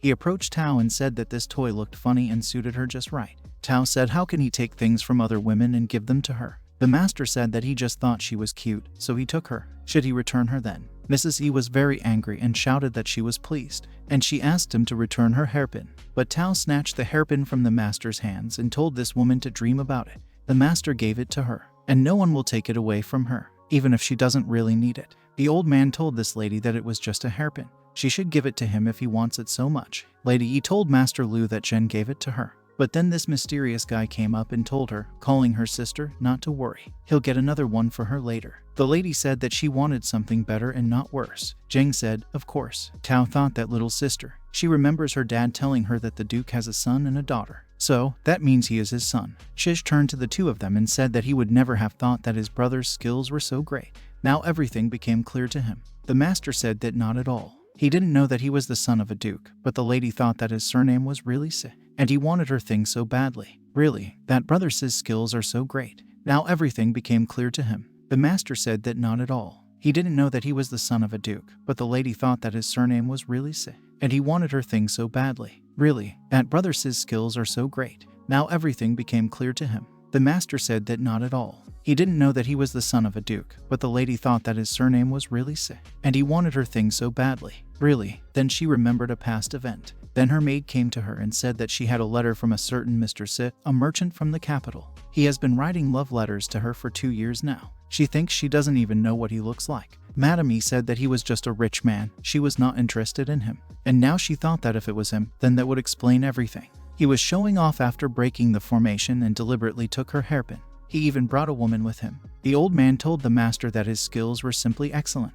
He has several questions regarding the grouping, base, and formation centers. He would like to ask for his guidance in. Meanwhile, the woman kept thinking that he was also trying to get closer to Mr. Liu. Was he really that desperate to get her attention? The master showed this gentleman the book and said that he has a rare talent that he has not seen for 100 years. This imitation practice is an invaluable asset. Since their meeting is predetermined by fate, he gives it to him. So stop bombarding him with questions. The old man thanked him and said that he was just a wonderful person. And Tao was very happy and thought that the teacher had given her notebook to someone else. Then someone called out to her and asked that it was really her, wasn't it? It was her brother. Tao ran to meet him and said how much she missed him. She looked for him everywhere. He was punished by the emperor and exiled here because of her. He must have been very. However, his brother was not running to her at all, but to her master. He looked at the master from all sides and, blushing, said that Bai Lan is not with him. Since their meeting is predetermined by fate, he gives it to him. So stop bombarding him with questions. The old man thanked him and said that he was just a wonderful person. And Tao was very happy and thought that the teacher had given her notebook to someone else. Then someone called out to her and asked that it was really her, wasn't it? It was her brother. Tao ran to meet him and said how much she missed him. She looked for him everywhere. He was punished by the emperor and exiled here because of her. He must have been very. However, his brother was not running to her at all, but to her master. He looked at the master from all sides and, blushing, said that Bai Lan is not with him. Since their meeting is predetermined by fate, he gives it to him. So stop bombarding him with questions. The old man thanked him and said that he was just a wonderful person. And Tao was very happy and thought that the teacher had given her notebook to someone else. Then someone called out to her and asked that it was really her, wasn't it? It was her brother. Tao ran to meet him and said how much she missed him. She looked for him everywhere. He was punished by the emperor and exiled here because of her. He must have been very. However, his brother was not running to her at all, but to her master. He looked at the master from all sides and, blushing, said that Bai Lan is not with him, that the teacher gave her notebook to someone else. Then someone called out to her and asked that it was really her, wasn't it? It was her brother. Tao ran to meet him and said how much she missed him. She looked for him everywhere. He was punished by the emperor and exiled here because of her. He must have been very. However, his brother was not running to her at all, but to her master. He looked at the master from all sides and, blushing, said that Bai Lan is not with him, that the teacher gave her notebook to someone else. Then someone called out to her and asked that it was really her, wasn't it? It was her brother. Tao ran to meet him and said how much she missed him. She looked for him everywhere. He was punished by the emperor and exiled here because of her. He must have been very. However, his brother was not running to her at all, but to her master. He looked at the master from all sides and, blushing, said that Bai Lan is not with him, The master was horrified and said that he could say what he wanted, but he must behave normally. Xuan said no, it's a misunderstanding, he took out Bai Lan's handkerchief and said that it was because the elder Bai left his handkerchief with him. He couldn't give it back to him. That's why it never left his mind. The master said that if he wanted to return it to him, then he should just give it to him. And he extended his hand to take the handkerchief. He added that he would give it back when meeting him. But Xuan apparently unintentionally gave the handkerchief to the master, hiding it, said that he would not want to bother him with such a small matter. Tao was behind him and was now very angry with him, saying that they so rarely get the chance to meet, but he is so cold towards her. The brother told his sister that he had missed her so much all this time. He just needed to find Master Si for an urgent matter. Tao said that she didn't believe him. Then Zheng came up and called out to Xuan. Zheng approached Xuan and asked that he really knew him, and he pointed to Master Si. Xuan said that he forgot to introduce them. This is Master Si Yan. Then Tao approached him and said in a whisper that recently scandals around the master had spread like wildfire. The master said that it was better for him to stay in the shadows. Hearing this, her brother laughed and said that Brother Si is from the capital. He is not only from a rich family, but also a Tao master and his close friend. Zheng said it's clear. Madam E thought that it was really her last name. From the capital and a rich family. This is definitely him. Han Yen came up and laughed. He said that their paths crossed by fate, since a divine sign has appeared in the Mob River. They can accept the hospitality of the Mu River sect since it is in charge of this land. Wouldn't they all like to go and talk and relax? Mrs. E said that they did not need any hospitality. Tao said it was great. She thought that all the way she could not rest properly. After which, everyone headed to the courtyard of the Mu River sect. The master thought that Tao fell asleep immediately after eating. How bored he is now. The lady watched the master and thought that this was a scoundrel. He pretended to be a master from another world after the destruction of the formation. And now he is so calm. It's obvious that he has feelings for her. Doesn't he know that she has a fiancé? But the master noticed her and said that she had been standing there for a long time. If she wants to discuss something with him, then she can calmly come up and talk to him. The girl was very surprised and asked what. She doesn't need to discuss anything with him. She was just passing by to her room. Besides farming magic arrays, it seems that he also knows how to play chess. The master said that he was very bored, and so he tried to solve the Grandmaster's chess array to brighten up his leisure time. Madam thought, is he really trying to solve a Grandmaster's chess array? He's trying to impress just to show off in front of her one more time. It's just a pity that even the Grandmaster criticized her for her chess skills. She will expose him and show him for what he is. And she asked him that since he knew how to play chess, would he like to play around with her? The master said that her words differed from her intentions. She doesn't just want to play with him, does she? The girl sat down opposite him and said that he was smart. If she wins, he will give her back her hairpin. The master asked what if he wins? The girl said he could do whatever he wanted. Either way, she won't lose. And after some time, when their game came to an end, Mrs. He said that she had lost. The master said what a pity. She lost to him by just one move. It looks like she won't be able to get the hairpin back. The girl said that it was only for one move. Is she asking for another round? The master told her that she had said that if she lost, she would allow him to do whatever he wanted. She must admit defeat. The girl blushed and asked what he wanted. The master said that, to be honest, he really likes women's personal belongings. They can play another round since she doesn't want to admit defeat. If they win, he will return all her things to her. If he wins, then she will need to take something off herself. What will she say about this? The girl thought that it seemed like he had been burning his eyes on her for a long time, and that was why he wanted some of her things to calm his heart. Now she only lost to him by one move, even if he was lucky now, but it wouldn't last long. If anything happens, she has a lot of jewelry on her. Just one victory and she could take it all back. After which she took off her earring and said that she agreed. She's not afraid of him. After that, Mrs. Yi lost several more times. She lost again and again. The master told her that her chess skills were simply amazing. Thanks to luck, he wins one round after another, just one step away from losing. Does she want to continue? The girl thought that she had never suffered such a crushing defeat in her life. How can this merchant be better than her? But why is he always just a game away from losing? Is there really such a small gap between them? Or, the master asked that she was really afraid. If she loses again, she will have to go home naked. Then the girl got angry and hit the table with her hand and said okay. One more round. She doesn't believe he can defeat her again. The master thought that finally something pleasant awaited him after such a busy day. It's just a jackpot. After which he told her that they need to decide everything in this round. After which they began. After some time, the master said that he did not expect that he could defeat her in less than 20 moves, and I wondered if she would admit defeat. Mrs. E thought that she was simply fooled. He is very skilled. She has never met such a skilled master in chess. He deliberately beat her in each round by just one move. He made her think she could win him. She fell for his trick. She said what a fool he was. Pervert. How could he hide his true skills? Was it really just because she didn't respond to his feelings? How dare he use her to his advantage like this? The master did not understand what she was talking about and asked why he did not return the feelings. The girl said that, and what about the fact that she did not answer his love letters for 2 whole years? The master asked what about love letters. The girl began to cry and said that he was so persistent in this. Hanan is much better than him. She ran away and said that he was a sick pervert, even if he didn't even think he could win her heart. The master didn't have time to say anything, and when she had already run away, he told her to at least get dressed. Then Tao's voice came from the room. She asked why it was so noisy in the yard. She can't sleep because of all the noise. The master looked at the clothes that Mrs. He had left and said that Tao had woken up, and he told her that yes, it was nothing special. He was just doing an exorcism. Then Tao already came out and asked what was really true. The master said it was true. Then Tao asked that she was really dizzy after sleep.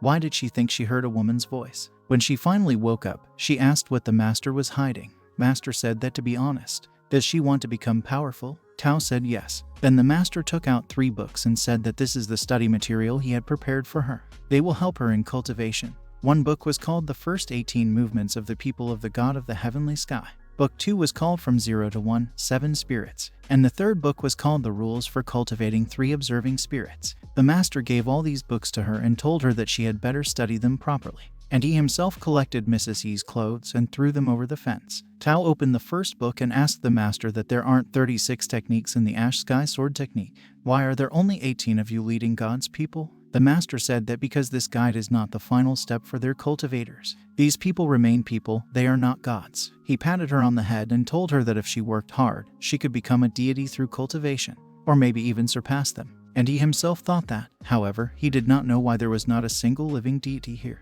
as if they were limited. Then they turned their attention to the array. And the master said that the magical array that sealed all the signs of the divine essence had finally completely dissipated. Now they will find out what is happening here. Which sealed all signs of the divine essence finally dissipated completely. Now they will find out what is happening here. Which sealed all signs of the divine essence finally dissipated completely. Now they will find out what is happening here. At the same moment, behind the wall, someone came up to witness the drama. It was Chun Heng. He said he caught him red-handed. He saw all these women's clothes and said that the master was a good player. He met someone's fiancée and, in bright daylight, even threw all her clothes outside the yard. One day he will become famous throughout the world. It is very rare to get your hands on such a scandal. And as soon as the time comes, he laughed and said that it was he who caught the fish this time. The master and Tao went to that place in the morning. They saw signs of the divine essence on the Mu River. Tao said she thought it was a dark and scary place. She didn't expect it to look like this. The master said that the subtle spiritual energy created such a breathtaking view. There must be many rare and valuable treasures inside. Then Jin came and asked, where is Brother Su? Doesn't he go with them? Tao remembered everything that happened yesterday and said that he left early in the morning to look for someone. Who knows where he went? He doesn't even care about her anymore. Little Chizinok remembered what happened to his sister yesterday and said that his sister also threw a tantrum in the morning for no reason. She doesn't want to leave her room. It's not easy for younger siblings like them. Then Han Yin came and turned to the master. He said that, thanks to him, they were able to destroy the seals of the divine essence. He must accept his gratitude and apology for the past. He would like to give him this gift to express his sincere regret. He really hopes he accepts it. The master took this gift in his hands and asked what is the badge. Han Yin said that the Mu River sector had already ordered some of their disciples to open a path forward for them to more easily explore the signs of the divine essence. They will set up resupply points along the way in case of emergencies. With this badge, he would be able to use all of the Mu River sect's resupply points at his discretion. And now he needs to resolve some other issues that concern the sect. That's why he won't be able to accompany him down. Zhang said he would go downstairs with his sister as soon as she calms down. So he wishes them luck. The master said that in this case they would not waste any more time, after which he grabbed Tao and jumped down with her. They were making their way through some kind of jungle. Tao asked the master to walk more slowly. The master said that there are restrictive boundaries here. She cannot adapt to the environment here as her cultivation is still quite low. Therefore, they have no choice but to walk. Tao said it was so magical. They are underground, but as if they are in another world. Then she saw some cute animal, and she said what a sweetheart he is. The master went further and said that the gods created this world. They better be careful. Tao approached this animal and said that it was just a small animal. Let the master look at how cute he is. But then this beast opened its huge mouth. Then the master scared him, and the animal ran away. Tao was also scared and rushed to her master. The master asked her what. Does she really still think he's cute? He pointed to the flowers and said that. And, in his opinion, that flower over there is very beautiful. If she wants it, he'll pick it for her. But it was a cannibal flower. The girl got scared and said that no, she didn't need him. And she herself thought that this place was very dangerous. And she said that she would no longer dare to walk as she wanted. She would rather walk next to him, so she doesn't look like anyone. But he grabbed her by the leg, a long plant that looked like a vine. Tao got scared and asked, what is this? They shouldn't touch her. And she asked the master to help her. But the master was so captivated by the spectacle that he did not immediately rush to her aid and told her not to be afraid. He will save her now. And he himself thought that this stalk was very smart. Maybe he should take it with him to the pavilion. But then they heard cries for help. What a man you are, running as fast as you could ride at them. Did he shout that it was chasing him? The master looked in his direction and thought that this was a divine corpse. Tao asked the master to quickly let him go to earth. This thing is wrapping itself around her, tighter and tighter. The master told her not to panic. Let him take a good look at everything first and come up with a plan. But this man rushed towards them and asked him to save him, calling him a great hero. Tao said that the master is a scoundrel. This is causing her a lot of pain. The master began to pull on these stems and told her to be patient a little longer. He only needs to pull in a couple of places and he will immediately release it. But this man, who was running from the divine corpse, stumbled and fell. He was very scared and thought that that was it. Now it was definitely the end for him. Death awaits him. He closed his eyes and thought that if only he could see her one more time before he died. But the master came to his aid. He stopped the sword of this divine corpse and said that it ruins his mood, after which he easily threw it away. But this corpse rose. The master said how interesting it is. This opponent deserves his respect. It's just a pity that he met him. After which the master seriously wounded him. This corpse fell. However, he was not dead yet and reached out with his huge hand right behind this man. The man began shouting that he was dead. Now he's definitely dead. The master tensed and thought, why is this divine corpse so thirsty for this person? After which he tore this corpse into pieces. He said that the unknown ancient god, although he doesn't know what kind of grudge he has against this person, today he will let him rest in peace. And he himself thought that the capabilities of this god, when he was still alive, should not be underestimated. Even a fragment of the remnants of his thoughts can compare with the abilities of the spiritual emperor in his early days. However, what worries him more now? He looked at this guy and asked, who is he? The man began to thank him for saving him and said that he was Si Baiwan. He is a merchant from the capital. He doesn't lie to him. The master asked that the merchant was questioning, but the divine corpse pursued him. How did this happen? Baiwan remembered what happened to him and said that he was simply acting in accordance with his sixth sense, which he developed from running a business over the years. He showed something and said that he took it from him and could definitely say that this thing was very valuable. The master looked at this thing and said that there must be a small magical array inside. It's like a magical treasure which is used to complement and activate other large-scale magical arrays. And I thought that since it was guarded by a divine corpse, it means that this is the key to the lower tiers of this world, right? What could be hiding in the lands of the divine essence? Then Tao called her master. The master thought that Tao was definitely still in captivity of the plant. Tao said that he forgot about her. He must help her down. After which the master easily freed her. And he asked that how could he forget about her? He just had something important to do. She should be lenient with him. But Tao was very upset and said that he left her hanging for so long. Does he think she doesn't know what he was thinking? The master thought that she would quickly become smarter. After which he remembered Baiwan and introduced him to Tao. This is the man which he just saved. He has no cultivation at all. He's wondering what he's doing here. Tao said that he has the same surname as the master. Baiwan said that he came here for the treasure. He minds his own business. As they say, a man must have great aspirations. And one day he met her and fell in love. Since then, he wrote countless love letters. However, he never received an answer. Until one day he finally got it. It only had a couple of sentences. It said that she had heard that the deities in heaven possessed shiny gems and treasures that could improve a person's complexion and enhance their beauty. If he can find them for her, then he can continue to praise her. So the guy immediately rushed to this place to find the treasure mentioned in that letter. The master immediately guessed everything and thought that it sounded as if he was deliberately complicating his life. Baiwan said that he took an oath. He will not return if he fails to find this treasure. The master and Tao thought what a simpleton he was. The master said that since they were destined to meet, why not go with them? It would be safer for him to walk alongside them since he doesn't have any power. Baiwan immediately rushed after them and thanked him. The master told him to keep this bead close to him. It is unknown who else they will attract with its help. Baiwan said of course. Meanwhile, some woman was watching them. The master and Tao thought what a simpleton he was. The master said that since they were destined to meet, why not go with them? It would be safer for him to walk alongside them since he doesn't have any power. Bai Wan immediately rushed after them and thanked him. The master told him to keep this bead close to him. It is unknown who else they will attract with its help. Bai Wan said of course. Meanwhile, some woman was watching them. The master and Tao thought what a simpleton he was. The master said that since they were destined to meet, why not go with them? It would be safer for him to walk alongside them since he doesn't have any power. Bai Wan immediately rushed after them and thanked him. The master told him to keep this bead close to him. It is unknown who else they will attract with its help. Bai Wan said of course. Meanwhile, some woman was watching them. This girl saw everything from the very beginning. She thought that this person had pretty clear movements. No wonder he pays so much attention to him. However, she just needs to snap her finger for Togo to destroy a divine corpse of that level. Then she heard the sounds of cats. It was the little kitten that the master scared. Now he called his parents and began to tell them that it was she who offended him, pointing to this woman. The girl immediately pulled for her ball and said, "What an ignorant little creature. He doesn't even know that her abilities are at the highest peak of anyone in this realm.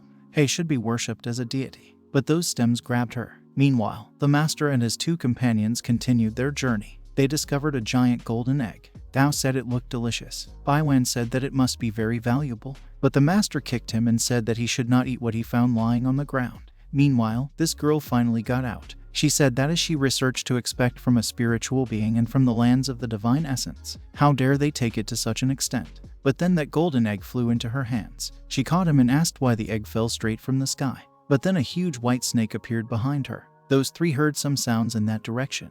The master told his student that they needed to hurry up. After some time they came to a cliff. Tao said that there is a cliff here and how can they get down? He took out a carpet and an airplane and said that if not for the barrier, they could fly as high as they wished. However, he will help them get down.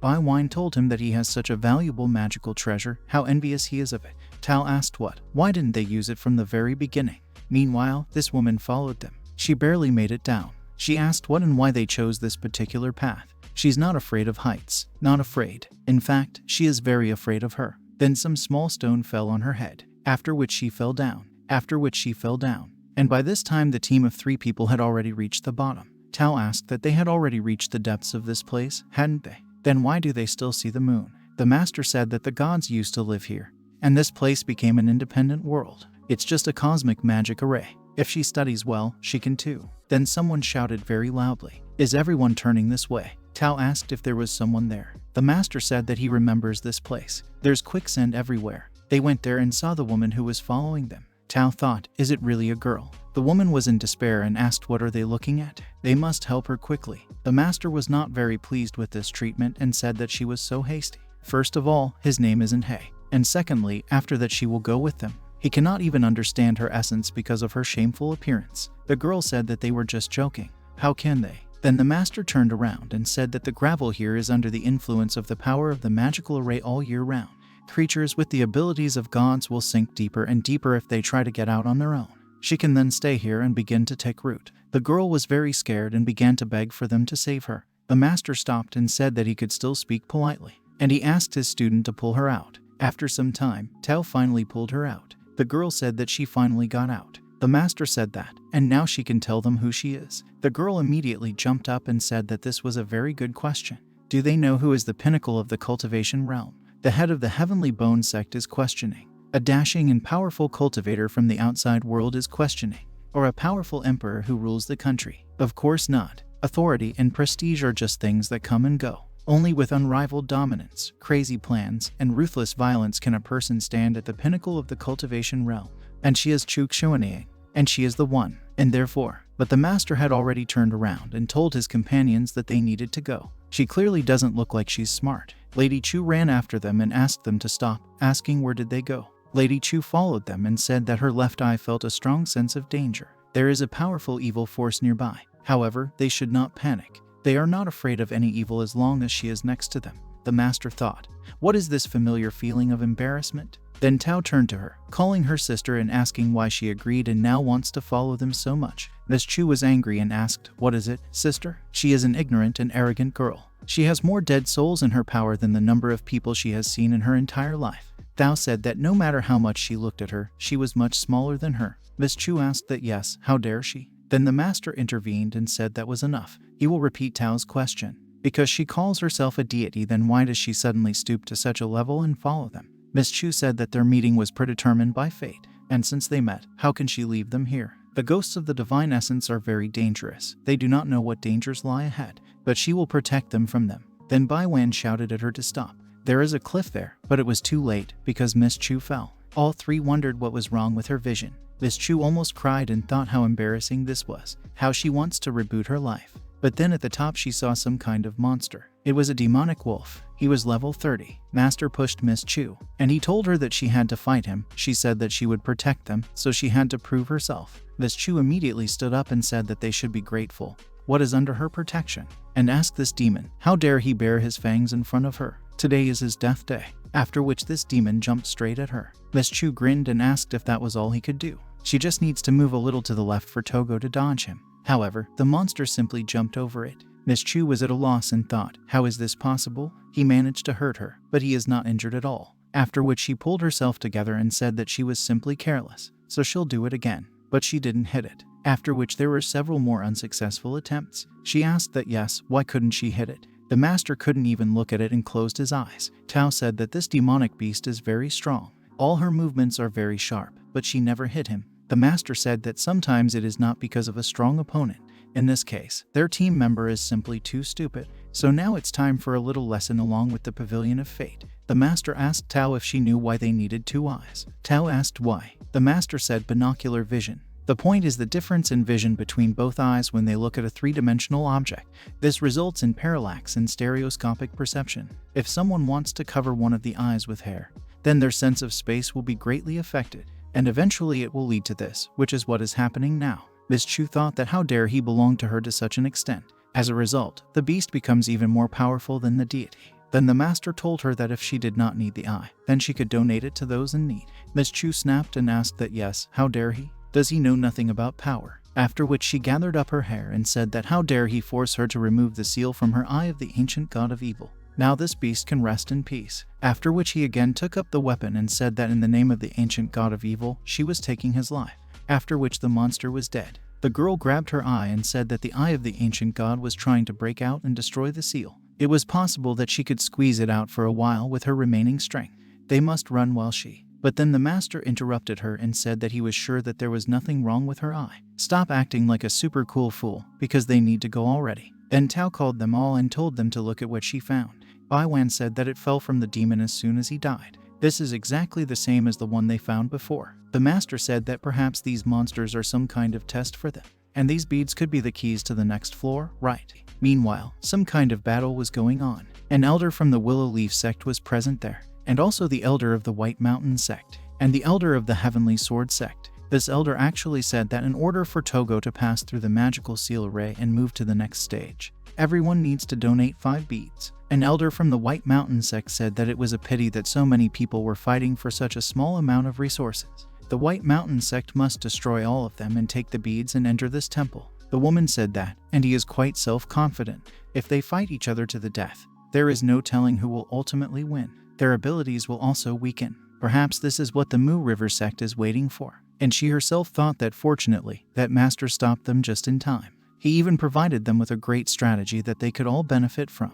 The elder of the Heavenly Ball sect said that this is for sure. If the 3 sects joined forces and created a battle arena where they could make a bet in which the winner would receive the beads, then they could save their energy and abilities. Meanwhile, disciples of both weak sects and stupid cultivators, they fought among themselves. Some guy won and was congratulated. However, they told him to try harder if he wanted to win and get the required number of beads. This old man thought that if the disciples of their 3 sects attacked them, then they would not leave with a single bead. That there are so many people here. It's so lively here. The old man thought it was great. This is yet another group taking their bait. Then the master saw some kind of sign on which it was written that in order to enter the temple, you must have 5 beads. Cultivation is not an easy matter, for in order to avoid killings, a battle arena was set up where friendly battles take place. You can bet on them in Goose. The master said that it seemed that each of them needed to push back the beads in order to pass on. This battle arena was set up for battle for their sake. The bet will be beads, and the winner can take the opponent's beads. How interesting this is. He asked Bai Wan how many beads they had. Bai Wan said that they could only find 3 beads along the way. The master said that there were only a few pieces. In that case, he grabbed Tao's hand and said that she was one. They put all the beads on her. Tao was very surprised and asked what was happening. He wants her to go one. Isn't he afraid of losing them all? The master said that he is not afraid because he believes in her, after which Tao entered the arena. Everyone began to stare at her and say what a beauty she was. They also wished her good luck. Tao could barely move because of embarrassment and thought that the master was a scoundrel. How dare he expose her, fight in front of everyone. Some fat guy came out against her and said that it looks like luck is on your side. Tao thought, what a scary uncle. Fatty told her to admit defeat. These beads will undoubtedly be his. Tao wondered if she could defeat him. She can't back down. After all, the master believes in her. She cannot betray the master's trust, after which she easily blocked the attack of this fat man. Tao was very surprised and thought, why is it so light? It looks like this uncle is very weak. But the man did not intend to give up and attacked her again. But this time Tao kicked him in the stomach. Now the man fell to his knees and could no longer rise. They announced that this was their winner. They congratulate her for receiving 1 bead. Tao said it was as easy as shelling pears. Then the next man came out and told her that he would be her next opponent. He puts 2 beads. Tao thought that if this was the case, she would win a few more rounds for the sake of the master, and he will get more beads. He had only become a little better. She already felt her progress in everything, after which she easily took this man by surprise. And again she was the winner. She also won the next round. Tao thought that knowledge and actions should become one in order for Togo to perform movements smoothly during battle. That's what the master meant, isn't it? What does it feel like to become stronger? The master watched his student and thought that she was in good condition today. After several rounds, it seems that her cultivation has greatly strengthened. In fact, she was born with natural talent. Meanwhile, that old man grinned and thought that the players needed to win a few rounds for the bets to gradually increase. Tao won again and asked, what, who else? And a girl from the Willow Leaf sect came out and said that she was Liu Yeking, and she wants to put 5 beads. She challenges her, after which they both entered the arena and stood against each other. Madame Liu called Tao a little brat and told her not to be proud just because she defeated some non-entities. Tao looked a little puzzled. She thought that Ludi was from the Willow Leaf sect. She seems very familiar to her. It's like I've seen her somewhere before. Madame Liu said that with a newcomer like her, hey, it only takes a few moves to win. Tao barely managed to dodge all her attacks and thought that she was really very fast. But the woman said she wasn't finished yet. But Tao deftly blocked all her attacks. The master was also very worried about her and thought that her opponent was at the middle stage of the 7 spirit level. Considering her age, she is considered outstanding among her peers. Fortunately, the Tao recently advanced to the 7 spirit level. It all depends on her experience. Miss Chu said, what's so fun about watching 2 rookies fight? Have they really seen so little of the world? Madame Liu used her technique and thereby seriously injured Tao. She approached her and asked that this was all she could do. Her dopo doesn't look like regular clothes. If it weren't for its protective effect, she would have been able to see the look of rage on her face after the public humiliation. Bai Wan thought that this woman was simply terrible. The master thought that judging by her movements, she was more skilled than the past participants. Tao needs to experience this for himself. Those who cultivate the sword technique in the Fate Pavilion must continue to look forward even when faced with a strong opponent. They must have more pride and arrogance than anyone else in the world. She must never retreat and speak to her sword. So Tao wasn't going to give up. Mrs. Liu asked, can she really still stand on her feet? Tao stood up and said that she would no longer allow anyone to call her a little one. Tao grinned and said that now she remembered. Did she see her on the ship? No wonder she looked so familiar. Willow Leaf sect, isn't it? And she had a lot of fun then in the hands of the mermaids. Why doesn't she create a sect of antimaniacs? Madame Liu was very angry. She told Tao that she would hang her in the air and then tear all her clothes and flog her. Tao thought that she had become enraged over just a few words. She won't let a woman with such a rotten heart win. She practiced wielding a sword for a long time. So now it's time for the master to see what she's capable of.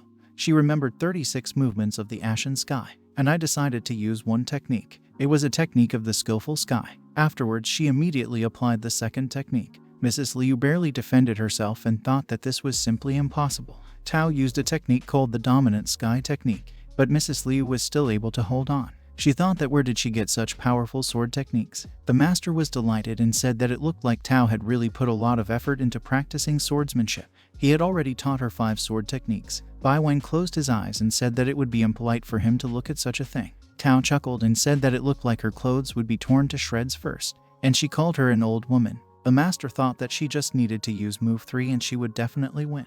But Mrs. Liu stood up and said that, damn it, now she was definitely furious with her. And she used her technique called the Willow Leaf Sword, the Storm Technique. And Tao used the third technique from the 36 movement of the Ashen Sky. But she did not have time to use this technique, since Madame Liu approached her and attacked her. Tao didn't think this could happen and asked, what happened there? After which she received a very strong blow. So the master came to her aid. Bao lay in his arms and said that she was very sorry. It was all because of her laziness that she failed to learn Move 3, after which the winner was announced. The winner was Miss Liu from the Willow Leaf sect. They congratulate the participant for receiving 10 beads. Mrs. Liu grinned and thought that now all the beads were hers. This bunch of idiots put in so much effort for them, and in the end it was all in vain. After which Tao went to eat. The master approached her and grabbed her by the hair and asked why she couldn't repeat the technique that he taught her. Tao asked him to let her go. She got lazy. She admits it. Bai Wan came up and said that, well, now they have lost all the beads obtained by Lady Tao. They only have 2 beads left. The master thought that he should go and play with these guys himself. No, it will be too awkward. After which he looked at Miss Chu. Miss Chu froze and asked why he was looking at her like that. She won't leave there. Her eye is always thirsty for fresh blood. If she goes, there will be endless carnage. The master thought that, and he had high hopes for her. He is very disappointed in himself. He looked at Bai Wan and thought, what is happening? All that remains is. Bai Wan asked him, why is he looking at him? He really thinks that. After which the master shoved him into the arena and thought that they could use this opportunity to find out the capabilities of their companion. And Xiao Zai said that since things had come to such a tone, he entrusted it to his hands. He's counting on him. Tao also supported him and told him to show them. Then a rival appeared in front of him and said that he did not sense any cultivation in him. How dare he be his opponent? He will accept his act of generosity. But Xiao Zai managed to jump away. His opponent chuckled and asked, is that really all? He needs to try very hard to please him. Xiao Zai trembled all over with fear and thought that he would die. Now he will definitely die. He screamed loudly and began to call for help. He said that he didn't want to die. His goddess is waiting for him. He wants to go home. His opponent laughed and said that she was trash and such a coward. Does he really have a goddess? She must be a lapdog. Why doesn't he first look at his reflection in a puddle of his own urine? The goddess he misses so much must have never even spoken to him before, right? She's right, isn't she? You're right, aren't you? These words made Xiao Zai very angry, and he said that she had responded to his letter, after which various bad thoughts began to enter his head. They asked him that he was a fool, or what? She's just playing with his heart. She's just fooling around with him. Is he going to give up his life just because of her letter, or what? He is the best merchant in the entire capital. Can he get any woman? Let him wait, because soon he will lose his life in these distant lands because of this. Is she worth it? Does she think about him when she lies in someone's arms? And then he said that it was possible that he was just a useless lapdog.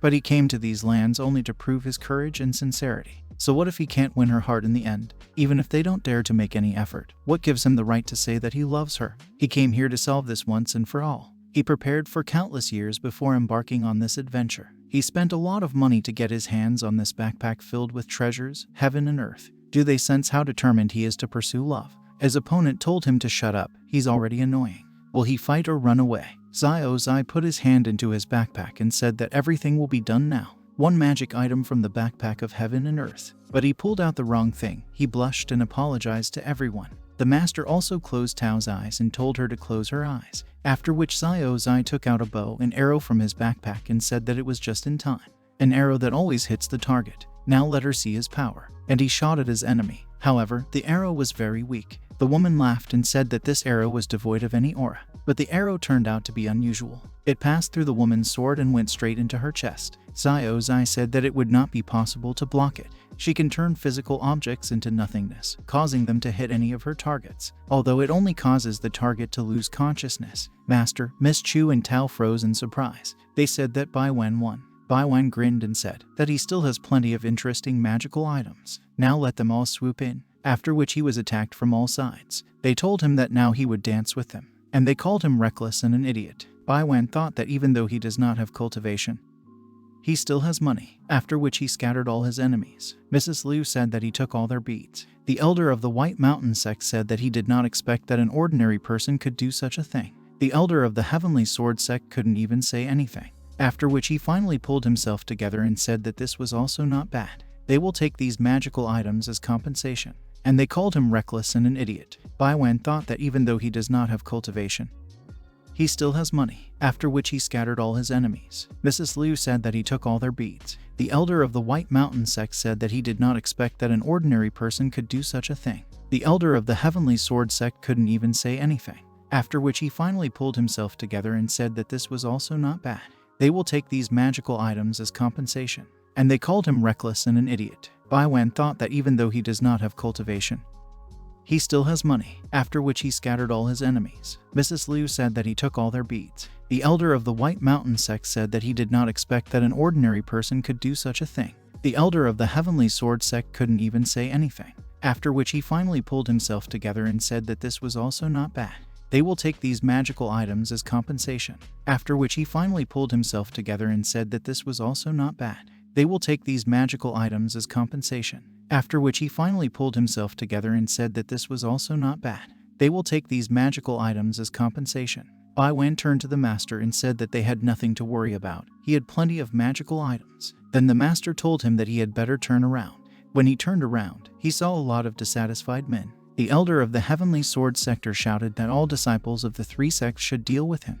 They told him to be obedient. He must give them all the magic items and beads, otherwise they will have to ask him in a bad way. But then Miss Chu came to his aid and shouted for them to stop. She landed right in front of the Bai Wan and said that these few young friends of hers were blessed to be her dependents. Therefore, let them not even think of laying a finger on them. Hearing this, the master was very angry and asked that who were her dependents. But the men did not think of retreating. They all rushed to the attack and asked that this girl was really crazy. Enough talk. They must deal with them and all their things will belong to them. But Miss Chu had already killed one of them. After which she removed her hair and said that this time she would see everything clearly. After which the master was also surrounded by several men. Surrounding him, he sighed and thought that he knew this would happen. He grinned and said, well, he's going to have a little fun with these kids. After which it scattered them in all directions. Tao didn't lag behind either. She kicked one of the guys in the face and said that they were only so impudent because there were few of them. They have no shame or conscience. Then Mrs. Liu approached her and, calling her again a little one, said that they had met again. She must ask her companions to obediently surrender and hand over all their belongings. Tao called her an old woman and said that she was careless last time, but she won't lose again. Madame Liu said that they would look into it later. Tao nevertheless decided to use technique 3 of the 36 movements of the Ashen Sky. She thought that this time she would not let her master down. The third move was called the Heavenly Move of Courage. Lady Liu was defeated. The elder of the White Mountain sect said that it seemed like they couldn't be defeated that easily. The elder of the Heavenly Sword sect asked if they should intervene. They looked at Miss Chu and thought that she was a very confident girl. Is she really their leader? But the old man said no. They should look at that young man with white hair. He looks very strong. His abilities could even compare to that of a spiritual emperor. The elder of the White Mountain sect stretched his fists and said, why don't the 3 of them unite and defeat their leader? After which the 3 of them attacked the master. But the master easily defeated them and said, what does this mean? They created this system to deceive cultivators, right? They are sect elders and dare to act so shamelessly. They are no better than old and immoral creatures. Let this be a lesson to them. Tao was very proud of herself and said that victory was hers. Lady Chu said that they were too weak. She didn't even need to remove the restrictions on her bloodline's power. The master said that in the end they received 20 beads. They did a very good job. They will take these beads with them. Tao asked him what awaits them next. The master said that many dangerous and terrible things awaited them ahead. She must be careful. Jun Heng arrived at some palace. He said it was quite interesting. Will the master be pleased with his little gift? The elder of the Heavenly Sword, seeing him, was frightened and asked, is it really him? The elder of the White Mountain sect asked that he was the gentleman who gave them this advice, right? The woman said that means it was all a setup, right? Jun Heng said that they are non-entities. His master defeated them in just a couple of blows. The newspaper asked him to write about everything in detail. He even came up with a title for a news article. A mysterious cultivator goes into battle against 1,000,000 warriors. Half of the evil army's forces were destroyed outside the divine temple, and he thought how much he would get from this. A speaker came to Hen Yen and said that Group 67 had already entered the octagonal divine temple, which was the 2nd level in the lands of the divine essence. Hen Yang said that the judge for this master and his team, well, as expected, he is ahead of everyone. The speaker asked the master that they would finally take action. The gentleman asked, why is there such a rush? All valuable treasures are located in the depths of this divine temple. Their forces have yet to take action, so they want to continue to wear down the other sects before the battle begins. Then he was told that several icons had disappeared again. The gentleman said that they should notify everyone. They should beware of those places. There are either dangerous monsters or traps. The speaker said as expected from the young master. His plans are so meticulous. The gentleman said that they need to go, because it's time for them to go. The Mu River sect must obtain a ban on the item that the gods left there. Zhen kept trying to reach out to his sister. Still, he could not stand it and went into her room and was horrified by what he saw there. The whole room was hung with sheets on which only one word was written, die. He asked what happened to her. His sister asked him what he wanted. Zheng was very scared and thought, What kind of terrible ritual is this? Jane calmed down a little and asked what she was doing. The girl stood up and asked what she was doing. Why not ask this man with the surname, see what he did? Jane thought that why the master had annoyed his sister so much. He said that he heard that the master and the others had advanced to another level of the divine essence lands. Her fiancé invited. But the girl screamed, "What? Is he really ahead of everyone? Are members of other sects really that idiotic?" Jang tried to calm his sister and told her that Han has finished his preparations and is going to go there with the Mu River sect. He sent him to ask her if she wants to go with him. But the girl didn't let him finish. She grabbed her brother's hand and said okay. She pulled him along and said that they would catch up with him together. They will make him pay for his actions. Jang thought, what did the master do? At the same time, somewhere in the divine temple, Tao told the master that it was very dark here. It's scary, she doesn't see anything. The master told her not to be afraid, because her master was nearby. As long as he is with her, nothing in the world will harm her. Tao asked that nothing terrible would happen here, would it? The master thought it was great when his student leaned on him. That's why he didn't light the torch. What a good plan. But then everything lit up. Bai Wen tried this. He said he had a luminescent pearl. She will help light the way for Lady Tao. Tao immediately rushed to him and said that it was great, and thanked him. The master was very angry and thought that they shared such a warm moment together. Why is he trying to pretend to be a hero? Miss Chu walked ahead of everyone and said that it was just a little darkness. Why do we need any items for this? The master thought, is she really having a seizure again? After which Miss Chu said that in order for them to see this blazing sacred fire, it should descend into the mundane world and stay here. God commands, they need light. But nothing happened. Miss Chu told them not to worry. This spell takes quite a long time to activate. The master thought that, and why did he even believe her? But then the light really came on. Bai Wan said what a huge place. Tao said that she is indeed very strong. But the master asked everyone to stop and said that it was an aura. They weren't the ones who lit the torches. The owner of this place discovered them.